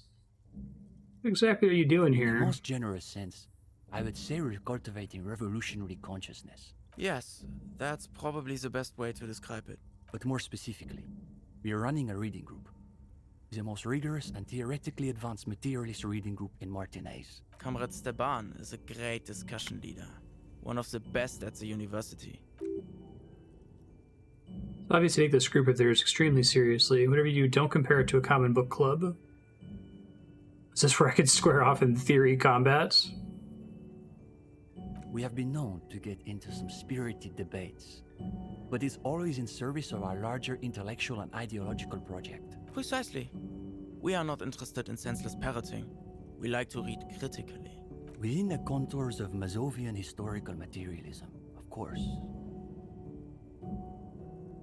Didn't realize they taught radical Mazovian theory in the universities. As though you can call that pablum teaching. One thing you learn quickly at university is that you're not going to find a real education in any lecture hall or discussion seminar. We are post-attendance, basically. Exactly. The only worthwhile part of the so-called École Normale de Recherche is the library. That's where we've made our greatest critical strides. What does your reading group actually read? We study all the foundational texts of Mazovian theory, of course. Just last week we finished the second volume of Puncher and Watman's Innocence of Capital. Truly extraordinary. And before that we spent 6 weeks on State and Plasm. Uh-oh. You can feel your attention span rapidly deteriorating. Not a legendary volition failure. We've also read Wertmüller's The Megastructure of History, and before that, Real and Reality. Communist theorists love puns, in case that wasn't obvious. Hablars un pain infernal. The original Fizdale translation, not that worded-down revisionist garbage. Obviously. But, of course, our special emphasis is on the theories of Ignace Nilsson and his followers, especially the inframaterialists. Where are these You're not inframaterialists? familiar with them? It's pretty advanced stuff. You may not be ready for it yet, gendarme.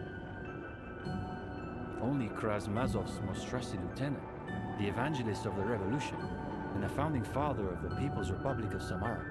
It's hard to overstate how unimpressed he is Wow. that you've never heard of this world historical individual. I failed a legendary encyclopedia check. No! I can't see what gear I have. Oh, it's painful. This is probably the one legendary passive encyclopedia check of the game. Oh, I want to reload the whole conversation and make sure I have the glasses equipped. If I had the glasses, it would have been enough. It's fine. He also happens to be the greatest communist theorist after Mazov himself. It was Nilsson who first postulated the existence of ideological plasm, which forms the basis of inframaterialist theory. The young man sighs. His companion looks about furtively. Does reading group have anything to do with the lynching? No. We're not an operational cell. We think of ourselves as more of an intellectual vanguard. Intellectual vanguard. What's your stance on the lynching? Our stance? What?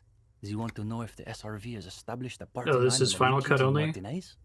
Though historically speaking, the SRV has supported direct action against right-wing paramilitary squads, especially when they are doing the Indotribes' dirty work. Good point. So as a provisional matter, I can say we support it. Are they being sarcastic? You feel like you're caught in some elaborate joke labyrinth, but it's impossible to see your way through. It's always that way. Beneath the crust of irony, there's a molten sincerity that threatens to erupt forth. You may witness it yet. I love that phrasing. I need to write that down. Beneath the crust of irony, there's a molten sincerity that threatens to erupt forth. Okay, is your reading group affiliated with the Union? No, we're an independent organization. We acknowledge and respect the Union's efforts, but our interests are more theoretical than Mr. Clare's. What's your stance on crime? That's easy. Crime is simply the inevitable expression of the injustice and incoherence embedded within capitalism itself. Delivered with the smug assurance of a schoolboy reciting a maxim, he's committed to memory. It's a symptom, in other words, not a cause. His companion can This is all there is to say on the subject of crime. No, unfortunately, the communards were hunted down and killed nearly to a man. All that's left of them are bones and old rifles. This one. His companion's eyes widen as you hold up the ancient weapon. Yes, like that one. I wonder how many of these are still lying around in cellars or sealed up behind the masonry. Can I hold it? Sure. It's heavier than I was expecting. The attitude of a priest bearing one of the holy relics of his faith.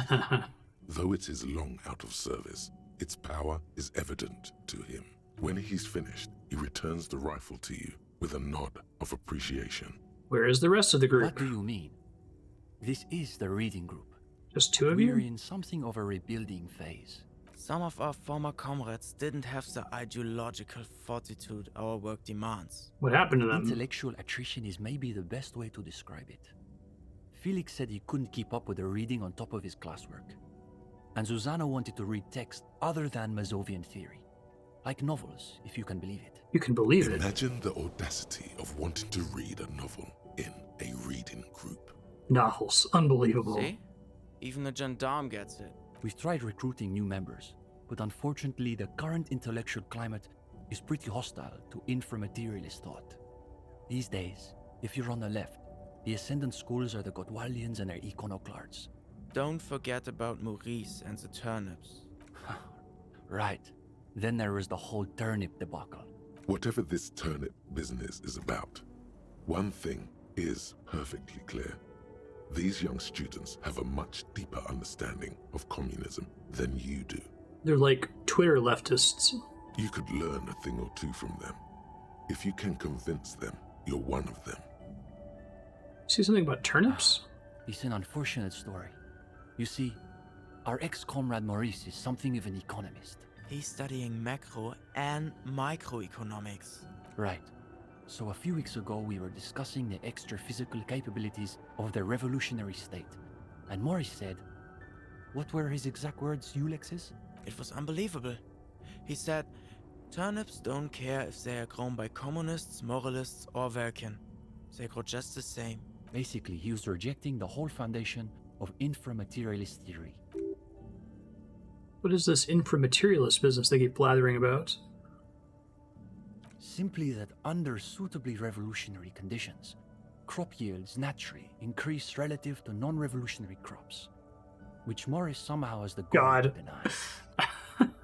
Susanna said that he has been hanging out with some non-communists lately. For us, the question boiled down to, if you don't even accept the basic ideas of Nielsen and inframaterialist theory, why are you in the reading group? Totally understand. Of course you do. It's pretty basic stuff. So you expelled Maurice. It wasn't so much that he was expelled. He just quit coming. We haven't seen him around for weeks. So bad about the Godwaldians. They're the most depressing school of communism. They love writing long books with a patina of Mazovian theory to cover up their cheap psychologizing. A gang of cheap psychologists and intellectual midgets. Typical Gottwalders, in other words. It's okay for Uli to say that, because his dad is from Gottwald. What's so depressing? The Gottwald school believe that intellectuals as a class are incapable of sparking revolutionary change. So all they can do is critique capitalism from inside itself. Yeah. Lost faith in their own That's relevance. why they spend all their time smoking cigarettes and writing long works of criticism that make you want to commit suicide. Sounds rewarding. If it were, they wouldn't keep committing suicide. You see, the Gottwald school look like communists. They talk like communists. Yeah, I love it. But scratch the patina and you'll see beneath that they're just depressed liberals who've read too many books. What about the For iconoclasts? starters, they love talking about beans. Beans? That's right. Iconoclasts are obsessed with beans. They love thinking about beans. They love counting beans. But most of all, they love building models to predict how many beans there'll be in the future. Nota bene, Hey. iconoclast is an extra pejorative form of the already pejorative name, Mazovian economists. a moderate school of Masovianism which advocates the gradual transition to communism through carefully managed economic modernization rather than violent social revolution. They're by far the most bean-centric school of communism. Ah yes, the much maligned bean counters, ensconced in their think tanks and high-rises, believing they can save the world through a series of incremental, assiduously technocratic reforms. Isn't it good to know how many beans there are? You're already falling for that scarcity logic. You start off assuming there aren't enough beans to go around. So naturally you want to cut the bean rations in half. And next thing you know, there are budget cuts, so now we've got to cut the bean rations in half again. You see, iconoclasts claim to be communists, but in reality they're just liberals with hard-ons for spreadsheets. What about the liberals? Are they liberals too? Of course not. The only people who actually call themselves liberals are mouth-foaming reactionaries. Basically indistinguishable from fascists. You'd need an X-ray machine to tell the difference. About Cindy? Cindy is... how to describe her role? Something of an ideological auxiliary, perhaps. Yes, that's exactly how I would put it. And naturally, we support her radical counter-liberal aesthetics. But she refuses to submit an essay, so we can't call her a member of the group per se. That doesn't stop her from using a room for studio space, of course. Go ahead. Reading group accepting new members? I typically only accept new members once per semester. There's this whole process with essays and presentations on assigned topics. But given that we have some extra seating at the moment, I guess we could be convinced to expedite an application or two. Stefan, you can't be serious. For gendarme? I am serious. As materialists, we've got to adapt to conditions as they are. Besides, he'll still need to pass the interview portion of the entrance process. Assuming he's even still interested, that is. Convince them you belong? What the fuck? Unstoppable literary worm? What the hell is that from? I'll take it. What's there to be scared of? You've really been cracking the books these last few days. Is it just because I've read so many books? Toe to intellectual toe with any reading. That's fun. Martinez. You've spent a not inconsiderable amount of time arranging the works in your mental library by theme and period. All the ideas and references you'll need are ready at hand. Now, chin up. You've got this. Just the group I've been looking for. You want to start now? Sure, we can manage that. You've caught him off balance. The momentum is already in your favor. Go ahead and take a seat. Since we haven't had time to prepare an exhaustive questionnaire, I think we can keep this interview more freeform. It's too bad I just dropped the communism XP thought, because I probably get a ton of it from tell this. us a bit about the books you're interested in, and we'll just see where the conversation goes.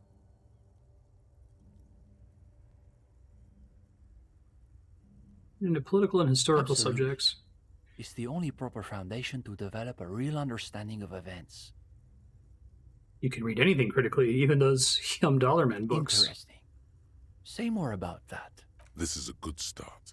They're starting to loosen up. You feel relaxed and in control. Talk about the alphabet. Soon, you're in a lively back and forth on the political substrata of the Yum Dollarman universe. But don't you think that pornographic fascist mythology gets pretty tiresome after a few books? Yes, it does. No offense, of course. Let them know your interest Oh, he nods to your in modern shirts. literature is much more high-minded than they're giving you credit. That's a fun little extra bit of dialogue. Interested in them as cultural artifacts. Well, there's certainly value in that kind of reading. Comrade Mazov says something on that note in his collected speeches. To find victory in the cultural war, we must first scout the battlefield. These kids are eating out of your hand, practically. Another quarter of an hour disappears. The questions come rapid fire, but you have an answer for every one. Now you can sense things starting to slow down. The interview must be reaching an inflection point. But to Comrade Ulix's point, isn't there value in reading really difficult books just for the sheer challenge of it?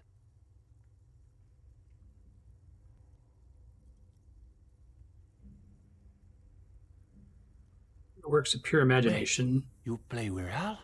And just like that, all trace of irony drains from his voice. It happens. Now's your chance to end this interview on a high note.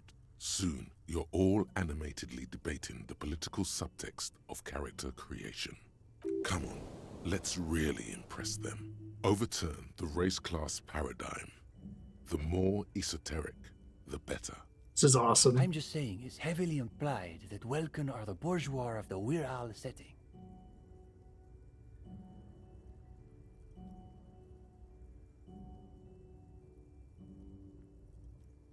I reject the race class paradigm. My personal build is a highly experimental Welkin pygmy hybrid.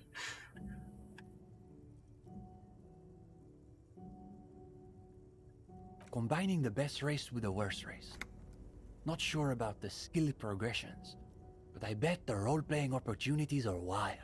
The young man's companion says nothing, but the expression on his face reveals a begrudging respect for your experimental approach to character creation. But seriously, the next campaign, you've got to be there. I need to see this hybrid in action. In any case, I think we've heard enough. How all these other quests build into this. Perspective in the group. With just a bit more theoretical foundation, I think you'll be making real contributions. Yes, I would say he's got serious potential at least. Besides, it's inconceivable that we turn down a fellow Viral enthusiast. And with that, welcome to the most ideologically advanced materialist reading group in Martinez. This is the real, this is become a communist percent playthrough. Let's turn it off here. We don't need to solve the murder. Overview of infra-materialist theory.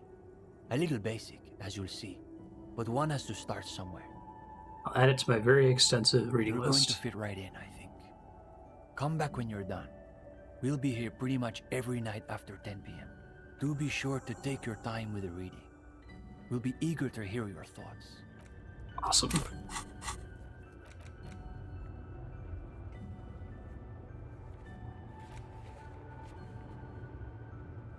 Okay. Get yourself organized. A brief look at inframaterialism.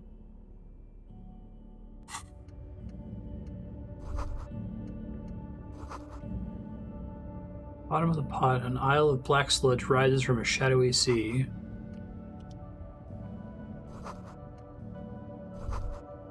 Rickety easel. Cindy's, no doubt.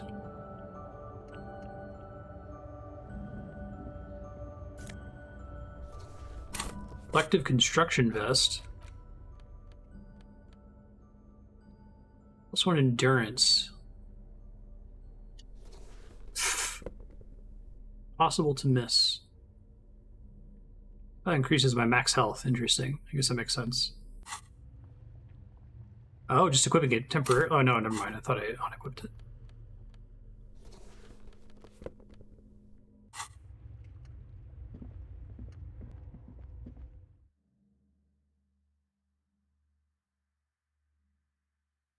Okay, so I'm going to head back to sleep, I think, rather than completely tap out the night. I'm going to take a quick break to step away and feed the kitties. They're actually being very good right now, which makes me worry that they got into some food somewhere.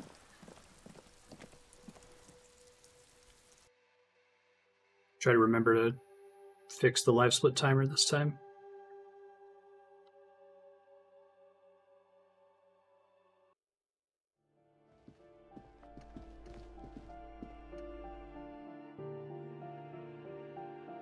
Love to play more games like this. I think their skill check idea is gold. I don't know that every game like this would benefit from having skills that talk to each other. That seems pretty, like, flavor specific to Disco Elysium. You couldn't just, like, adapt that into another game effortlessly. But I think the skill check system you could, of white and red checks, with white checks being reattemptable after you get some kind of circumstance bonus. I guess you'd have to think about how do we fix the problem of only wanting to level up in response to failing checks. The main solution I can think of is probably the thing where every time you put points into a skill, you get a set number of rerolls for all instances of that skill in the future. That's tough too, because I kind of like the idea that you go attempt something and then you can't do it, and you have to come back way later once you get the skill point to spend on it. How many skill points am I sitting on? God, I got 6. Should be good to reroll basically everything now.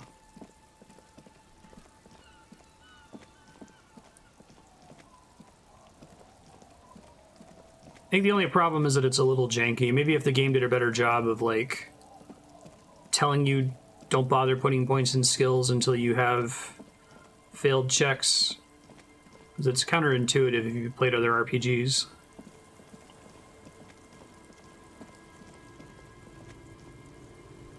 It's getting cold.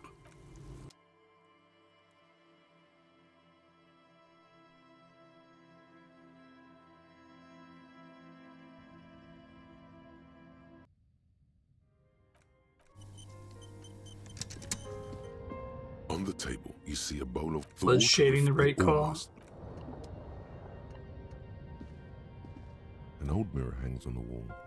You see the reflection of your face in it, such as it is. A regular, clean-shaven police officer. The bed is comforting, if... Just to make sure. The bed underneath you is soft, if lumpy. Waves wash the sand underneath the hut, then grow distant to your ear. In the quiet hum of the organic heater, you fall asleep. I think this game would benefit from an Iron Man mode that's like the recommended way to play it. I don't think the ability to save scum adds too much to it. Like a deftly cast fishing net, sleep pulls you out of the world and into its dark shore. For accessibility reasons, I could let you turn it off, but I would want that to be the default, I think. You, it digs into your brain. Great. This is going to be really chill. How have things been going for you out there? Helped anyone lately? Saved anyone lately? Murdered anyone lately? This bastard isn't even listening to you. Because you know you are a murderer. A disco music listening psycho killer who offs poor people. And then forgets about it. Interesting. Hear that? He doesn't even flinch. Iceman doesn't care about killing people. That's nothing to him. Blackwater, under the bridge. The thing he's really scared of is much, much worse than that. What is Don't tell him, sister. It's too bad. They're right. This is their function. To keep you from it. Interesting. We're trying to help you. All these processes, these tortures, voices and tremors are all just distractions, flares and countermeasures to keep you from the last dream. The worst of them all. Last dream? Last dream will be total annihilation. Cinders peeling off the fuselage. We won't be there to help you anymore, Harry. We will be dormant. You will be naked and alone. The air will smell of apricots. Of hell. An ancient sadness, brother. 10,000 years later, in front of the video rental, there is a warm breath on your face again. Everything is okay again. Everything is so okay. Doesn't sound like it'll be okay. Your eyelids flutter open for a moment. When you close them again, you sense the light of the room around you. You're back. In 2 seconds, the alarm will ring. The last thought in your head before waking is, you need to go to the church.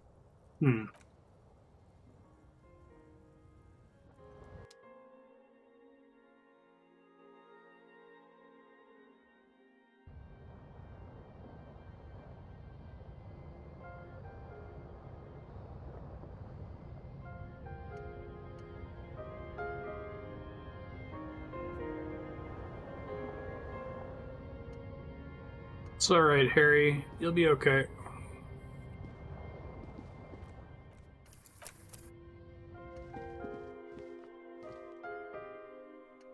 Kim, buddy.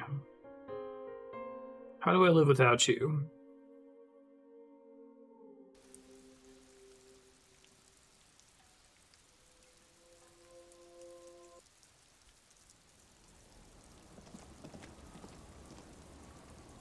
Why is Kim invisible?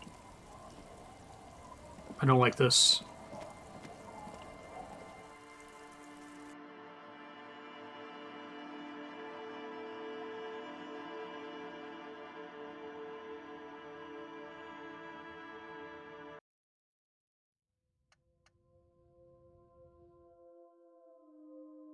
He doesn't follow me into the room.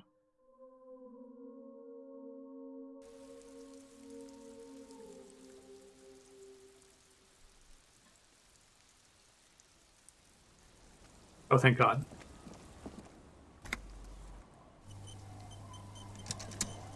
Yes? Not communist enough. Alright, I'll be right back. I'm just feeding the cats.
Alright, I'm back. Press the button and it worked that time. Cool. Let me try reading that mural in the south real quick. See if that produces anything. Oh, is that a dead end? I don't think I ever realized that. Okay.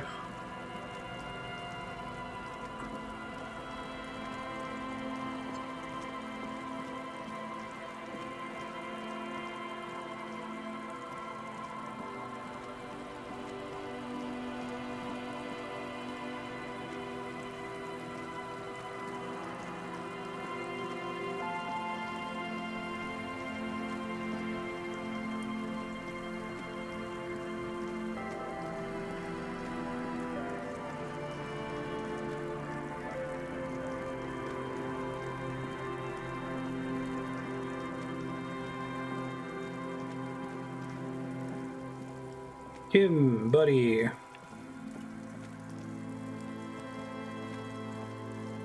row of ghostly shades facing a crumbling wall, with another 7 shades standing 10 Kim, who meters was who in this execution?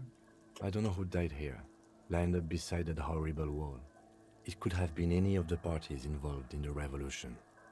Perhaps the ones executed here were the loyalist conservatives, killed by the communists at the start of the Civil War. Or it could have been the communists, put to death during the last stretch of the conflict by the coalition forces. Remember what Trent Heidelstein said about Veld? Is it the Feld personnel? Another likely scenario. Or maybe... Yeah, it's very unlikely the coalition forces were the ones who died here. They were always the last ones against the wall. To be honest, if a coalition member was anyone in this situation, it was a commandant, the superior giving the orders. A cold sea wind blows away the figures. Behind this building, the other one, once filled with engineers and designers of Feld Electric, now collapsed and dead, but for some rats. You feel drawn, for some reason, to the faded mural again. I feel like there's something important with that building. And maybe with this building too, but I think this one... There's no way the perp isn't here, officer. Look how scarred the boards are. All attempts to pry them off have failed. Think she's in there? The suspect? God, I hope not. I can't see a way in. Can I try to get in many there? have tried. Not this time. The opposition is insurmountable. Have some But points. I like the spirit. Have some points. It's lonely and cold without points. I love it. And dangerous. Dangerous too.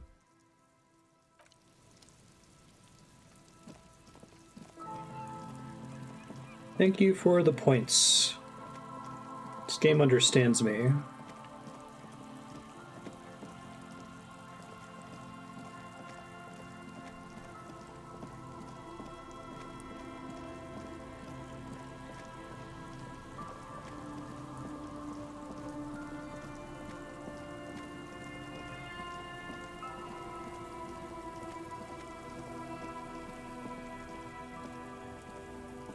Hello.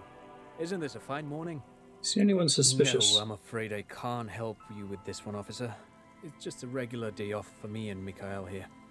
So you haven't seen anyone around? No, I'm sorry. As I said, this is just a day off. We just arrived anyway. There's something friendly and familiar in how he says that. A day off. You see, a slogan used to intertwine. Looks like tomorrow never came. Oh, why does Shivers want me to come here and then there's nothing to do? It's driving me crazy. Sure. What's on your mind? Yes. Perhaps reminded of a childhood memory. Yes. To lure in this... But of course. What? Is this like a glitch or something? Am I supposed to be able to go here? Like, I know that there's something on the roof of it. I can see it right there. I also can't inspect the boardwalk, which I thought maybe I needed to have Kim with me for that, so... Let's see.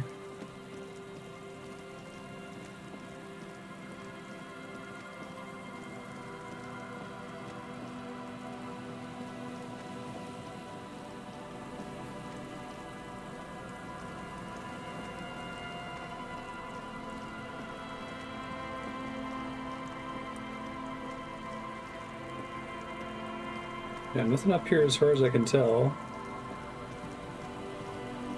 Guess I'll keep questioning people for now.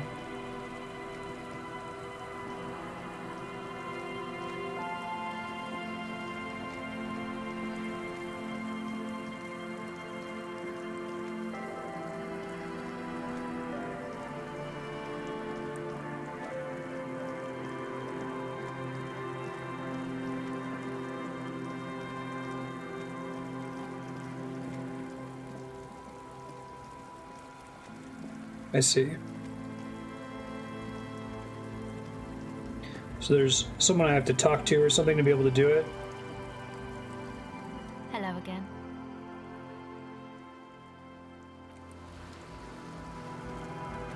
Trying to get on top of the Feld building. Yeah, the ladder's not interactable. I'm trying to move the right stick to it and I can't select it. Like, it seems like that's what I have to do to inspect the different B prime locations. The large-headed youth. Good morning, comrade. Yeah! Hi again. So, how are things going? Checked out the church. What happened? Talk to the crab Oh man. man! Who is he? What did you think? Very spiritual. Really? Huh. Interesting. What's he doing in the church? Enjoys the physical activity. No matter. Is he gonna be a problem? Yeah. Noid is right. Let's get back to the point. Getting ahead of it, you mean, Yuko? Okay. These guys will never catch him. You will never catch him. There's nothing to do. Who am I to evict such a person? He wouldn't mind the nightclub at all. I don't know, man. Doesn't it feel like a major hindrance to you? A spooky guy climbing around when all the guests are trying to have nice, friendly hyper time? Just gonna have to live with this crab man. It's not a massive problem, now that I think of it. Everyone is welcome to dance till the morning light! Yeah! Maybe. I guess we'll figure something out. Okay, but what about the other spooker? The one in Grandma's clothes? Did you see her? Lead programmer showed up. Programmer? That's odd. What was she like? Did you ask her about the nightclub? She did not like the hypnotic dance idea. Pity. That's my favourite thing in the world. And she doesn't like it at all. A shame. What can we do now? Do you see a way out of this jam? And into a laser-lit future of dance and unity? Unity! Dance! And you can't just evict her?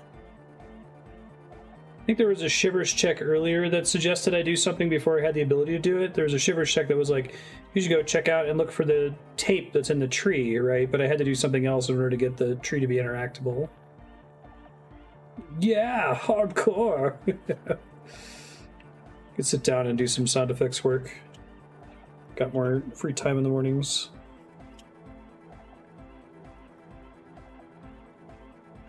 Come up with a different solution. Honor man. No, Noid. He's right. Maybe we've approached it the wrong way after all. I'm sure there's a workaround. We can make a deal not to bother her. If that's okay with her, we only want to get in the church and spread the joy and ecstasy of music. The lines in the dark exist. Coexist. At least Crabman seems like an advanced being. He's hard. He'll understand. Yeah, he can do his climbing thing in the tower. And the programmer, does she like anodic dance music? Really, truly despises it. Egghead cannot believe what you just said.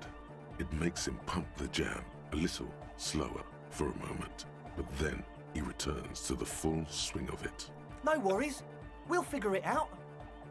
If coexisting fails, you can always muscle her out, right? If it's all okay with you, what do you think? See how it goes. Excellent. Good luck, my friend. Goodbye, officer.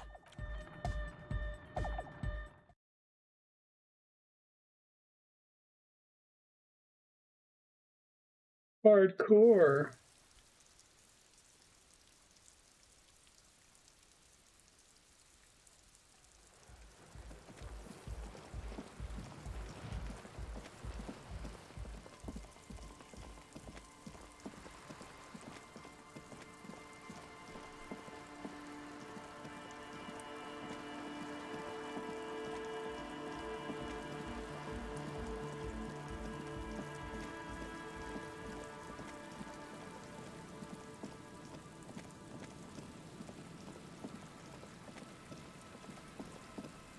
Yeah, I can do that.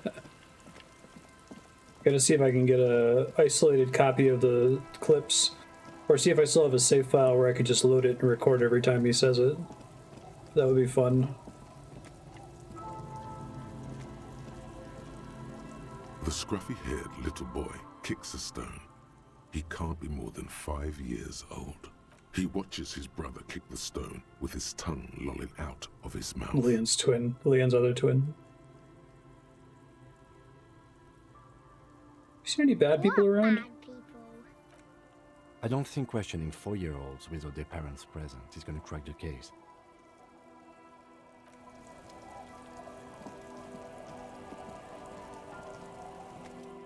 Our tenant, the policeman.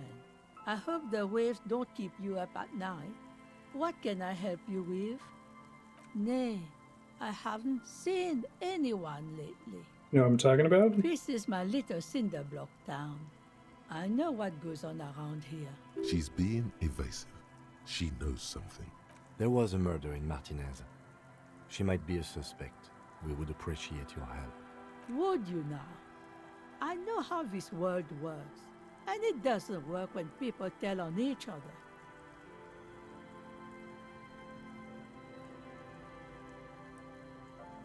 It was like when that man locked himself in the woodshed. We just need her to help her come out. No, it's not like that, man. With him, we called you. Right now, you just arrive by yourself, like a raven plucking at the window glass. There's not much to tell. People come and go. Now, was there something else? I see, ma'am. I hope you don't mind if we look around anyway. You should look around your shack. Maybe she's rented it out to others too. Clever.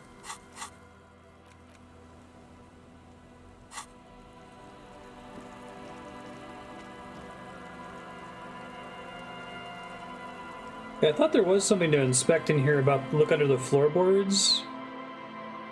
And then I was never able to do that, so that must have been another one where it was giving you a clue before you had the chance to do it. I think that was a shivers check?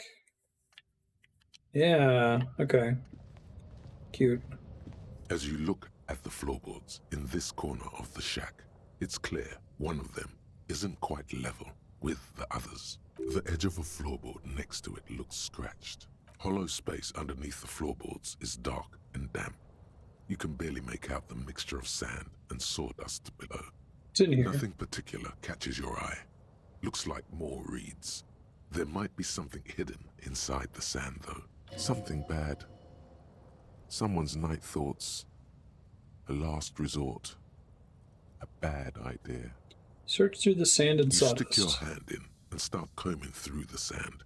Dry, not like outside. Fine dust. And then something hard wrapped in paper. A small cylindrical object. You pull it out. A bullet. A 9mm bullet, to be exact. Fit for all muzzle. Do I get one bullet in this game? Like your own Villiers pistol, for example. Interesting. The floorboard isn't interested. Maybe the washerwoman is. You have enough to confront her with. Holding the bullet, you get the feeling this isn't ammunition against you. It's for herself.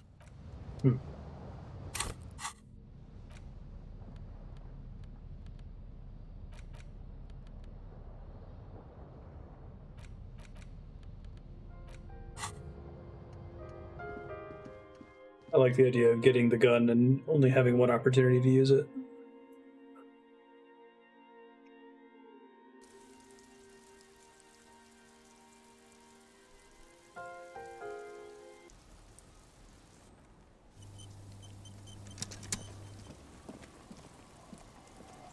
Our tenant, the policeman. I hope the waves don't keep you up at night. What can I help you with? Why was there a bullet under the Damn floorboards? that girl. And without anger, a long and harsh life has taught her not to buckle under pressure. A bullet? You didn't put it there, did you? She did. Gone and hid things in there? She's usually a good tenant, and not a stupid one either. You rented the room to her? Yes, I let my room to that Ruby girl. As I've done before when she's been in trouble or just looking for solitude. I've made it clear, we welcome all kinds of people here. She came last Friday, left on Monday in a hurry. What has she gotten herself into, that girl? She seems genuinely worried about her previous tenant. She's seen her hiding out from trouble before. But this seems different. That's for the police to find out. Right then, please answer each question to the best of your ability. I'm sure we have a few. She left on Monday? Yes, early with the dogs, around 8 o'clock, I think. She probably heard the lieutenant's Kanema drive by, and it woke her up, just like it did you. Yes. That is a downside of having a 130 kilowatt engine. It lets the bad guys know when you are coming. The room exactly as she left I it? cleaned it, like I always do. Is there anything else No. there? What is she She's like? good company. Knows how to talk to an old woman. At my age, You don't get a lot of quality conversation, so I really appreciate that about her. Did she talk to you much during her last stay? No, she was mostly silent this time, kept to herself. She tried not to let it show, but I could tell she hadn't come to fish. Usually she likes to cast a few lines, but this time she mostly stayed in her room. I think she left the bullet. She may have also left the key. How would I know? She's a gruff one, but not violent. She doesn't go around toting a gun. You could ask her about your hunch, that it was a desperate measure. See if she thinks Ruby fits the bill. Do tell. Marty, what are you doing? Marty. Exit from what? The lieutenant stops writing for a moment.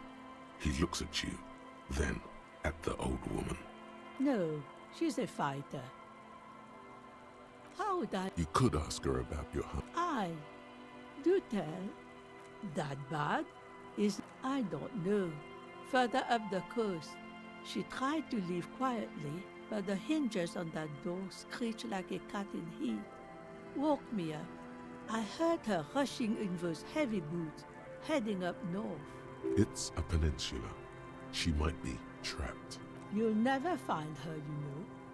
She knows the coast like the back of her hand. You only just arrived. I wouldn't worry about that, ma'am. We are persistent. I was really hoping she'd be hiding in the village. Are you sure you would rather stay here? Get a nice cozy fire going in the heater? Seems like a better idea to me. The felled electric mural. You feel like you should go look at it again. Step closer this time. One thing, officer. Okay. If you do find her, please go easy on her. I think the only problem with that mural is that you can see the top of the roof when you're moving around with the right stick. If you weren't able to reveal that staircase, I wouldn't think anything of it, you know? Means it. It's an honest plea. She's a good girl. Whatever she's gotten herself mixed up in. Fair enough.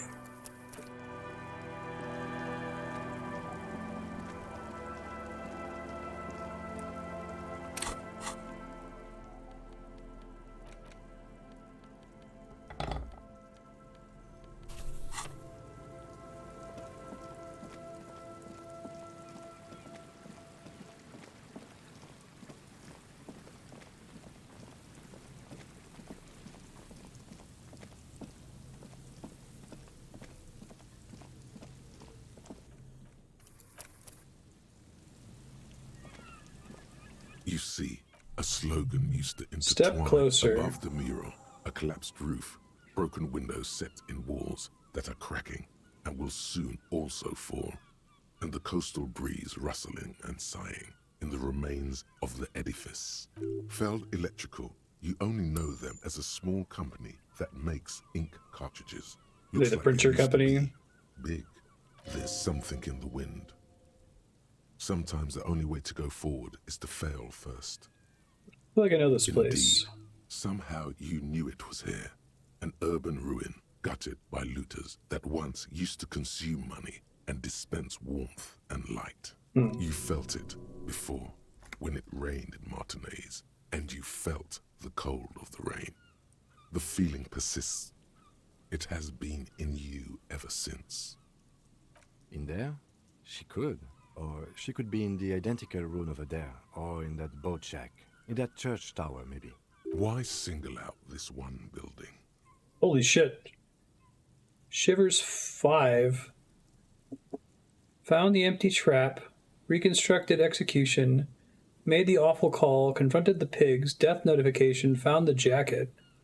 What's with the impossible shivers check? What the hell? Okay. Even though you're sure you succeeded, all is quiet. Sure there you is succeeded. No cold hand brushing against your forehead. No rustle in the reeds. The wind has died down. The ruin in front of you is silent as a tomb. This is interesting. Like, that's a really high check. I guess that must be why they give you the thought that gives you it, if this is important to the plot. Trying to talk to the wind, the city, whatever you thought would happen did not. and now I don't think I've seen that many random circumstance bonuses to a single check before. fallen to your side. Is trying to talk to the city something you've done before? Is it in your secret repertoire? A trick for when you're out of ideas? A prayer of sorts to Revachol. How do we? I was really hoping she'd be in the village. Okay. She's probably north of the village, and this place is a peninsula. We already scanned most of the outdoor areas on our wild cryptid hunt, so we have an understanding of the geography, at least. And then there's the church. We've already searched that and can rule it out. Oh, nice. I know it doesn't feel like progress, but exclusion is a step too. Anyway, we do it the old-fashioned way, sector by sector. Go over the whole peninsula, ask the locals, enter the places where we can enter first, like we did in the village. Then, if we're desperate, we can look where we can't enter. Bunkers, storm drainage, this place. I'm sure it won't come to that. Walk the coast, the old boardwalk, the reeds. You can always come back here and talk to the wind again. Look where it already got you. An adventure awaits. An adventure on the windswept urban coast. Okay, so I already passed that check, but I have to have tapped out the other content elsewhere, it sounds like. Interesting.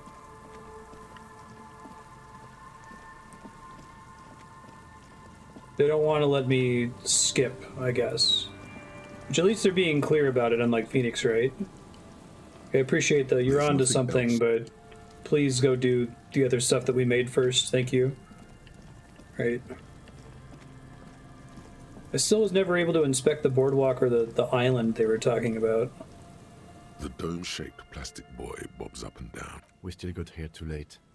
There's nothing of use here anymore. I have no idea. This is a disaster. Everything is ruined. Or think we do. This is a small loose end, either way. Not important, I hope. Do you have any theories? Might have been Glacia, might have been the people after her, might have been a local drunk. We should go. You could ask the miss what she That's not going to happen.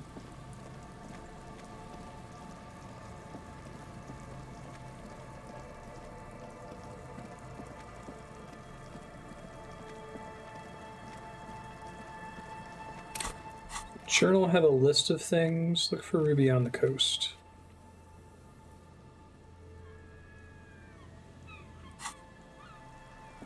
Turn to the Feld mural and consult the wind if you don't know what to do.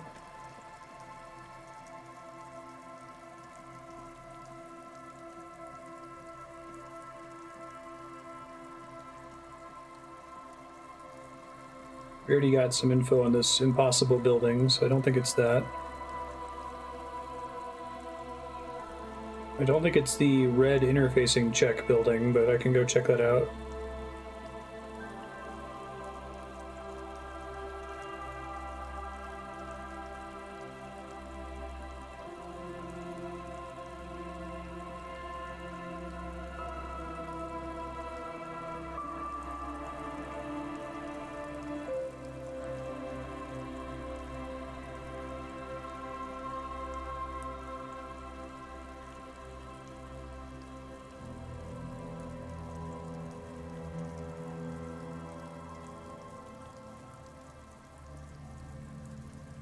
Set an alarm on my phone really quick so I don't forget to split the recording if we break 6 hours. Calm down soon. I can feel it. The wind is turning southeast. Oh? Who? Looking for a suspect. Okay. When did this person stay here? Very recently. Oh. I've been out on the sea for most of the past week. The weather's been good for fishing, so I usually start at 4 in the morning. Yes, that's the optimal time. Got to make the most of the calm. I've been sleeping like a corpse after. The sea really takes its toll. Now I'm just waiting for the wind to settle to get out there again. Sorry I couldn't help you out. Maybe I can help you find someone else. Well, how can I assist you then? Joyce! You get anything for me, Joyce? You're back. Good. What? You don't.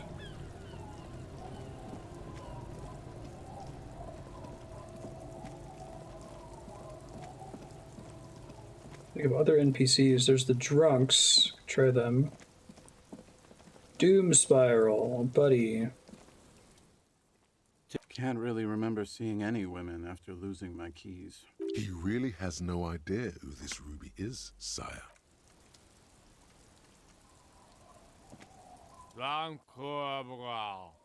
The noxious odor emanating from the drunken man is strong and familiar. Don't you call her? Yeah! Don't call Abigail! The dozing man mumbles something inaudible. Ask Crabman. The legend! He's back! Don't think there were many other NPCs in this area to the southeast. Kim chided me for harassing the children.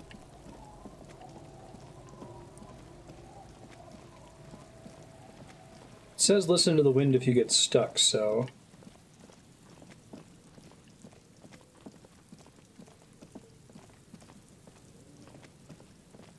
Never got the B Prime bullet investigation. I don't know where the island is, and I don't know what part of the boardwalk they're talking about, unfortunately.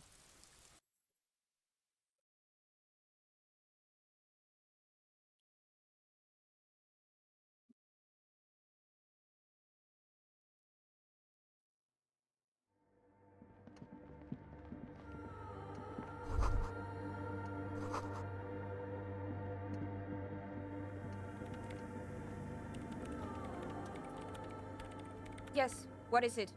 Seen Ruby? What? No, no one's suspicious around here. She has not seen her, sire. 'Tis true. Dr. Andre wants to make I it don't work. want to make anything work. Want to make anything Yes, work? anything. I don't want to make anything work. It's not the anodic dance music that's made her bitter. It's the failure of Fortress Accident. Are you bitter because your radio game project That's right. failed? If we couldn't get our Welkins to happen, I don't want anything to happen. Ever again. There's not That's a trace sad. of irony in her voice. She means it. Oh, that's cool. Discuss Fortress Accident with the dice maker. Gives you a bonus there. Yes, what is it? 92. When her research is done, she can move out. What? No, I don't really need any help with the project. To help you finish the project, you wouldn't have to live in a church next to the Boom Boom anymore. She thinks about it. A glassy look in her eyes. A gust of wind brings more snow in from the broken gallery. It touches her hair. Alright. Bring me the game's offsite copy from my old workspace, if you really want to help. It's stored on a filament memory, and I'm unable to go and fetch it myself. Is this the filament? No, that's the production schedule you stole and accessed without authorization. I don't need it. Oh, is this the thing that's in the other In his freezer? defense, it was simply lying in the desk drawer of an abandoned cubicle. Okay, but still. Why do you need It's it? a backup of my former employer's project, the radio game we were working on. It's stored on a filament memory, just like the one inside this radio computer. She's making it extra simple for you. The backup itself is destroyed now, but I'm hoping to use what's left of it to pinpoint the exact location of the anomaly. You just have to go to my old workspace and get the filament. Hold on. If it's called an off-site copy, then why is it still on-site? We got this a little bit earlier. Oh god, not this again. It is not on site. It is in the basement. Perfectly safe and not connected to the front at all. Basement? Sounds like it's technically still on-site. And no, taking it outside the building wouldn't have protected it from the data loss. There's nothing wrong with keeping the backup in the basement. What happened was a freak accident that has nothing to do with how the backup was stored. We clear? This is clearly a painful Bleeding topic for her. eyes. She must have had to explain herself numerous times. Yeah, that's the one. You can get in through the bookshop. You just have to do some explaining to the bookstore lady. Where exactly is the offset copy? There's this giant ice bear fridge in the building's cellar. It's there. Don't worry, you can't miss the bear. It's hideous. But you've been to the fridge and it wasn't there. There was a note saying, Found the note from the ice bear fridge. Wait, a note from whom? Did it specify where they took the filament memory? Taken to a nearby ice cream maker. Jawiza. Of course. Our project lead, Suliswov Jawiza. God, he was always so hell-bent on keeping the copy somewhere safe. And feature creep on the Valley of the Heads. Valley of the Heads. Made a difference. The offside copy was perfectly safe when the data loss happened. That data loss was anomalous. And the heads... I won't even get into the heads. Millions of them. Go find that copy from that ice cream maker, will you? Thanks. Valley of 1,000 Heads. You like the sound of that. Can't get the ice cream maker open. This is getting ridiculous. Can't you just defrost it? Or, I don't know. I don't know about the ice cream maker. Just figure something out. There's a solution, but she doesn't want to hand it over to you yet.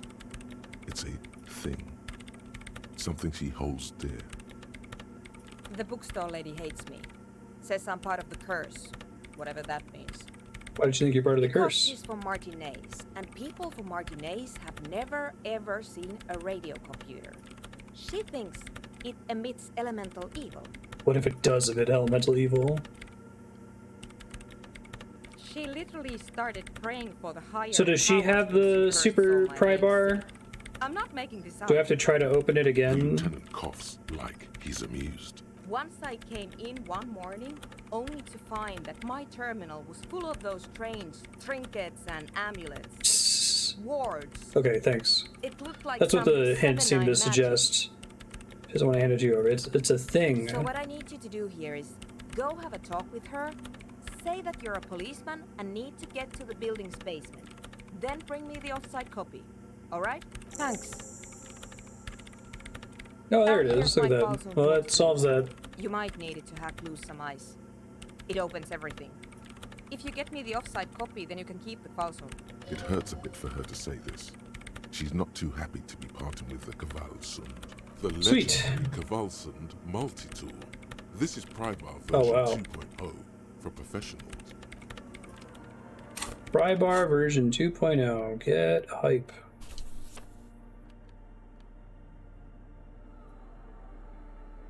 A pry bar plus 2, if you will. Does it open things other than... Does it count as both a pry bar and a chain thing? In white, silver, and apricot faience, the young mother of humanism stands above you.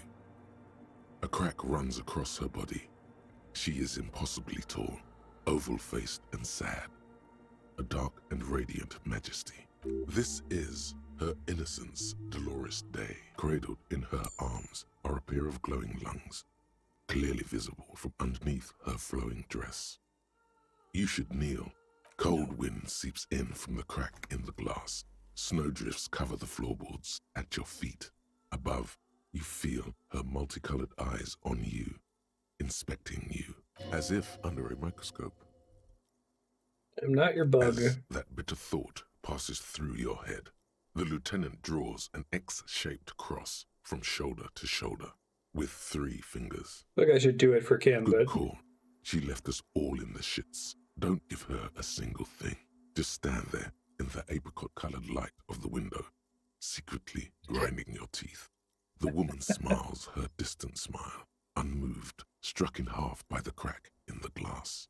This is the mother of humanism. Despite the damage you've done to yourself, the title appears lodged in your hippocampus. This is Her Innocence, Dolores Day. The innocence of humanism, internationalism, and the welfare state. Perhaps the most famous human being ever to have lived. No amount of Commodore Red can wipe her sad smile from your brain thing. It has survived the deluge and haunts you still. Is an innocence. The highest category of historic individual, an embodiment of the world spirit. A tyrant? Innocence is elected to office by the founding party. And innocence is infallible. The decisions made by one are not Interesting. decisions. They are inevitabilities. What would have happened anyway? Only accelerated, packed into decades instead of centuries. And innocence is a continuous, compressed event, a sacred human being. It is an honor and a glory to live when one is in office. Jeez. No, we are alone. When did she rule? 300 years ago, in the wake of the discovery of this Isola, the Insulindian, by explorers from the continent of Muindi, she is, among other things, the innocence of inter-isolary travel and the connected world. What else do I know? Many things. You know she was a woman of the court, the wife of an influential Marchese, and eventually the principal advisor to Irene La Navigateur, Queen of Serene, modern-day Sir Laclais. Also, that she was gorgeous beyond beauty, draped in ancient sadness. Are you sure you want to remember this bit of historic trivia? Standing under a long, slender form like this, dwarfed. Where's this coming the past. It's a silo of sadness, fermenting. You should keep away. No, you must know. Terribly, she's smart. Women of the court were expected to play both contract bridge and chess sufficiently well to prove an interesting challenge to a man. A simple grasp in matters of philosophy, theology, and science was encouraged. She was, by all means, a kept woman. She made the most of her position in the antediluvian court, a court visited by the from most before her prominent time. thinkers and artists of the day.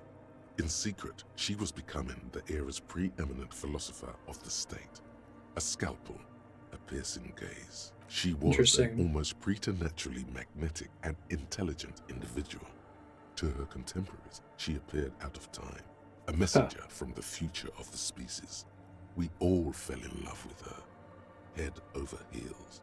Even before she was declared an innocence, her influence was tremendous. It was on her advice that Irene La Navigateur sponsored a number of voyages into the Pale. A costly, often tragic endeavor, ultimately vindicated by the discovery of the new world, the piece of reality you're standing on. Piece of reality. 2 years Just sounds after poetic the if you first haven't talked to expedition Joyce. setting in motion what is widely considered the greatest era in history. The DeLorean era. Wow, indeed. When her innocence was declared, and the queen she had advised for years fell on her knees before her, she was so overcome with emotion that her lungs started glowing in her chest. Oh, you can see that on the wall. Bystanders Interesting. reported golden filaments lighting the already sunlit chamber around her, clearly visible beneath her dress. That is why the lungs are the symbol of love for the cultures of the Riel Belt. That's cool. As did we all. The lands of the Mesk and the Occident, and As did we even all. far away Supra-Muindi. Altogether, 21 of the 40 Mundial nations of the time immediately accepted Innocentic rule, even before her crowning. In a city called Advesperaskit in Vespa Messina, her homeland, the name of the city means evening comes, but it happened on a winter's morning, with the canals frozen and slush falling out of the sky. She was dressed in a white and pearl dress on an emptied-out plaza with the crowd far away. Already, her Theriers, the secret servicemen of the Innocents, were worried about an assassination attempt.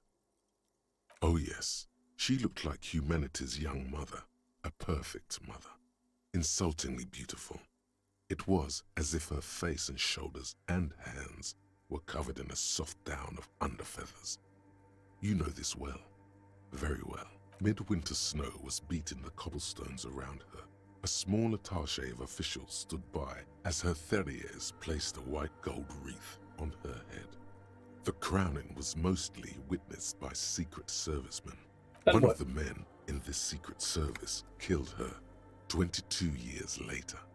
A young man who had come to suspect that Dolores Day was not entirely human, but something else. Something that had walked in our midst, watching us stumble for hundreds, if not thousands of years, until it decided to interfere in the course of our history. We were supposed to come up with this ourselves. The man was reported to have screamed at the Innocents. Dolores Day was shot in the chest with a fowling piece 8 times. The man, thought to be insane, said he once touched her and her body had been unnaturally warm, like a furnace, and that sometimes, while on duty, he observed her forgetting to breathe for over 10 minutes. This inhuman quality was witnessed by many others as well, glowing lungs and all.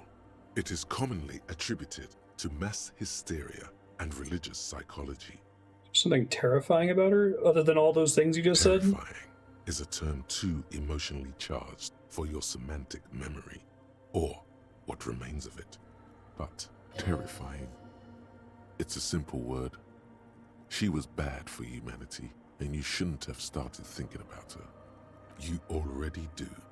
Although she is often considered to be the greatest human being to ever live, there was something ominous about Dolores Day. Constantly surrounded by her terriers, she was the most socially secluded and least self-aware of all the innocences. Some modern thinkers would consider her a war criminal for the campaigns she waged against the Mesk state. And then there were the resettlement programs. What happened? The Mesk state tried to detach itself from innocentic rule. Parts of the world were experiencing whiplash from accelerating into secularism. Her mandatory education programs and mass resettlement of upstream Margritte were problematic as well. Dissenters were suppressed by a military force she called the Army of Humanity, suggesting those who fight against it are not part of humanity. She adored chess, yes, but also military war games. Dolores Day often holds a tiny tin soldier between her index finger and thumb in icons such as this. She was also blonde, the blondest woman you have ever seen, with green eyes the color of the Pacentic, mare interregnum. Little is known of her Marchese husband. It's as if he vanished from history after completing his role, which was to introduce Dolores Day to court. In conclusion, yes, there is something lonely, paranoid, and even terrifying that people seldom mention, but feel when they think of her. This subtle terror is part of her iconography. Lieutenant Yefrater, you've stood there for over 5 minutes. Thanks, What Kim. are you thinking of, if I may ask?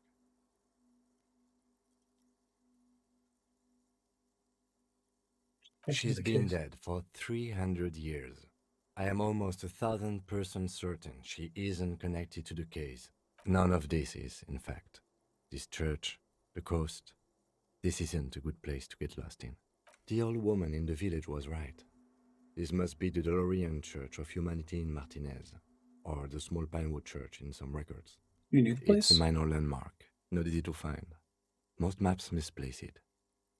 It was built not long after Ravachol's founding, 300 or so years ago, by first-generation settlers. On the coast of an uninhabited archipelago where only animals had roamed before, in the wild reeds. There used to be 7 stave churches on the coast. Les Sept Sœurs, they call them, the 7 sisters. Only one remains. The rest were burnt in the revolution or used for building materials. We should be respectful here, although the building appears to be deserted. I do not believe we'll find the instigator here. Something else, perhaps? Respectful? Is the lieutenant a follower of DeLoreanism? A pang of guilt? Cross himself. The lieutenant is leaving something out. Do you know why it was I abandoned? have a theory, yes. There was a police raid a while back. I heard the place was shot to pieces. The old woman in the village was being tactful with us when she didn't mention it. She has more respect for the RCM than many around here. Conducted the raid. Your station was involved, I hear. Although I can't be sure. How come the lieutenant isn't sure? Is this confidential information? Was it me? Well, your station was involved. How come 3 precincts were involved in the raid, and people say Precinct 41 was one of them. I am pretty sure it was a clandestine operation. I don't know anything more about it, why it was conducted, or who participated. I try not to pry into extra-district matters. I was here to find out what I was doing. You will not get information on a confidential operation from your station secretary just by calling. If you really don't remember, it might be better to keep this one forgotten. It happened a while ago. It's unimportant to our business in Martinez now. You a DeLorean? Yes, we all are. Her name, body, and rule are synonymous with humanism. The laws we enforce are DeLorean in origin. The woman looks by in silence, smiling enigmatically. Didn't think you were It's spiritual. not spiritual, it's constitutional. The DeLorean system does not demand faith, only accordance. Interesting. Okay, visual calculus.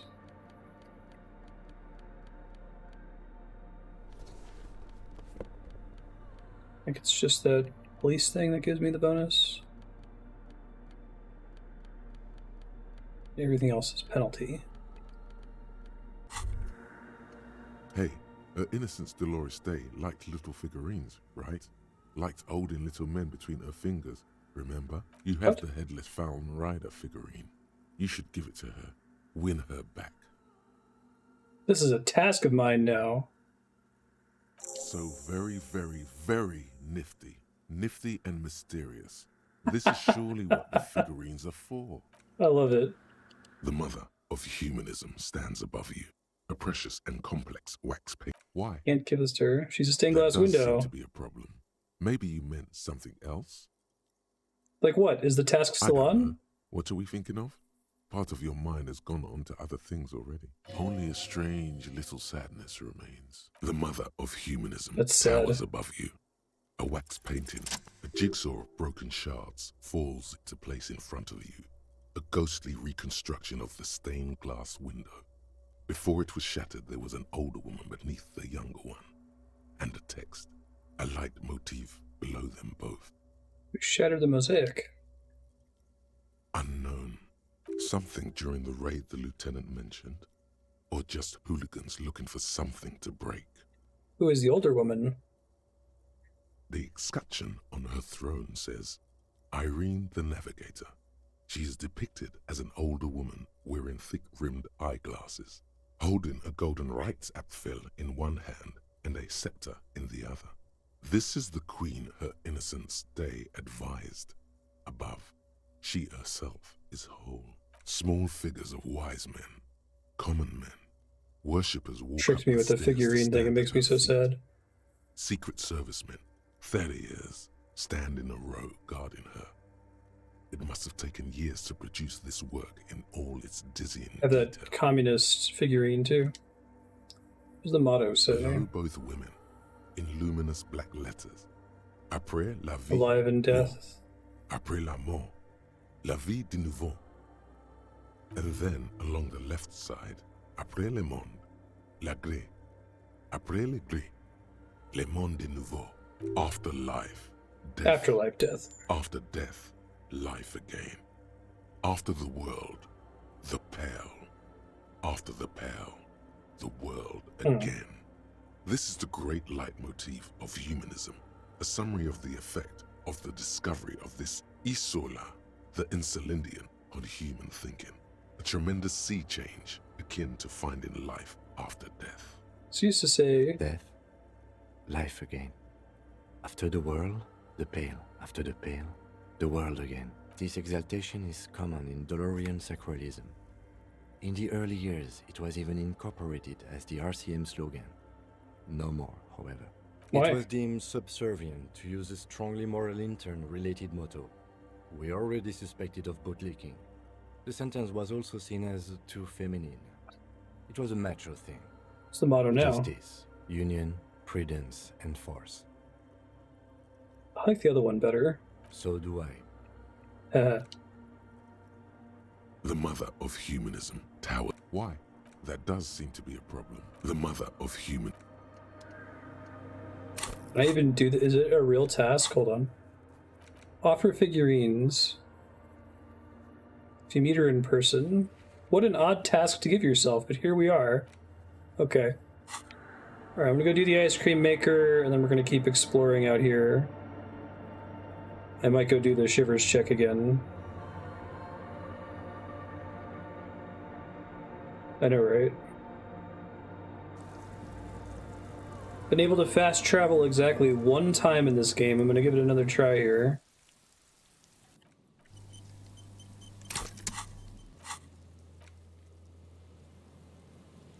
Does not look like this is one of those times. It's gonna let me do it. Okay.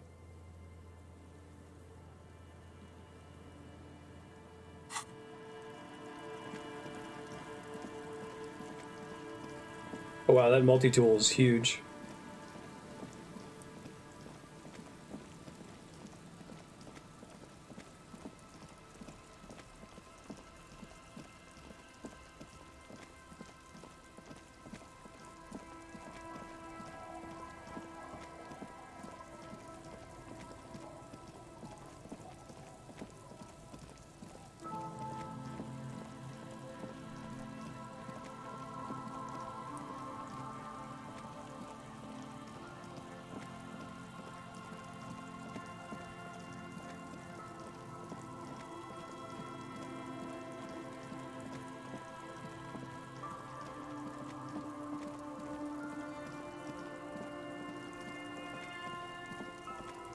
Haven't been able to go into it.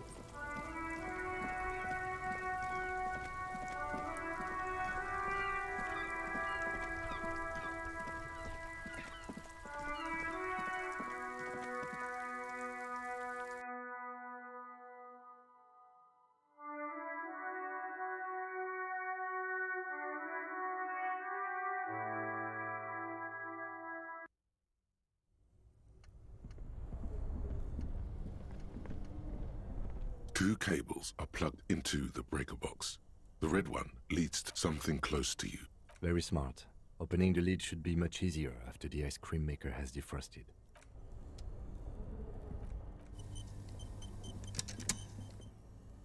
This orange machine is dead still. It has a hand-cranked ice cream churner You can do and an electric freezer. one level The up. ice around it slowly melting. Ice squeaks beneath your Kavalzund multi-tool, but your fingers slip away from the tool. The lid shutters tightly as before. Probably should have rolled and it it's once. already unplugged. Turning the crank feels oddly satisfying. It's all gone now.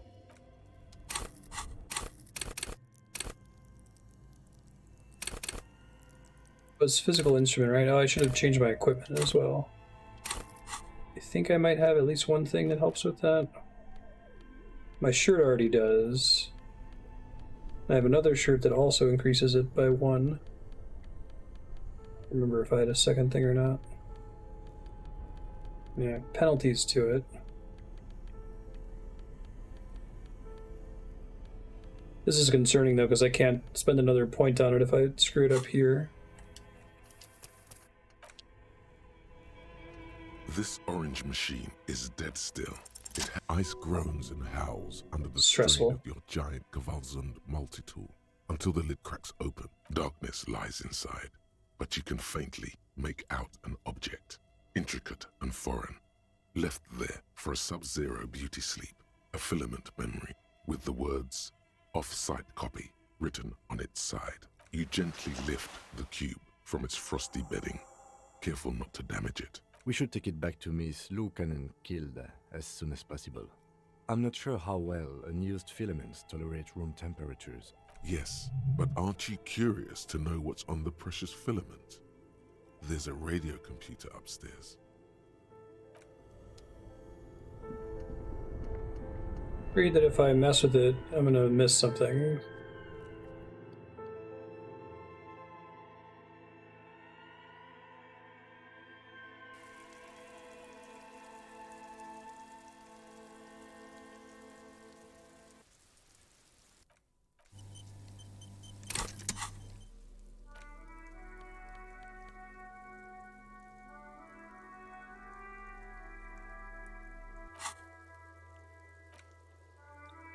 Still no warping allowed. Okay.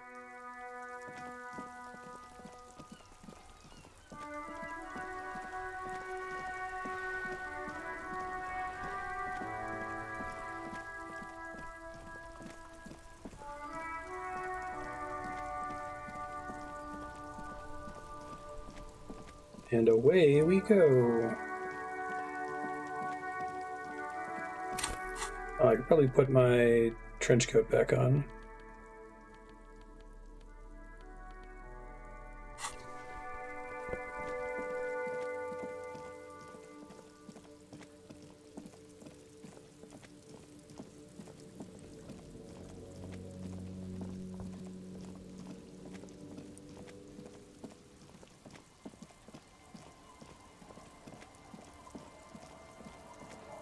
Poor car. I killed my fucking car.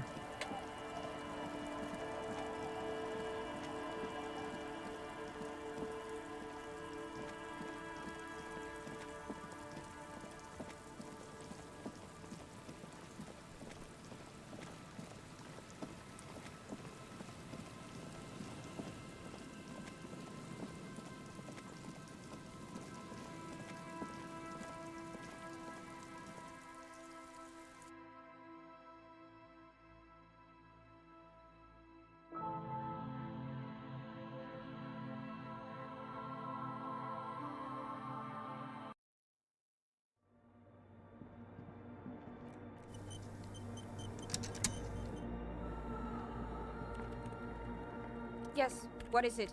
Yes? Thanks. Looks like it's the one. Now I'm going to print it out to see what's left of it. Wait. No. That's dangerous. Might be dangerous. No, it's not dangerous. Just depressing. How do you know? I have a theory. Lintel was able to divine the anomaly's location from this broken copy. I want to repeat their calculation, only this time with better equipment. Watch. What an intricate display of failure. The paper starts filling out with ink, soaking it in a gleaming blackness. Not a single line of data stands out. This is wrong.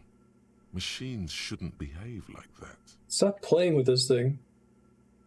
Sorna doesn't reply, her hands running over the printout. She's looking for something. For her morning star. Eyes scouring the millimeters. Here. I found it. Where? Hold on. Did I do anything? Shh. Just give me a second. I'm almost... I've never witnessed a programmer work before. done. I've got it. I found the location of the anomaly. Oh my god, congratulations. Thank you. Where is it? There. In the swallow. Think you can help me again? Sure. I need you to go move those water bolts for me. I need to double check my calculations. You like moving things around. Moving things around is calming. Just walk over to the circle and follow my instructions. Move the third bolt 2 centimeters to the left, and the fourth bolt 5 centimeters to the right. This should do the trick. Probably don't need to write that down, but just...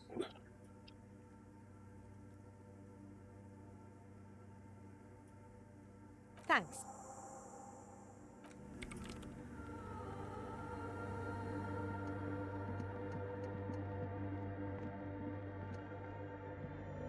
Which one counts as which bowl? It's awfully silent again, as if someone turned off the entire world outside those walls. Water inside the bowls stands still. Measurements have been marked down around the bowls, each chalk-drawn line representing a centimeter on the floor. Oh boy, this is going to be good. Interfacing. It moves like a ghost without creating a single trace of sound. Some water spills out of the bowl, wetting the floor. The lead programmer sends you an encouraging thumbs up from across the hall. Time to run back, or maybe walk. This is a sacred place after all.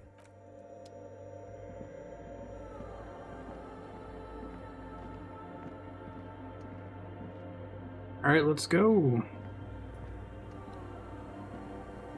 Yes, what is it? Great. Everything should be aligned now. Miss Know-It-All is hesitating. What's wrong? Nothing. Now the only thing left to do is to unmute the headphones. If we got the location right, we should then be able to hear whatever sound this anomaly makes. Why'd you have your headphones on mute? Honestly, I'm a little scared. Isn't it just going to be silence? I don't know. That's what I'm scared of. I don't know. It could be anything. I mean, what sound does the nothing make? How can you even listen to something that doesn't exist? What if silence is only what surrounds it, but the swallow itself is... What? I don't know. I'm just scared. Maybe it's going to be something terrifying. Maybe it's going to tear the world apart. Like that evil ink that filled the printout, erasing coherence and meaning. You're overthinking this. Maybe I'm just tired. Scary, but we have to face it. Yeah. You're right. Let's do it. The lieutenant takes a step back, and then nothing. Nothing happens as Sona Lokanen-Kilda presses unmute on her keyboard. Nothing but silence. You can hear some small animal cross the floor in the chancel. It's that quiet in the sanctuary. Say no. She doesn't talk. Her eyes closed and brows knitted together in a state of deep focus, one hand cupping the headphone.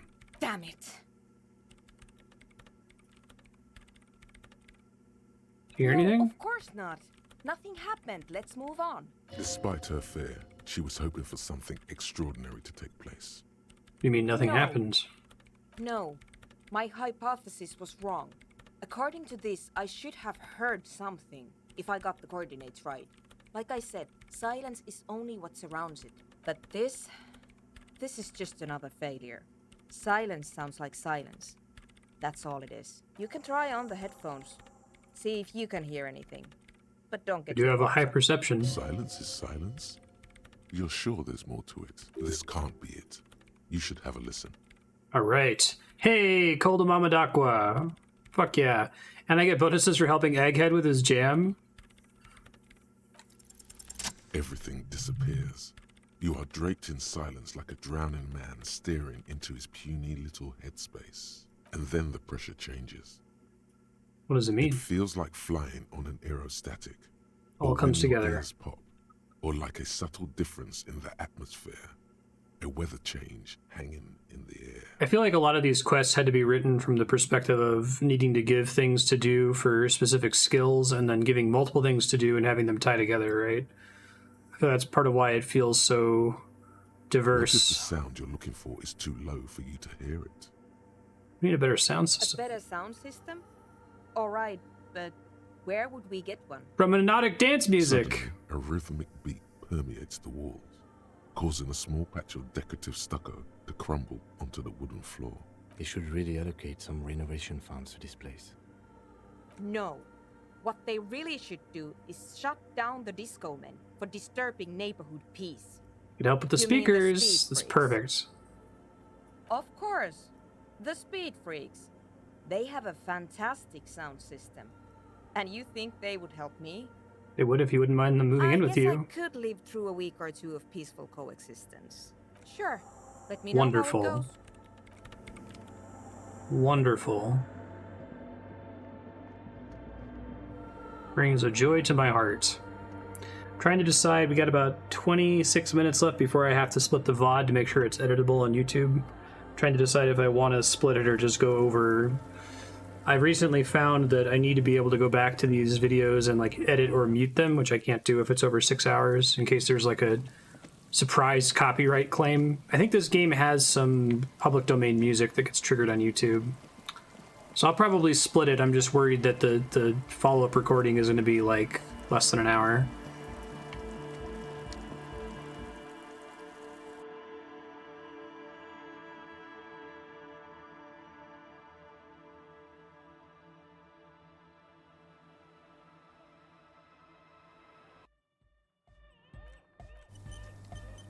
What's up, guys? The large-headed youth. Good morning, comrade.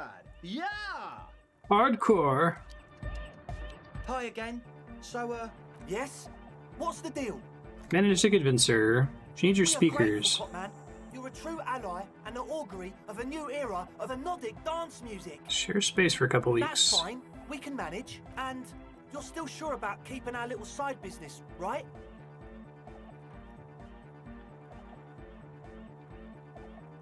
Illegal drug lab? There will be no shady shenanigans in the church. Only love and hypnotic dance music. Fine.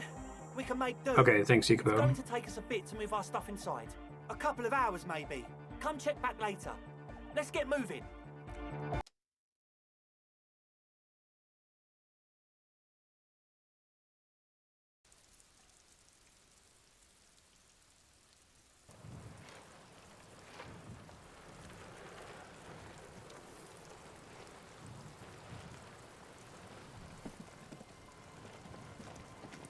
I got confused by that boat for a second.